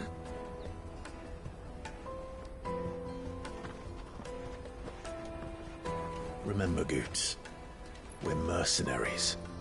You hired us to protect you. Mercenaries. And you remember the plan? You're to ride all the way to Twinside. Jill and I will go with you as far as the outskirts, then find our own way in. I'll buy that stuff I need. Right. And we'll scout out the Imperial's defenses. There's a square with a big bell tower right in the middle of town. If you get lost, or out goes wrong, we can meet up there. All right. Let's go.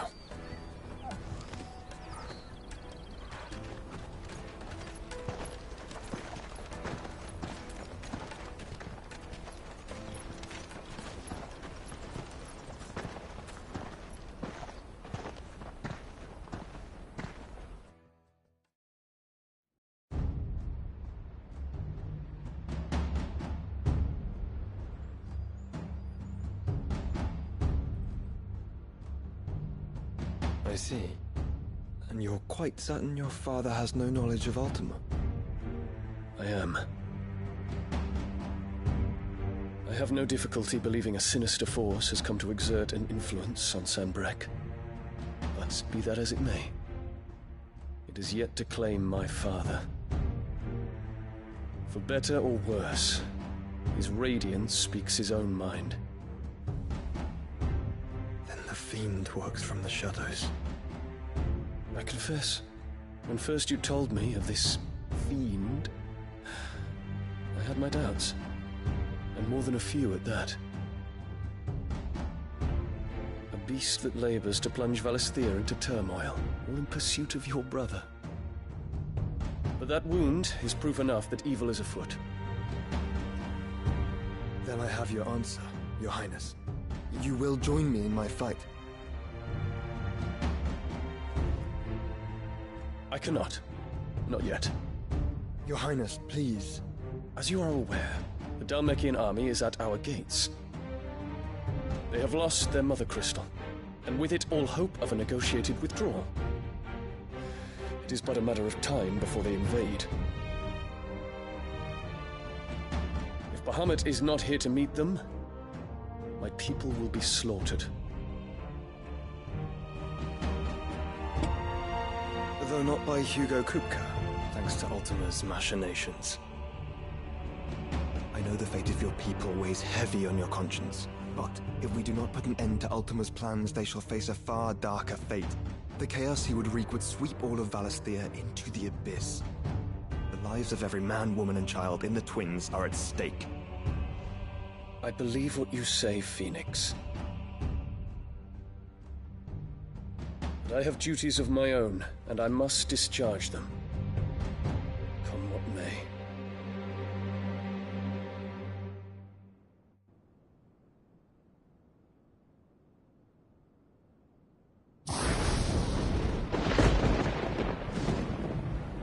What do you know of my blood?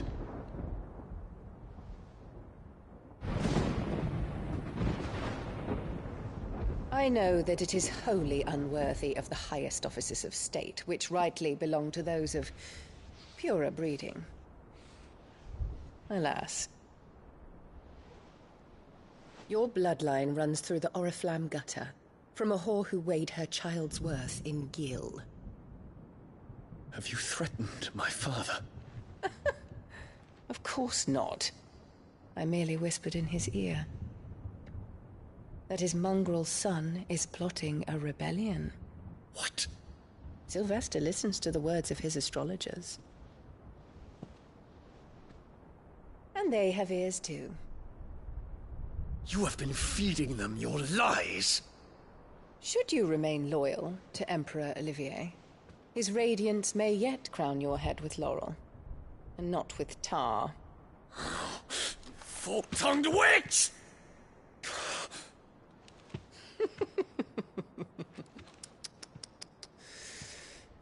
In consideration of your long years of service to the Empire, I shall forgive this uncharacteristic rudeness.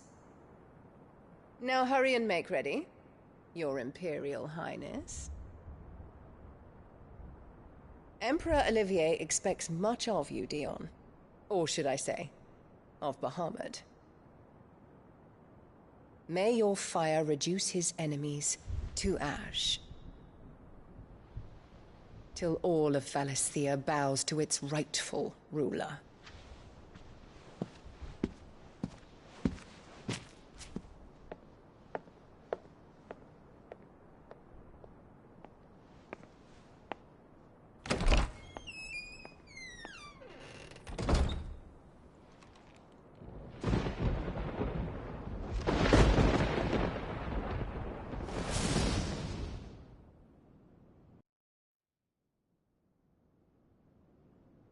There is another darkness that has taken hold of Sanbreque. And until its grip is released, the flames of war shall spread ever wider, just as Ultima wishes. Forgive me. My family has caused you much grief. You are not her keeper, Phoenix. This is a matter for the Imperial household now, and as a member of that household, it falls to me to resolve it. At such time as that is done, what strength I have shall be yours.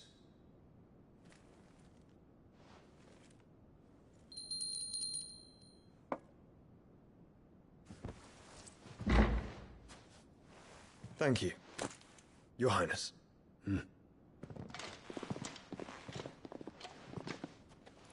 Let us take to the skies together, and bring a new dawn to Valisthea.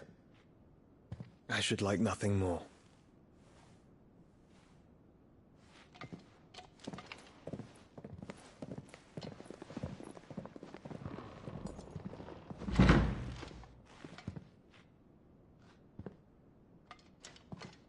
Terence.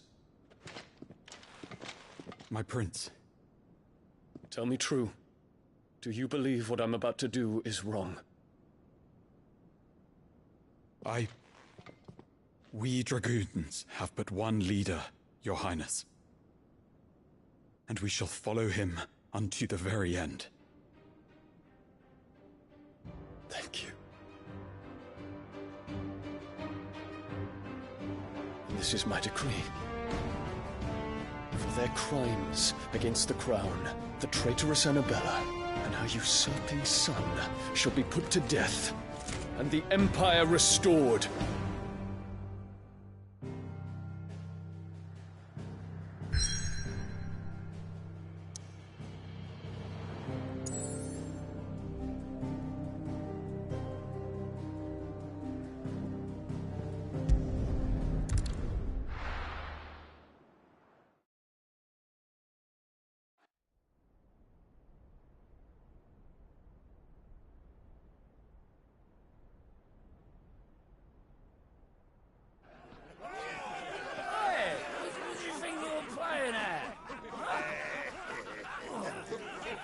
So stop you getting eaten by a fucking wolf. That's what. Come on.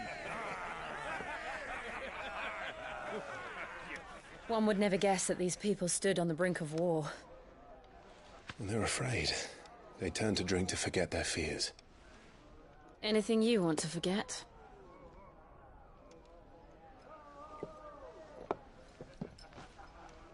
The harbor is empty, and half the market stalls too. The city may seem peaceful on the surface, but it's balanced on a knife edge.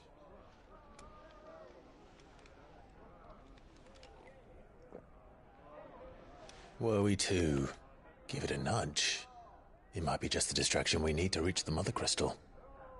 I thought you might say that. We should send for Gav. We'll need someone to keep the fires we start from going out. And we can busy ourselves scheming until he gets here. I'll send a Stolas then.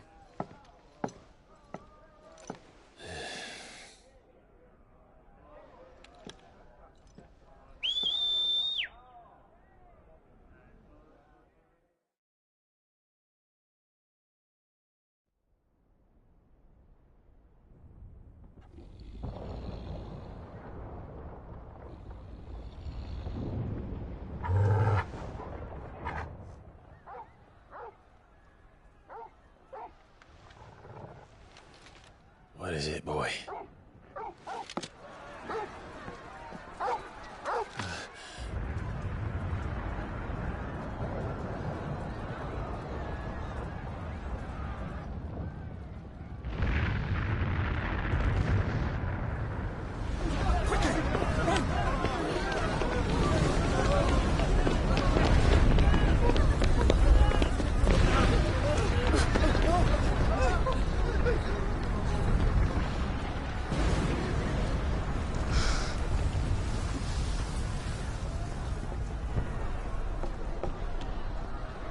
What's happening?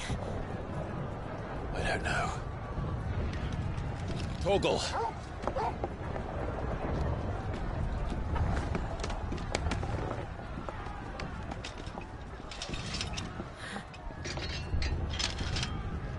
This way.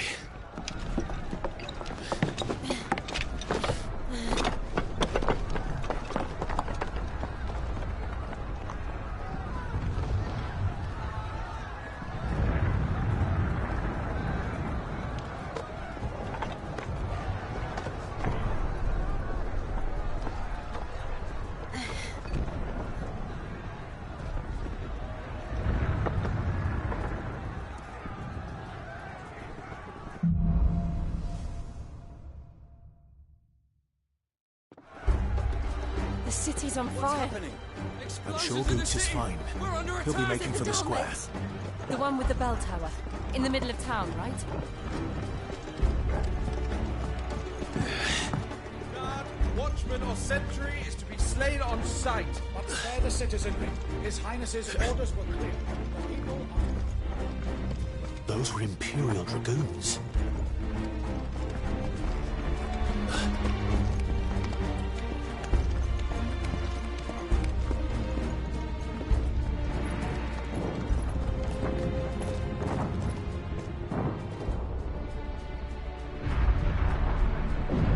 What in the hell is going on? Let's go and see. Right.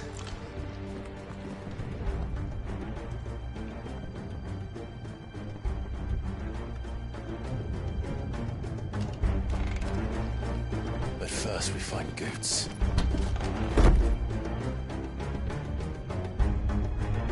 I just hope he's all right. You there! Identify yourself! We have to.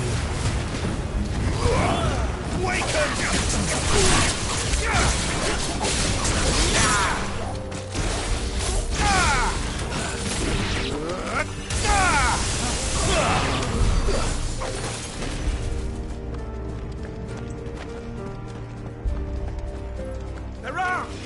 Quickly! Cut them down!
Dragoons.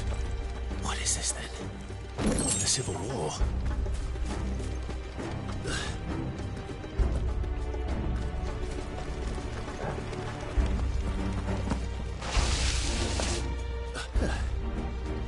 Never thought I'd be glad to fall into a sewer.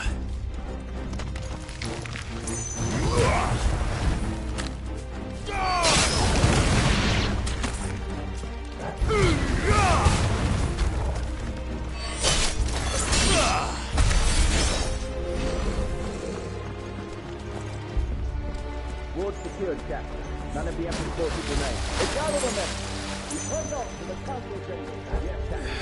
What of the men and women in the market district? The evacuation is justice. Good. Then all that remains is be thrown into the There it is.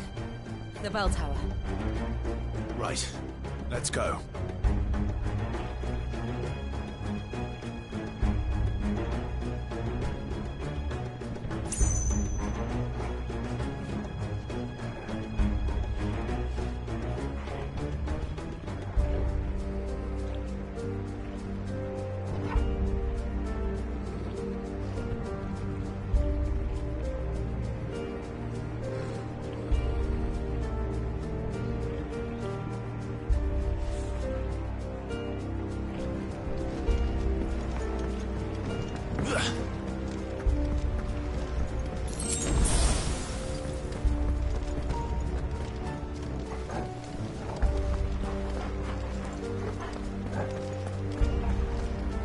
Ah, a goods lift.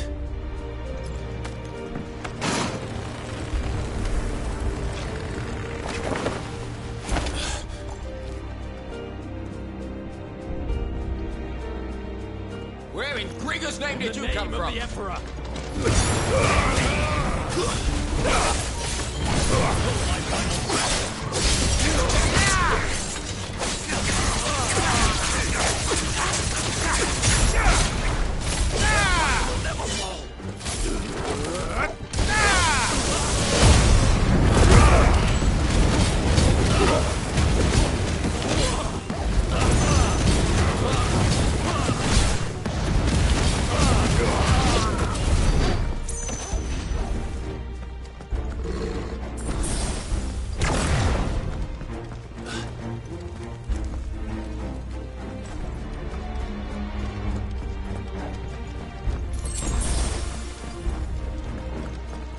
Intruders! This might take a while. Defend the gates!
Damn it.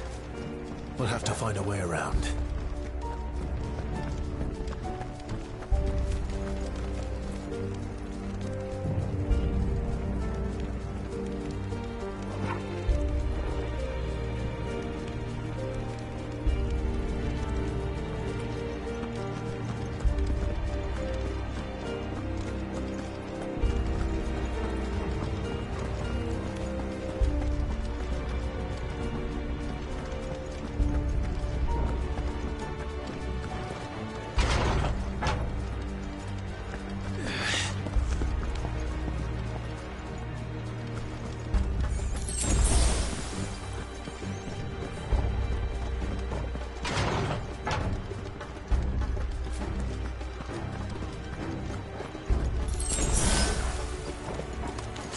In the name of His Highness!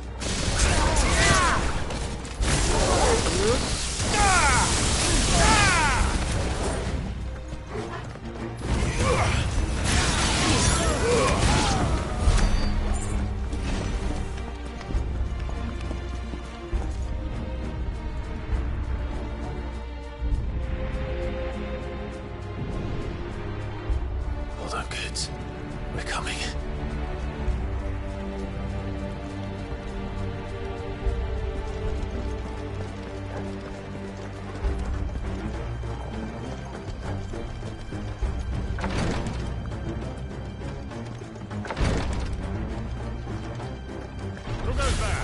In the prince's name, none shall pass. Too slow.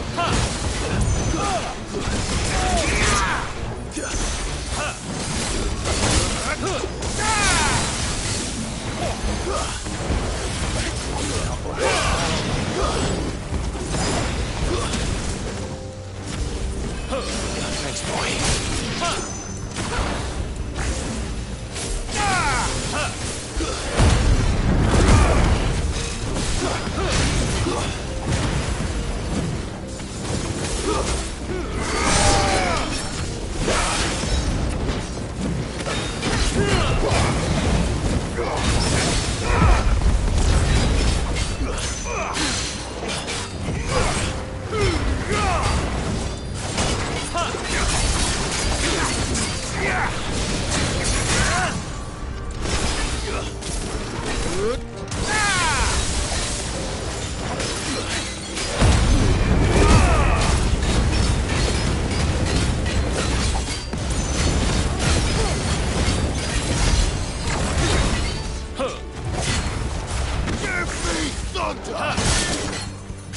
Let's try.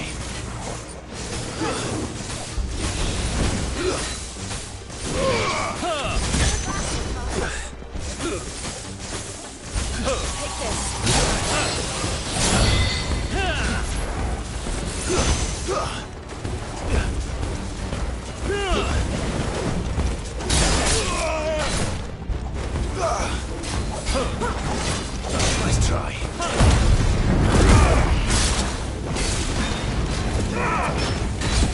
I needed that.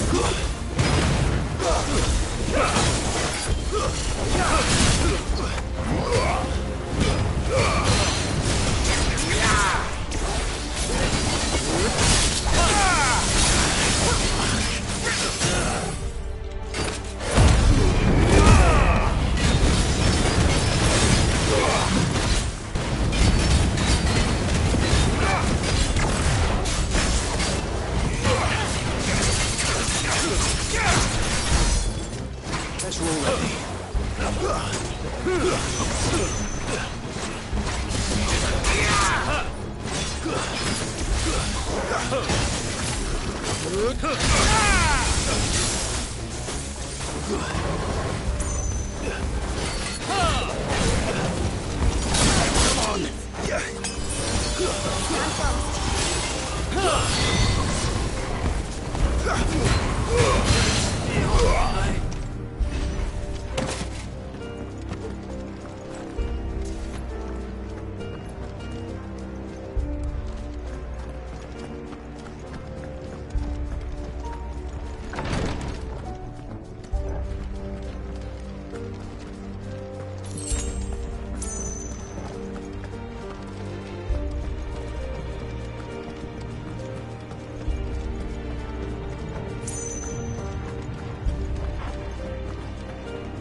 Enemies on the ramparts! Kill them!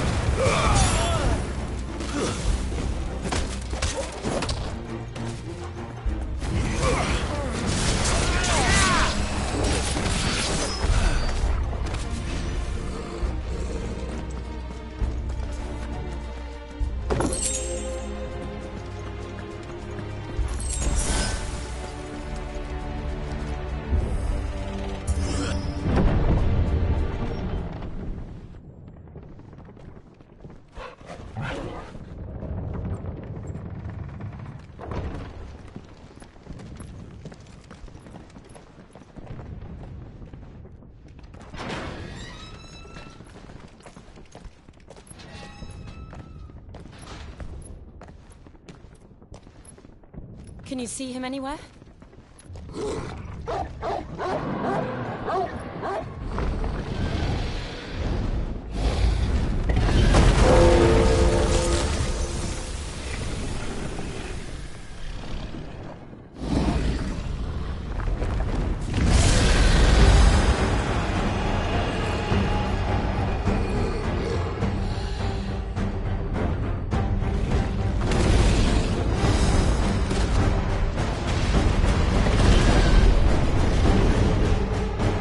Must be one of the Dragoon's pets.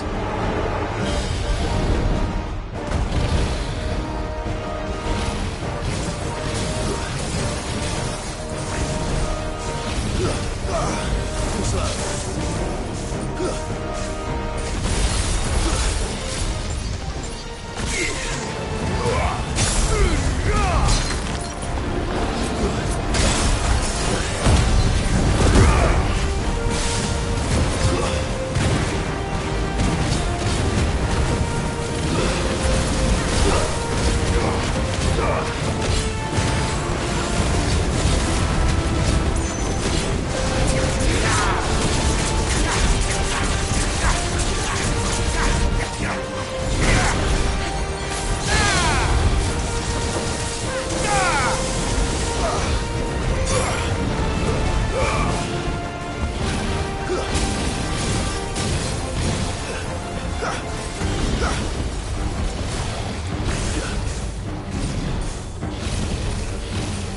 Nice try.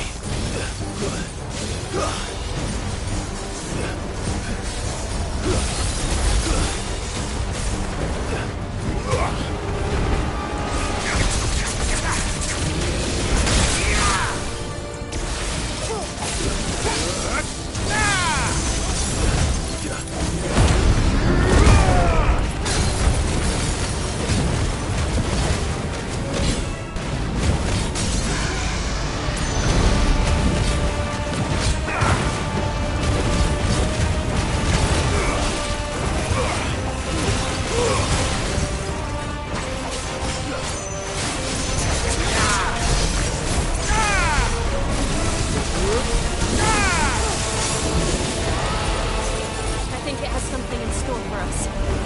Get ready to move.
Too slow. Come on. That's better.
No good. No.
Over here, Clive!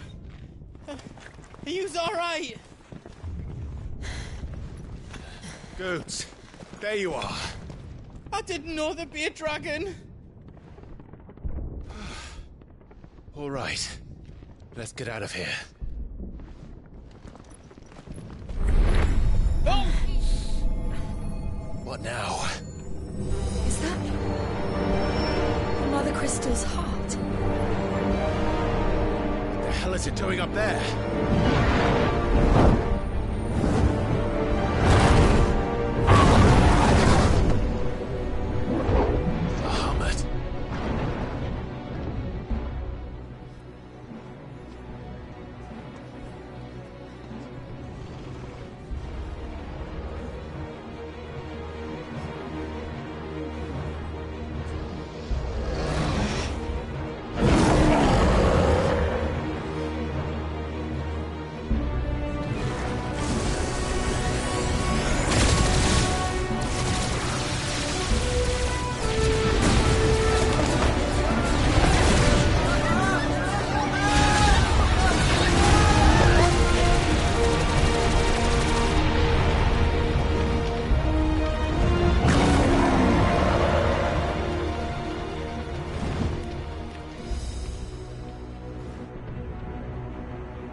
Don't do this! We must leave. Now, Your Grace. I beg of you. This is not what he wanted. Something's happened. Forgive me, Yut, but I must put a stop to this. Your Grace!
So, what do we do now, then? We destroy the heart. We might come back! As soon as the flames die down, the Imperials and the Dalmex will move in. This may be our only chance. And Bahamut has gone for now. You should get as far away as you can, Goots.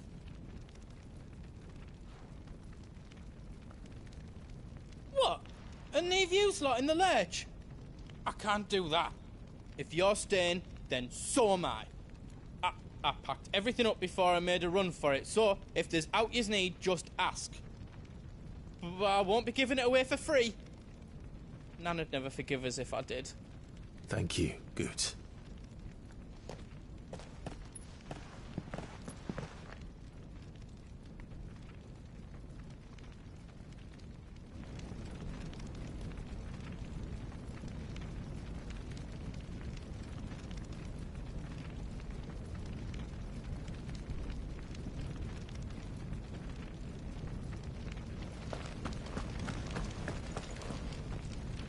Drake's tail is right there, Clive. It's time to free Storm from the Crystal's curse.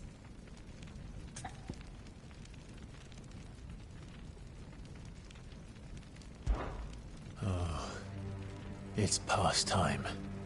But remember, Bahamut is still out there. And I dare say we'll be seeing him again before the night is done.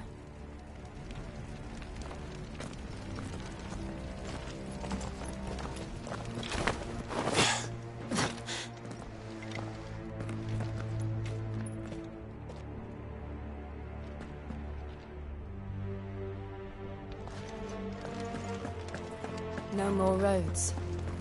We'll have to find our own path.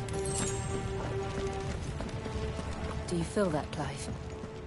Ether. Just what we need.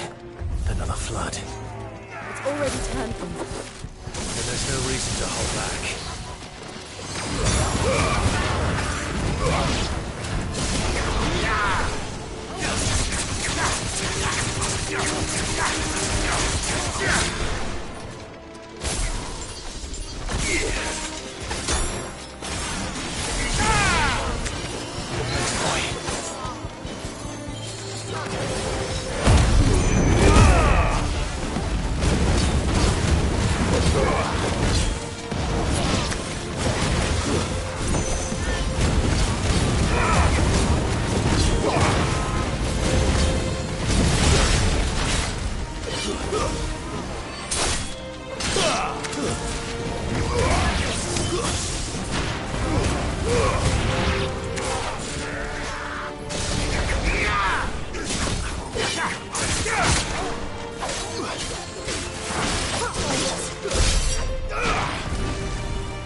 Joshua! I'm coming!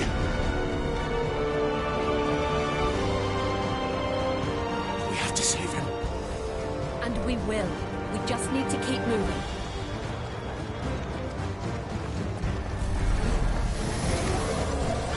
Come again! Not now!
Heading for the heart.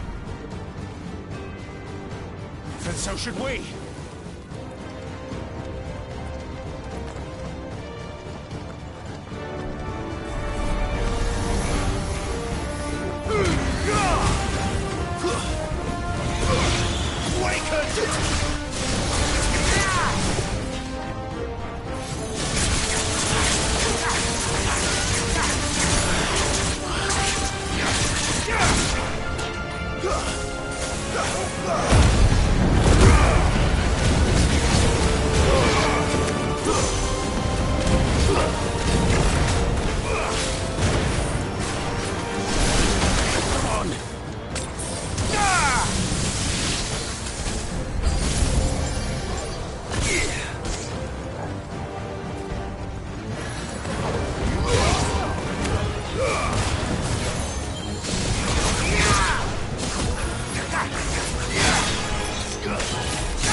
Those the council chambers.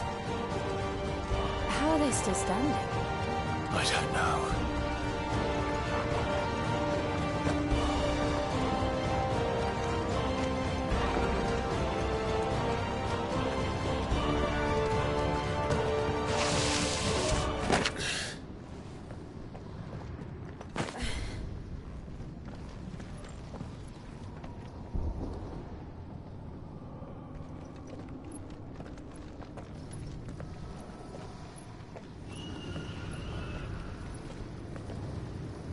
He'll be all right, Clive. He's a survivor.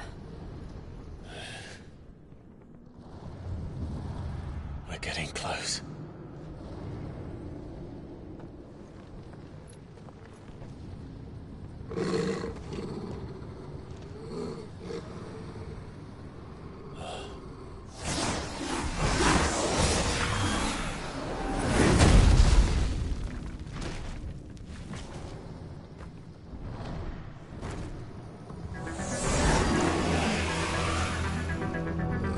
Looks like somebody doesn't want us getting any closer. I don't care what it wants. Neither do I.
Turn quick!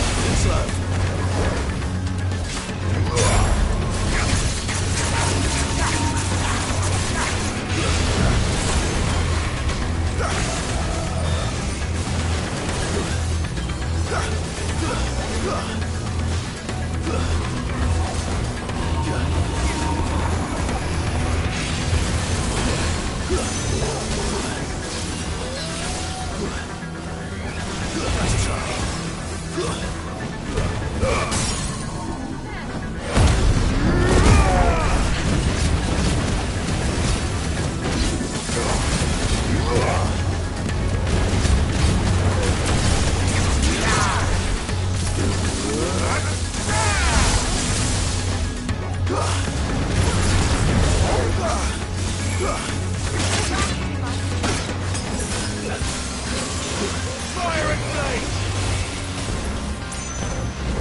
I don't want to know what that is. We have to end this right now.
To arms, then.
These beasts... they're getting stronger. We can think about them later. Right now, there's only one thing we need to focus on. The heart.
We might be able to get up through the building.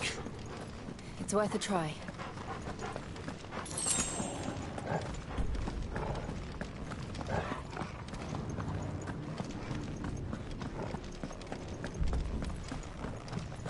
Quiet.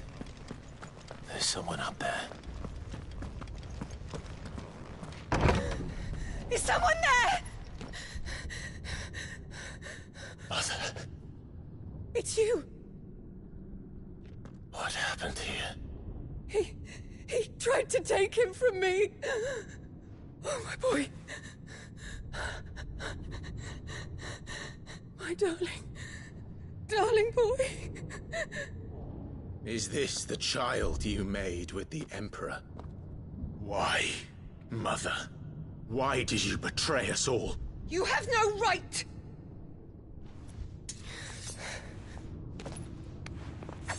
Answer him. We took you in, savage. Show some respect for those who raised you.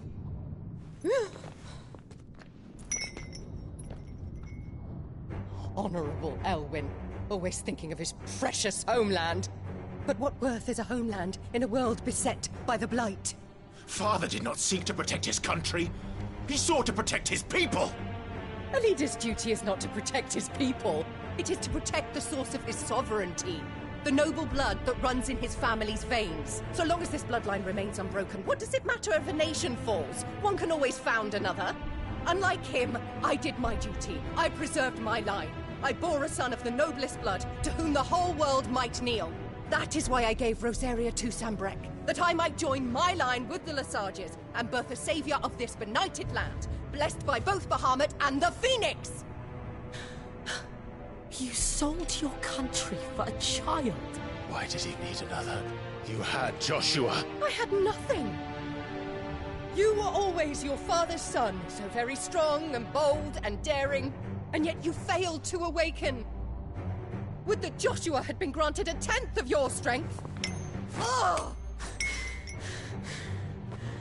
How the nobles laughed that Elwyn's firstborn was surely the son of a concubine, and my own, not long for this world. The shame of it! The shame of being slandered by one's inferiors! How could you ever know how that feels? It should have been you! Why didn't the Phoenix choose you? Joshua's every waking moment was spent trying to shoulder the burden that you and the Phoenix and the Duchy foisted on him. That's why I became his shield. To help bear the weight. But what did you do? You betrayed your own blood and surrendered your son to his fate! Joshua, my darling boy. I never meant to hurt him. The soldiers' orders were clear. He was to be spared. Why did you survive when the only one I truly cared for died? What? Have you not looked out of the window? Joshua is here! The Phoenix lives on! He's battling Bahamut as we speak!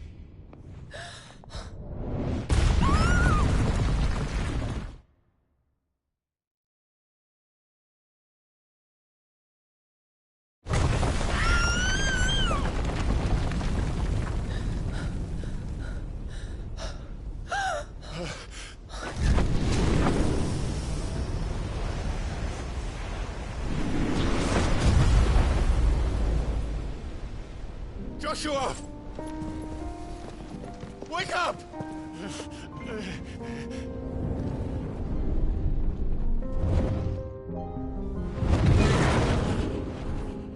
I am a shield of Rosaria.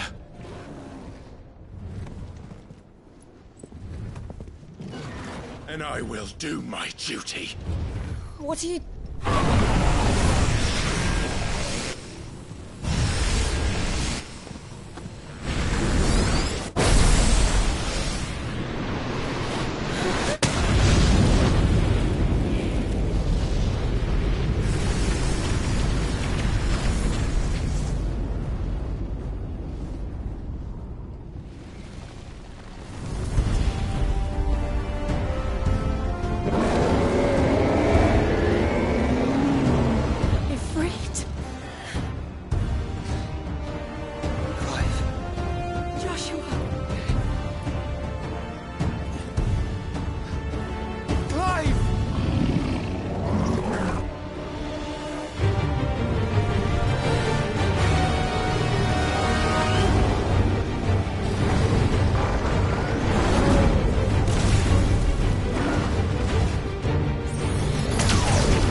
face the consequences.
stop this! Please think of your people!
drawing in more ether than I've ever seen.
than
I've ever seen.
roaring in more ether than I've ever seen.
Things are drawing in more ether than I've ever seen.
things are drawing in more ether than I've ever seen.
that I've ever seen.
Thank the Founder!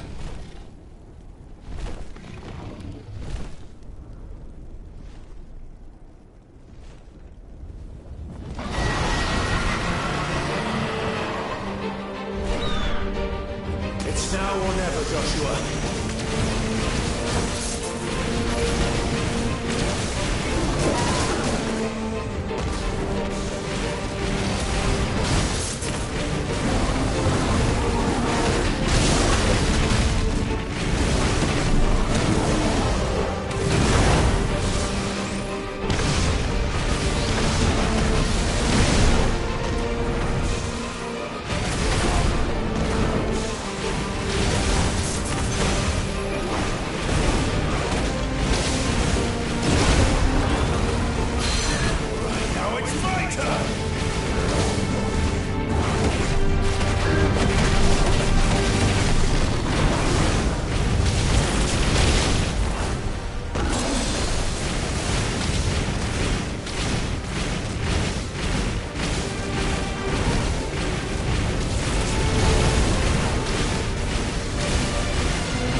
What now?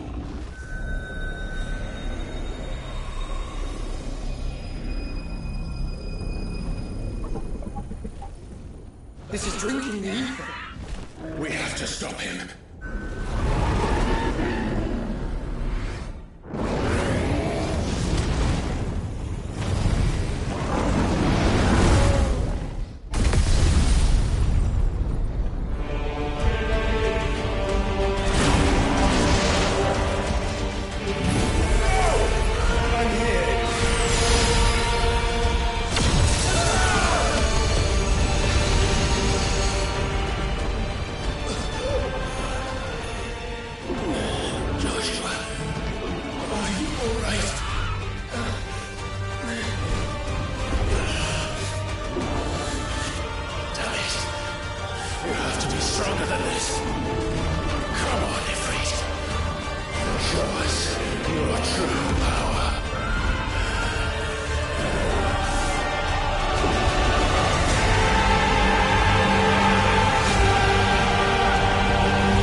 To match such power by trusting in our own.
world.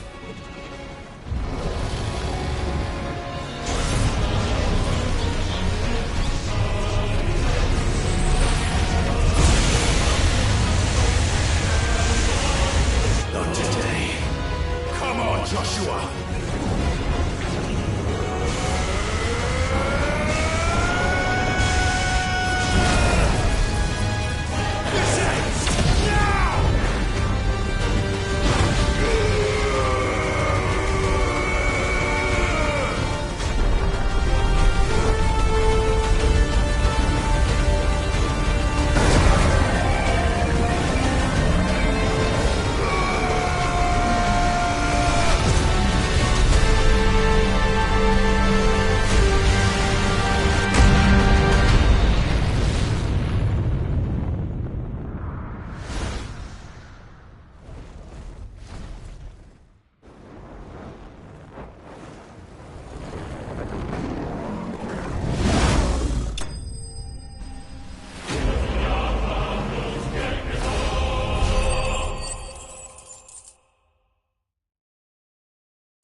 Dion!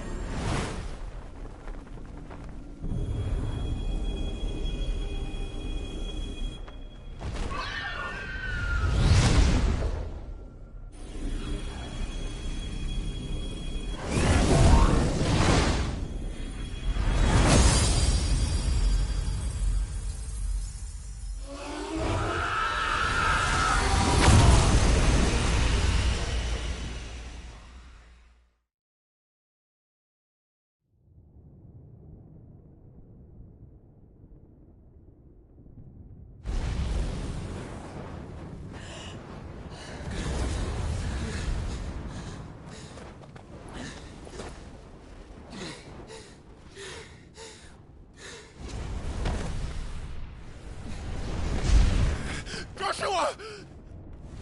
Clive!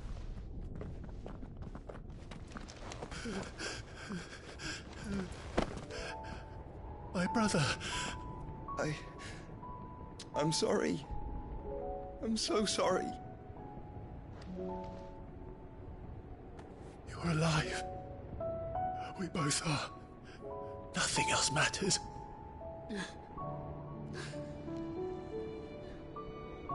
I never dared hope that I would see this day.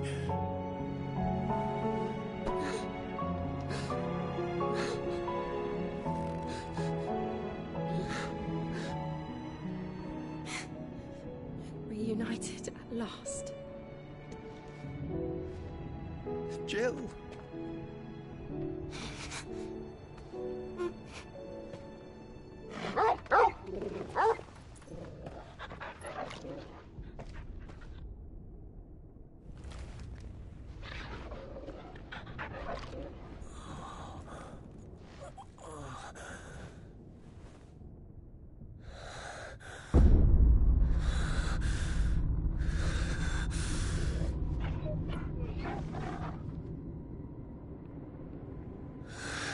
This is for my father!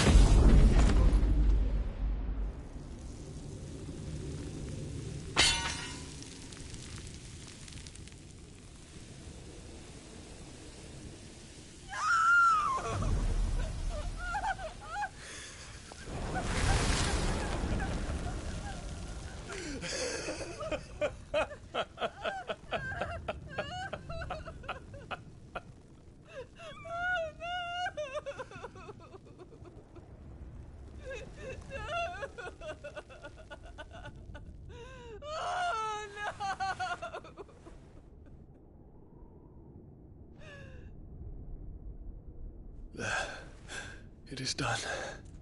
The demon that would tear our house apart is no more. Father.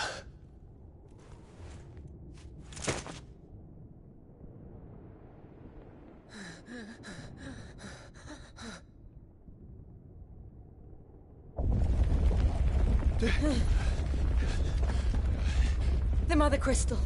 It's collapsing. Right. We need to leave. No.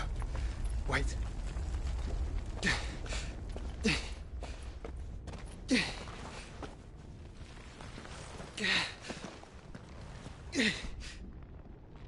I owe him a debt. Fine.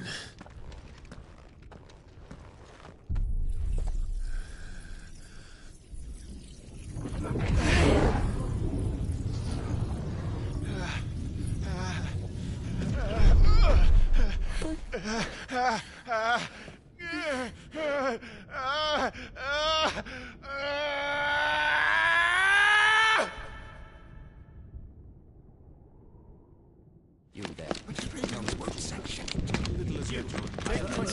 Don't reinforce the walls. Situation. Report, Captain. Can nothing be done to call them off?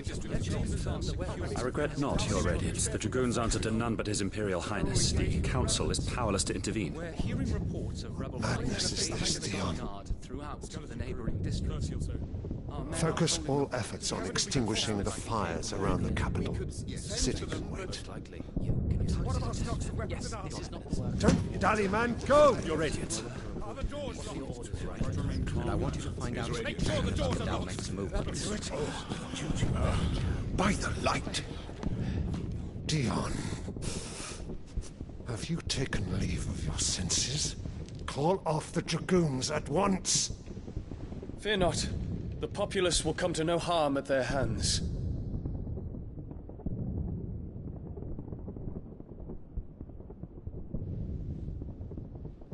I am here to save you, Father.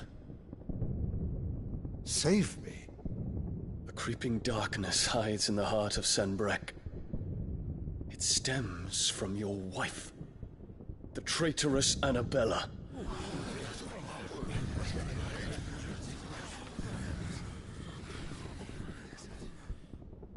Not another word, Dion. Father, though you may not see it, the darkness has taken hold of you. It has made you forget yourself. But I bid you remember, there was a time when you ruled not with cruelty, but with compassion. Why now do you turn your back on your people? Why now do you seek to stoke the fires of war? You too have borne witness to this change, Your Eminences. And you know, as well as I, who is responsible for it. A puppet now sits upon the throne, but cut his strings, and the master loses the power! What? Dion, you bear steel before your Emperor? Guards! Take him!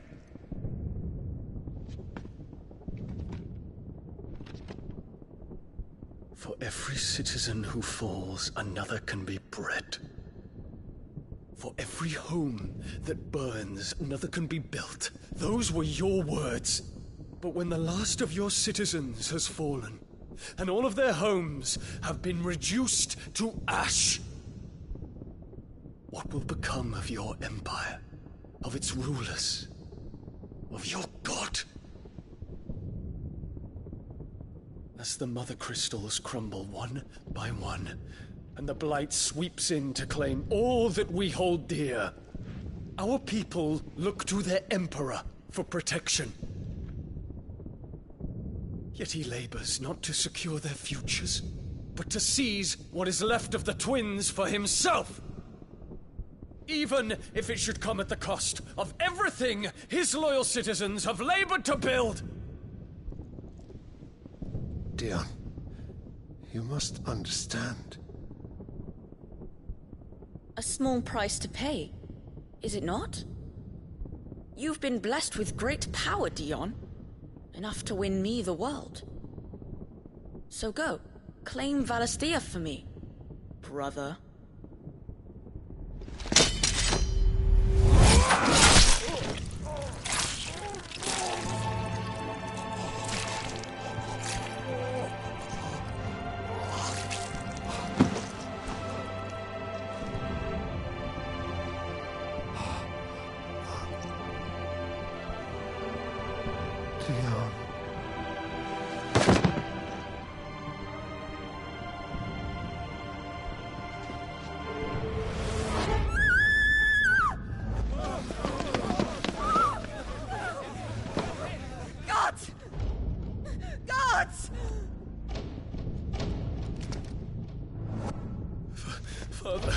father.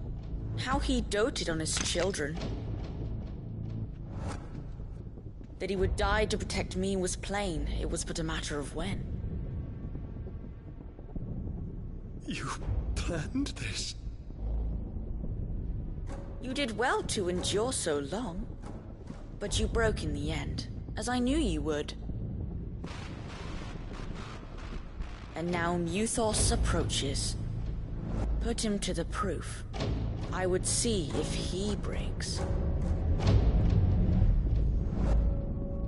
Go, Bahamut. Kinslayer.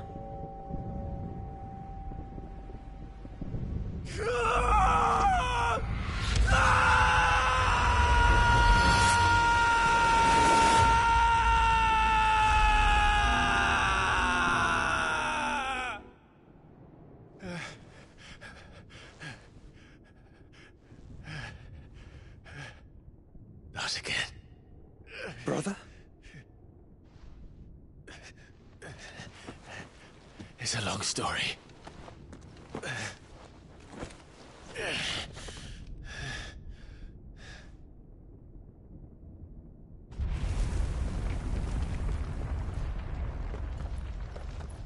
You cannot stay here, Mother.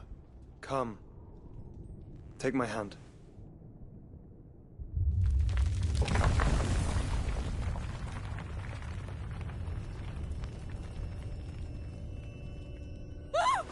Get away from me! This is all just a dream, just a bad dream! You will not take me, Shadow! You will not take me!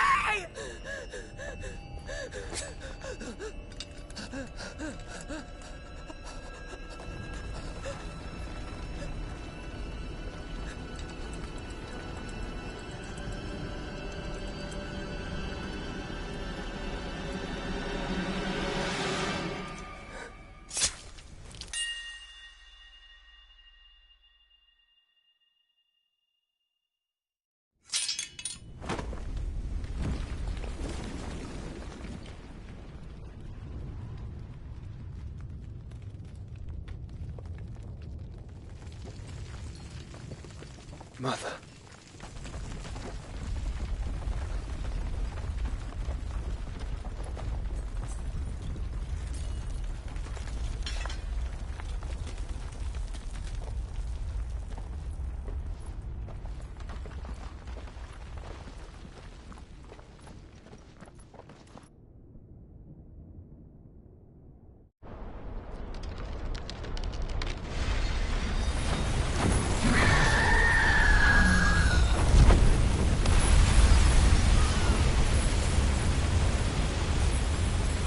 If it is consciousness that weaves your wills together,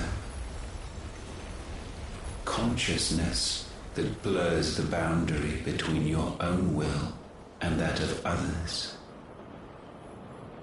then we shall set you apart once more.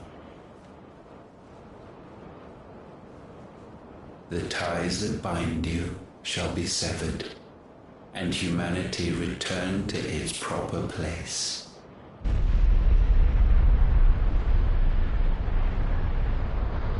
By primogenesis shall a new age of reason begin.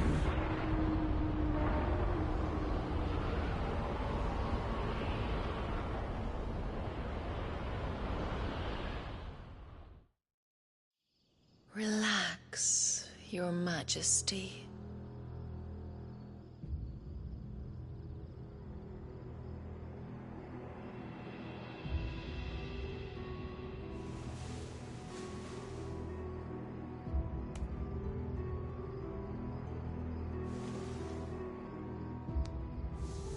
Don't you want to play? It's been a long time. If that is your wish. Men, you are as meek as all the others.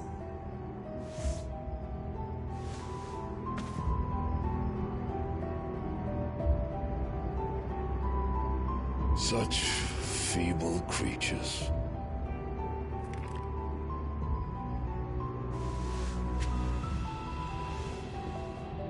Gifted the power of icons, yet slaves to fickle emotions which usher you to your doom. And so you bind your fragile wills with strands of consciousness. The wretched handiwork of a wretched people. The sons of fire were united at last, and for but a moment their flame burned bright. Soon Muthos shall become our perfect vessel. And then shall the world be remade. Not before the bonds are severed, of trust, of respect, of love. Only when every strand of consciousness is cut away, may Muthos return to our side. By primogenesis shall all be undone. Mankind shall be rid of his wretchedness, and Muthos of his will. But while he yet clings to it, he has the power to forge bonds anew. And so we bid you, find Muthos, and sever every one. To destroy that which has no physical form. You ask the impossible. There is nothing your black blade cannot cut, Odin. We shall unite with Muthos, and bring forth a new world. So long as our vessel remains unclaimed by humanity. It shall be done, Master. My will is yours.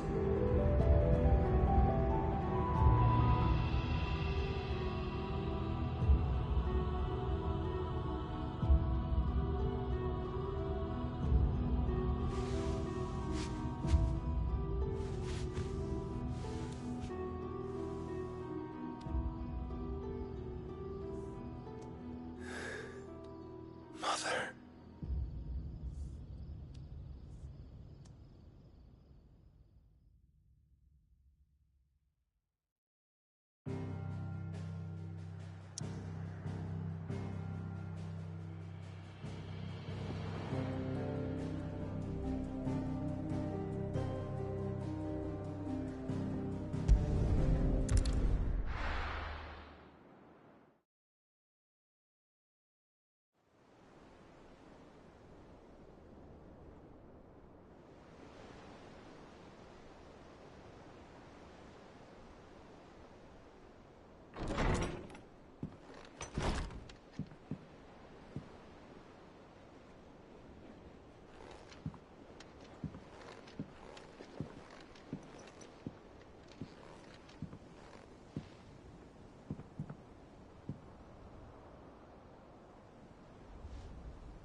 How is your brother?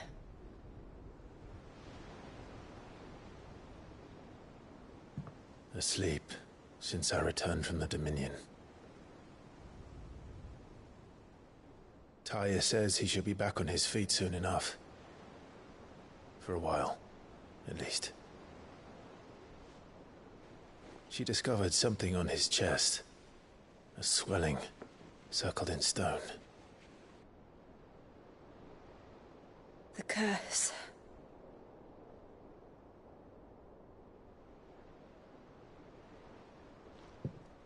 For every mountain we climb, another rises up to greet us, doesn't it? It's never ending.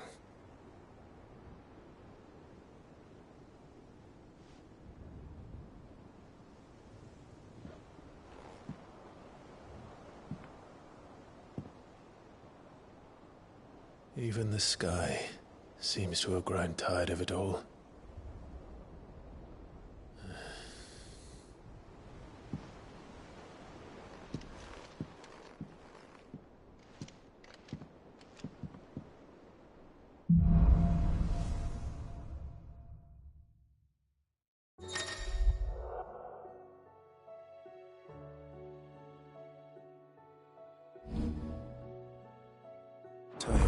if I disturb Joshua.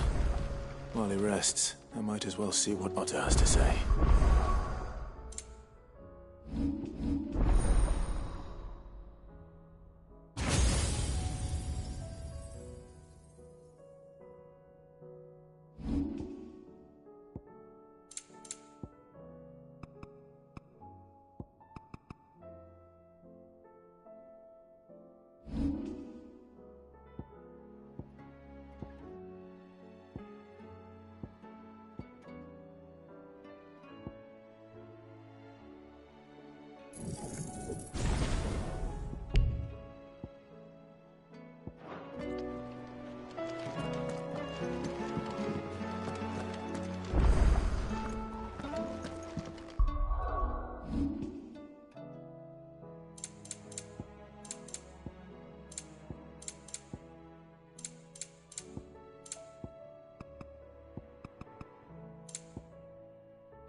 Did you see the pair that got hauled into time?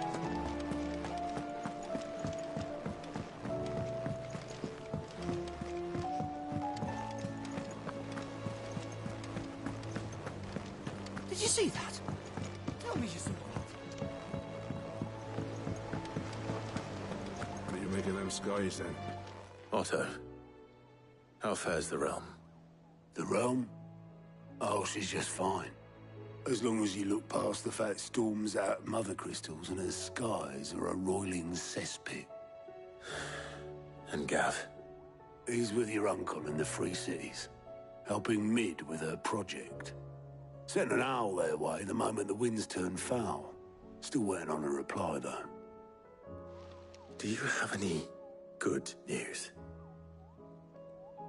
Well, that depends on your definition of good. All right, fine. What do you suggest we do? Oh, no, I'm just the messenger. I'll leave the scheming to those more suited to the task. Could be that Lady Vivian and Old Tomes have their own thoughts on the current state of things. Could be that they don't. It certainly can't hurt to ask. I suppose not.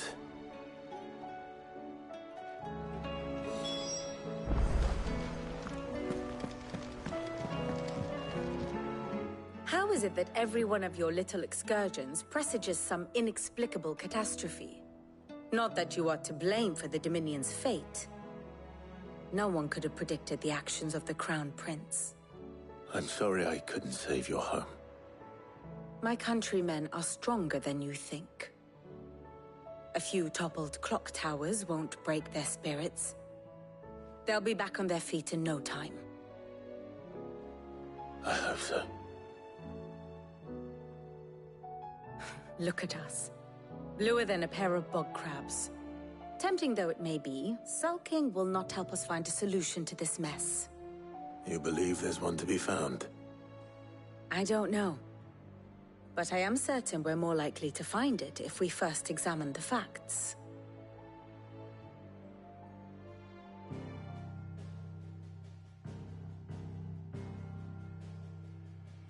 Beneath these darkened skies, fear and confusion reign over Valisthea. Oh, the lands around the fallen Mother Crystals had already begun to wilt for want of ether. But not like this. Crystals that filled wells and fueled furnaces.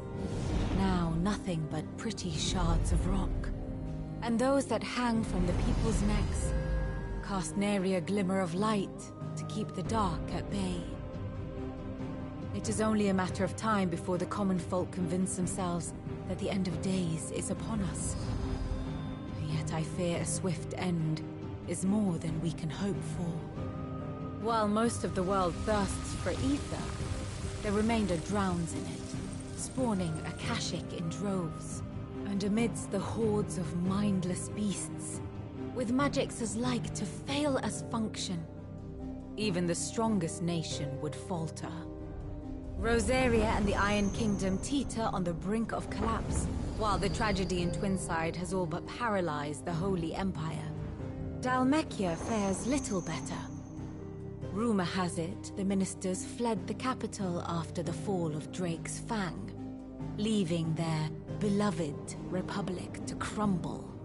Waloed, meanwhile, moves in earnest. The Einherjar has been sighted off Storm. The world, in short, is in chaos. It would seem our civilization was nothing but a castle of sand, to be washed away at the whim of the waves.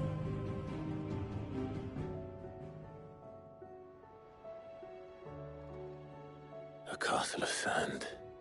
Not my best flourish, but it seemed fitting. The reports I've received are considerably more blunt in their appraisal. Without the protection of their nations, it will fall to the people to defend themselves against those who would take what is theirs. Which is only ever going to end one way. Defending a farmhouse against a band of chocobo thieves is one thing, but pitchforks and palisades will do little to stall an army's advance. Should the King of Waloed deign to invade, there would be none to stop him. None but us.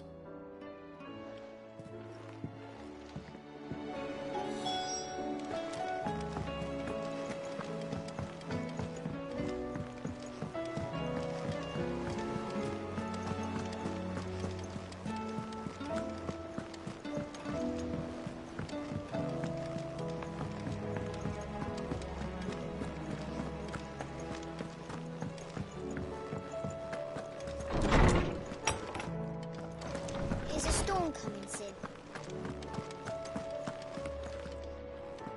Let me guess. You're here about the skies. Is there anything you don't know, Lawsman? It doesn't take a court astrologer to augur the obvious. As for what has disturbed the heavens, that, I believe, is a question the Fallen might be better placed to answer than I. And on the 6th day, did the gods tear the sun from the firmament, visiting darkness upon their prideful sons and daughters. But I dare say you remember your childhood lessons on the sins of Zemeckis only too well. You think they're connected? That Ultima was one of the gods responsible? Well, he has certainly exhibited powers that we mortals would associate with the divine. There is nothing divine about him. But he wouldn't be the first god of whom that could be said, now would he? Yet for all the fairy tales that tell of the sins, there is almost nothing in the way of actual historical accounts. Had I the Journal of Moss the Chronicler, I may have been able to tell you more, but alas, I fear all remaining copies have been lost to time. You will forgive me, I hope? Certainly not. Because there is nothing to forgive. Even without this journal, you've provided us ample wisdom. And we will always be grateful for it. Perhaps Otto will be more inclined to share his thoughts when he hears what the others had to say.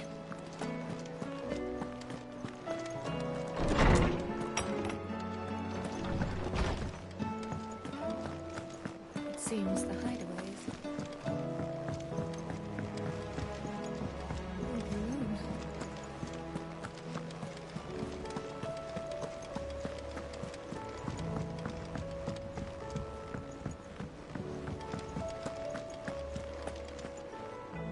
Clive, we have a problem. Only one. That would be a first. It would. Actually, there are 3. We had as many owls arrive while you were at the shelves. Martha's got a Kashik out her gates, and talk of monsters roaming the hills outside of Northreach has put the wind up Isabel and her lot. And don't forget Dalimil. Lubor says the village was raided by bandits. When it rains... It fucking pours. The curse breakers are spread thin, taking stock of the damage in the Dominion. And even if I could get word to all of them, I doubt they get here in time to make any real difference. Which means there's only 2 people who can.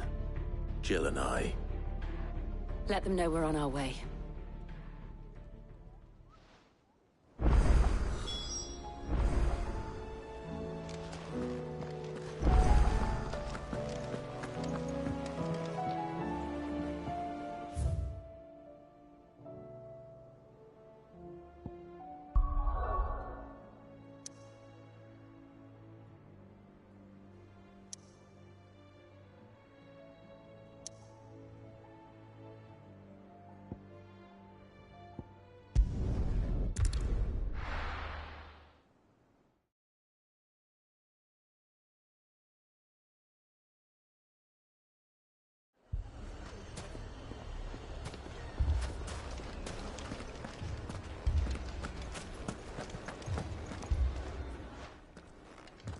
Cid. Your new companion appears much more formidable than your uncle. Should I be worried?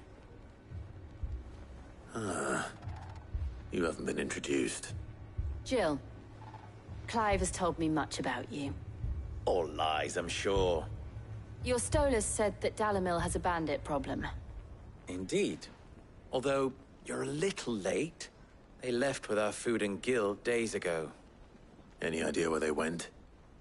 The desert's a big place. Your guess is as good as mine. But the fact is, I have more immediate concerns. What did you say to me? What did you say? Ah, as if by magic. Let's just say we've yet to reach a consensus about how to solve Dalimil's little problem. And at this rate, it won't be the actions of the bandits which prove to be our undoing. It will be our own. I've tried reasoning with the dissenting parties, but even the Desert Hare has limits. Perhaps we could talk to them. What makes you think they'll listen to us? What makes you think they won't? She makes a fair point, Cid. And you won't have wasted much of your precious time if you fail. They're just across the courtyard.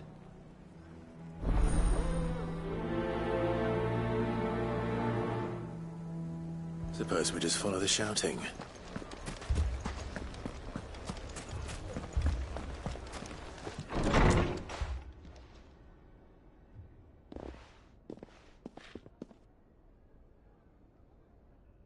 You wouldn't talk like that if it had been your men whose throats were slit.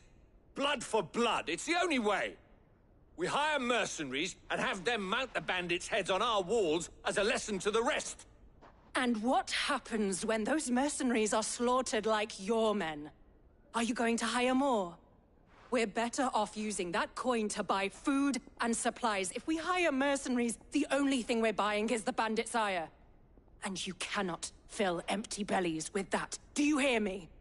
But what happens when they come back? Maybe it'll be your throat that's slit. That's enough. Both of you. Any more of this and I'll throw you out myself. Come back when you're ready to talk like adults.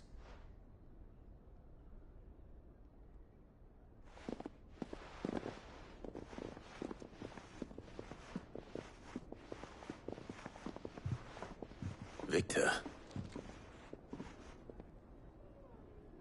What's he doing here? Cid. And Lady Jill. What brings you here? I was about to ask you the same thing. Costness is in chaos, and the markets have all but ceased to operate. The Briar's Kiss here in Dalamil is the only place I can reliably obtain supplies. I was here to do just that when Master Lubor told me of his troubles. He thought I might be able to talk some sense into these fools. But if you're here, I suppose his patience must be waning. Who are those people? Those were the thorns in Lubor's side. And the reason this place might be headed the same way as Costness. It's these accursed skies. The darkness is enough to drive a man to madness. Or an entire city, for that matter. We're still working on the skies. But in the meantime, perhaps we can find a solution to Dalamil's problems. I hope so. For all our sakes.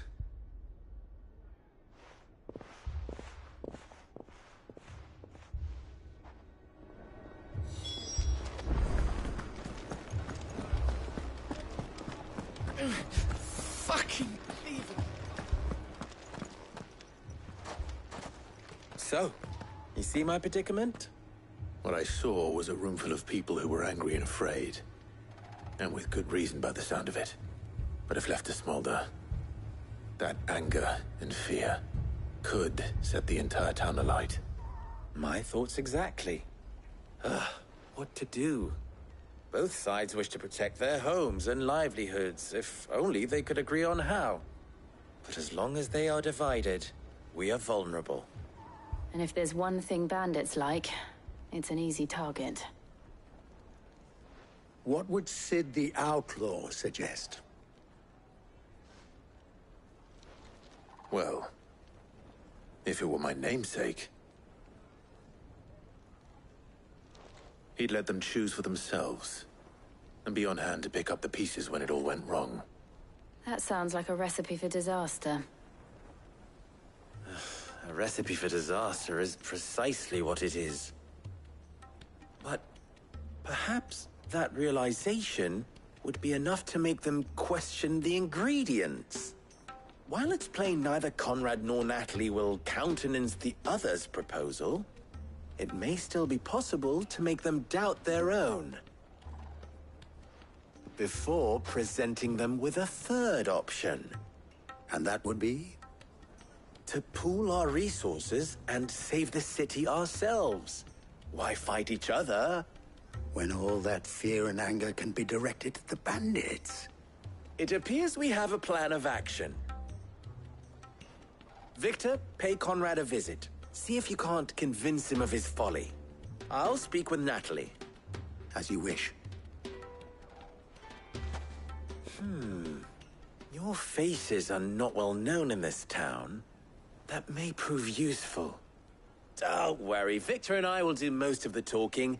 You need only play along. Play along? What he means to say is yes.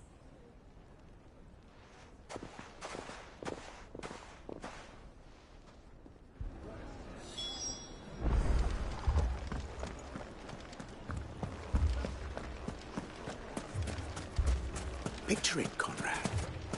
You're all...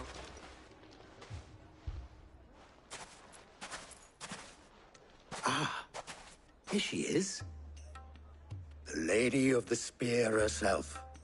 Conrad, may I introduce you to Jane, commander of the Red Wings, the oldest mercenary guild in the Free Cities. A pleasure, my lady. The pleasure is all mine. As I told you, I summoned the commander here from Canver to inquire about a contract. Victor says you told him no. That there aren't any men left to hire. Is that true? True as the crystals cracked. Nobles came and claimed every last one worth his salt. And not just from us Red Wings. You know of the 7 high houses. There must be 2 swords assigned each one. Granted, we have a few boys left. If it's boys you're looking for.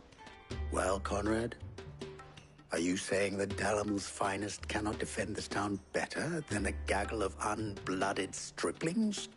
That a band of beardless youths could better avenge the deaths of your brave men than you yourselves? Absolutely not.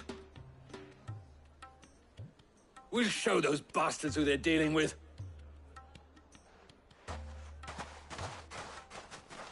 I can't believe that actually worked.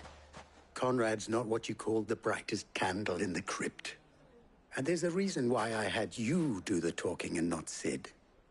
Well played, my lady.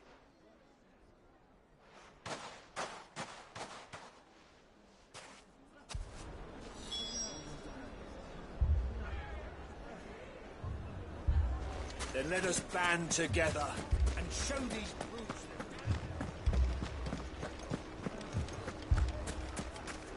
My shop. If I had my pickaxe, I would... I mean, it may still be possible to buy something. Ah, here he is now. Natalie, allow me to introduce Lord Underhill of Randalar's prestigious League of Merchants. Lord Underhill. At your service. Underhill? I was just telling the good lady of our conversation, my lord, and how you were lamenting the state of the capital's stores. Lubor says that not only are the granaries almost empty, but that war and the Blight mean this season's harvest won't be enough to fill them for winter. Indeed, certainly that is the case.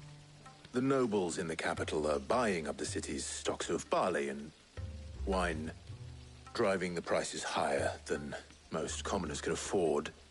It is only a matter of time before the peasants revolt. It is worse than I thought.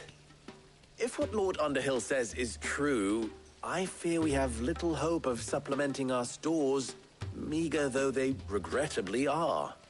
And while I applaud your endeavors to dissuade our more bellicose citizens from seeking vengeance, I sense Conrad is not wrong in his assessment of the bandits' likely return. Which means that now, more than ever, we will need to secure what little we still have. Food, weapons, herbs, everything. If our humble town is to endure not only this hardship, but those that are certain to follow, we must stand united. All right. If it will help to protect my home, I'll do it. But you needn't have gone through this charade.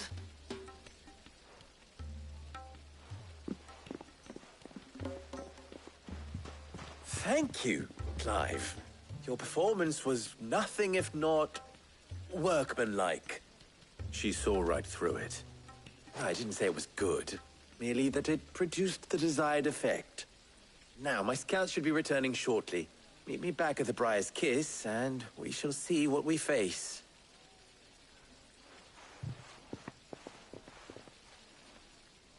I'm not convinced our roles in this ruse were entirely necessary. I don't know. Conrad seemed quite taken with you. What little I can to defend.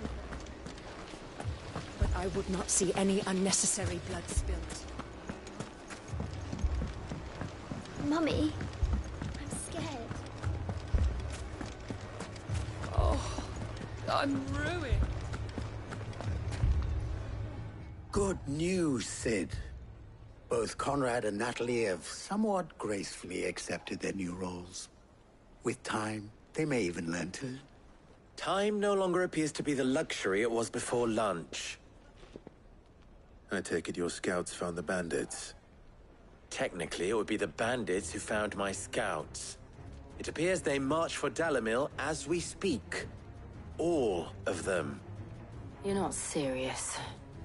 They don't just want food, they want the whole damn town.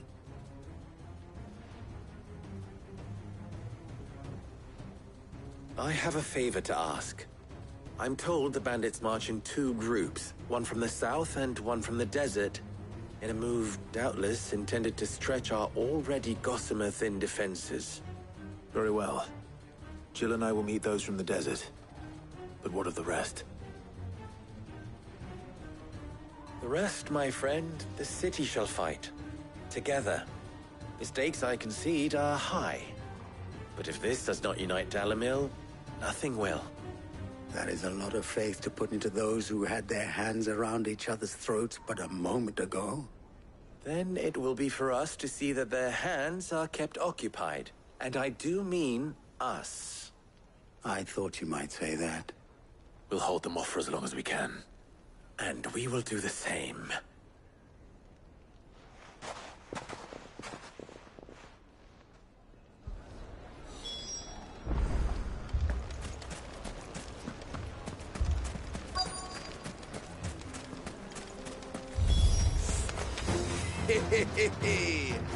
The women folk have come to welcome us.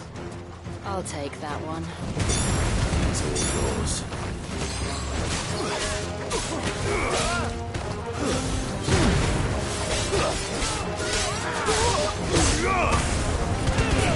Wake up quick!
The women folk have come to welcome us.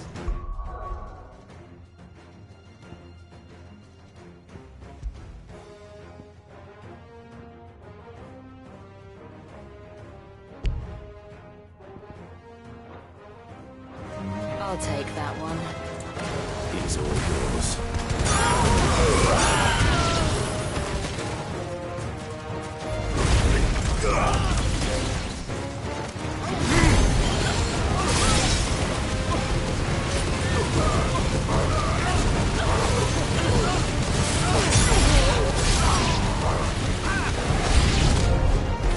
They mean to overwhelm us.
The townspeople. Could they have held out? I don't hear any fighting. What do you think?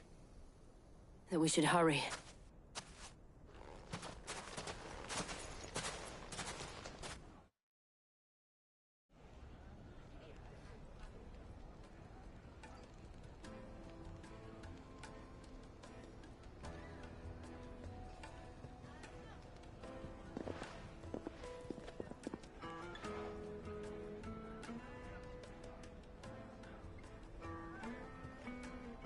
Natalie, I owe you an apology.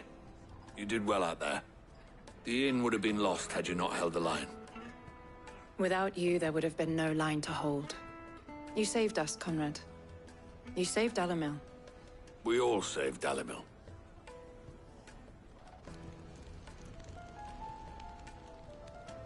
Conrad seems to have had a change of heart. I'd say they both have. I take it from your presence that our visitors from the desert won't be joining us either. Pity. The plan worked, Sid. Granted, it only took an army of bloodthirsty bandits at our gate. Come now, Victor. Why quibble over the details?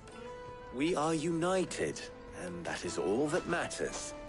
As for you, Sid, you fight considerably better than you act. I'll take that as a compliment.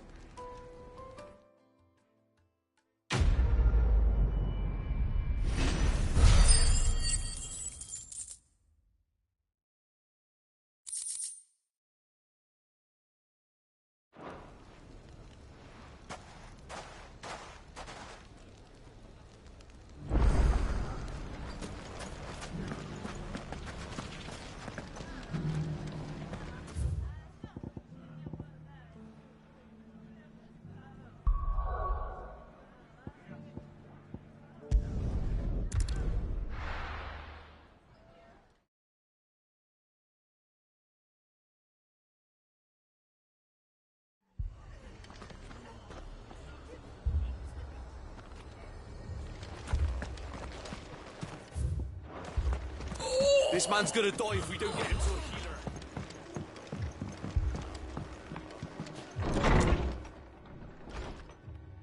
Martha, it's good to see you. And you, Clive. Jill? Otto said you'd been attacked by a Kashik. What exactly happened here? Those skies are what happened. Not long after they fell dark, we had our first visit. There were hundreds of them.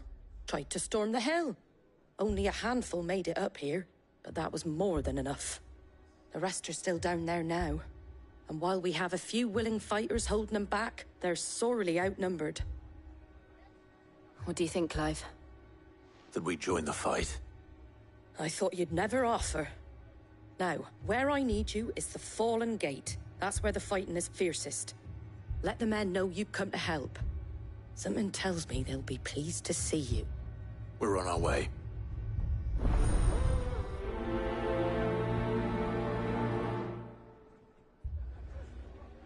Do you think there are as many as Martha says? More.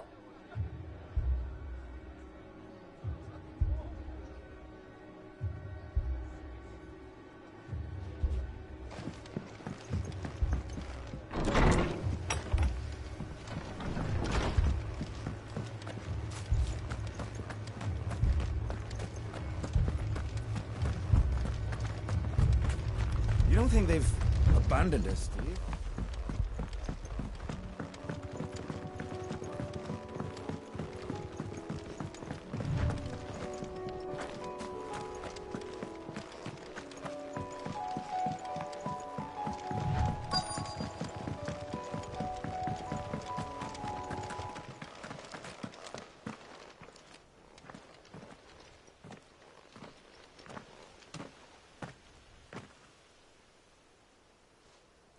Clive, wounded.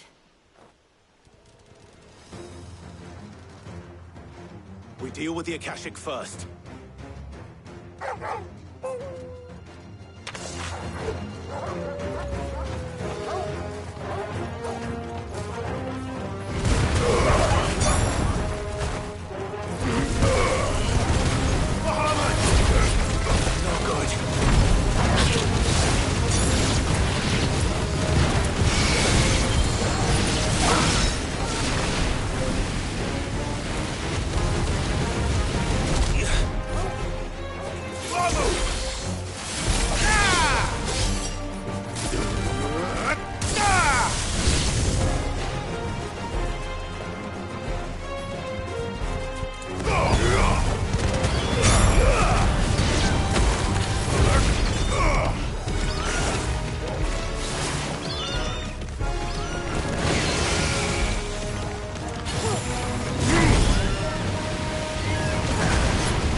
They were too fast. Or maybe I was too slow. Stop that. You're alive. And that's all that matters.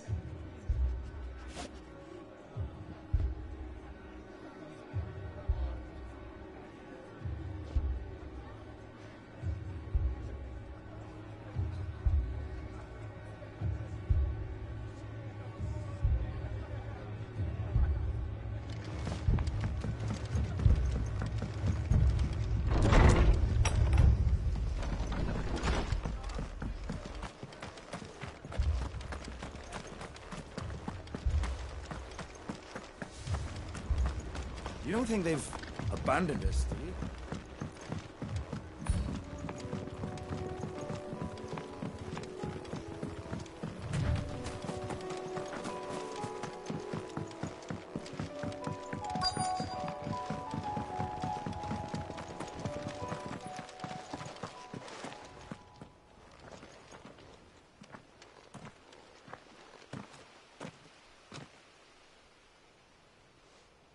Clive, wounded. We deal with the Akashic first.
You're finished!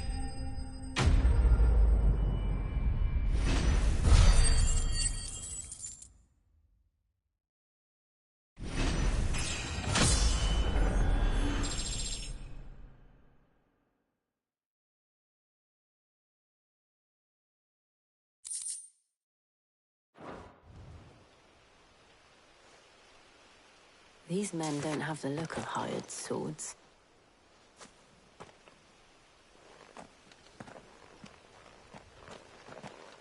If you've come to rob this place... You are mistaken, my Lord Rosfield. We're here by Madame Martha's leave. How do you know my name? Forgive me, my lord. There wasn't time for introductions. We're with the Guardians of the Flame. Wade's men? But how did you come to be here? Where is your commander? Sir Wade left earlier with a scouting party to find out where the Akashic were coming from. Did he? Take your wounded back to the inn. Martha will see you're looked after. We'll join you anon.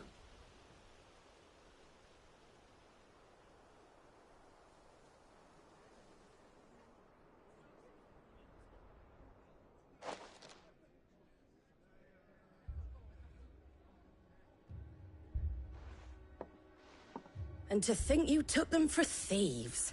A fine reward for holding off the horde, that is. When did Wade and his men arrive? Not long after Rosalith fell. The Guardians asked me to shelter some of them that had lost their homes. They were making ready to leave just as the skies turned, and we agreed it was best we stuck together. Martha! Trouble! The scouting party's almost at the lift, where they got a pack of Akashic snapping at their heels! And they got wounded with them! They're not gonna make it! Damn it all. We'll worry about them, Martha. You look after everyone here. If any can still fight, send them to the lift. I will. You two be safe now.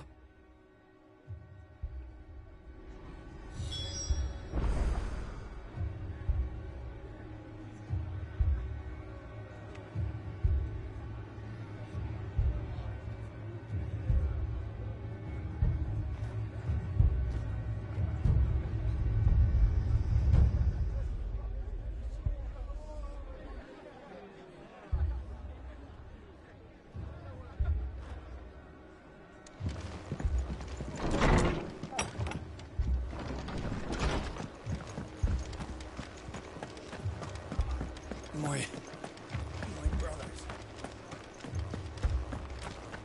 Mad dogs.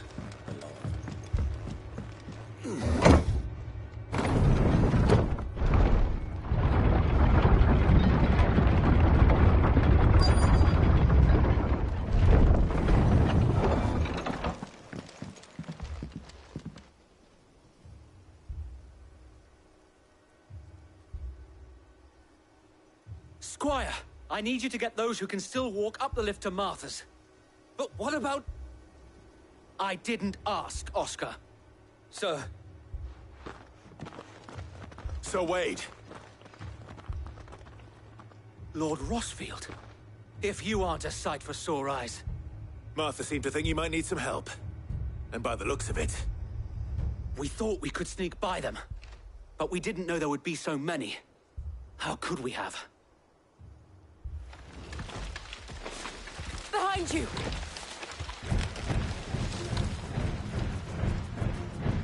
Damn it! We need to get the injured to safety. Do you think we can hold them off? We can certainly try. Are you with us, Sir Wade? Always. Then let's do our duty.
Is anyone hurt?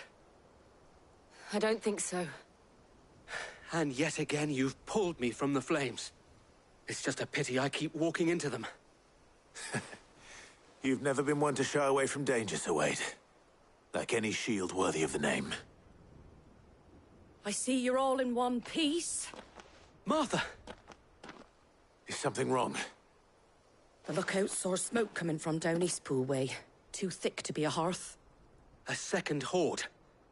Feel like finishing the job. Always.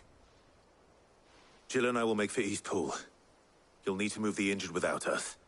Don't you worry about them. The moment my men are safe, I'll follow. Good luck.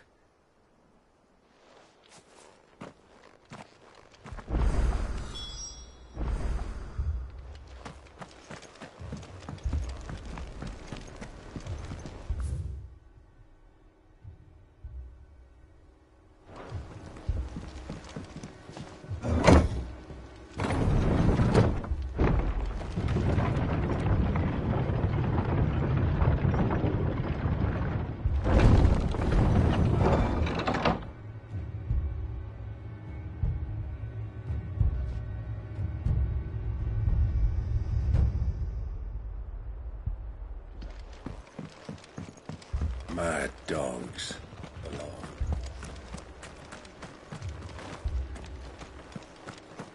Muy.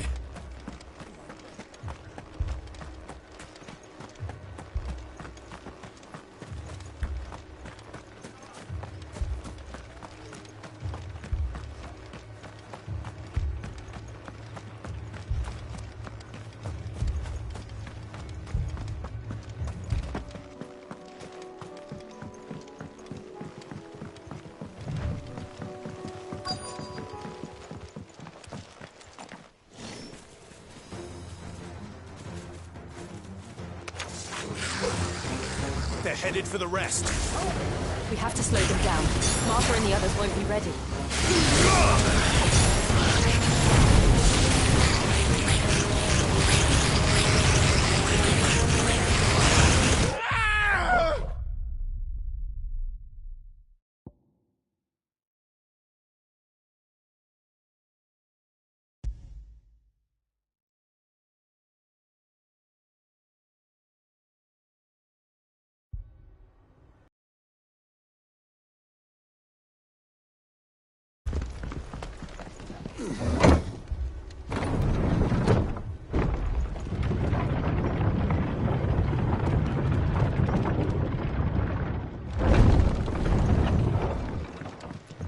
Mad dogs.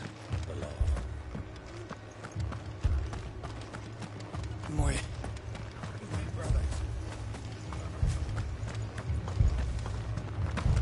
This man's gonna die if we don't get him to a healer.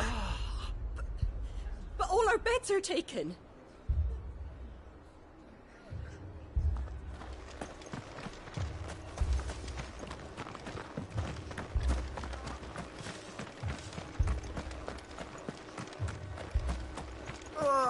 Just patch me up as a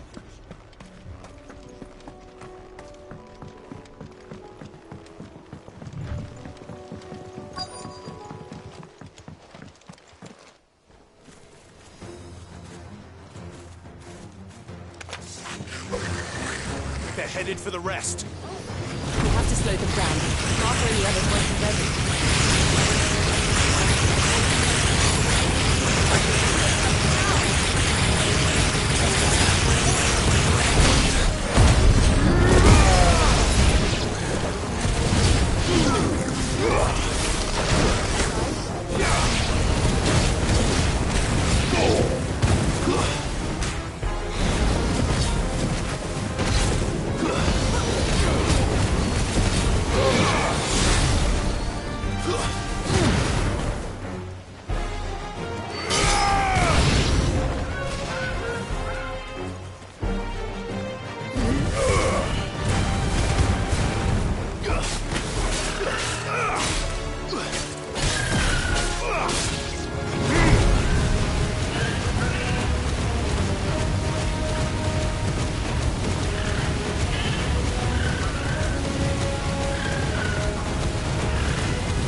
Something's coming. Apologies, my lord. Did I miss anything? Only the first round, so wait. Shall we?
This man's gonna die if we don't get him to a healer.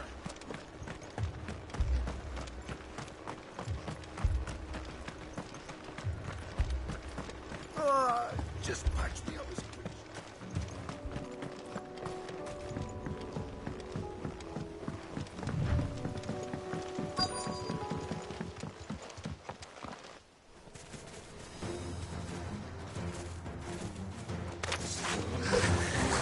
They're headed for the rest. We have to slow them down. Martha and the others won't be ready.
Something's coming. Apologies, my lord. Did I miss anything? Only the first round to wait. Shall we?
slow.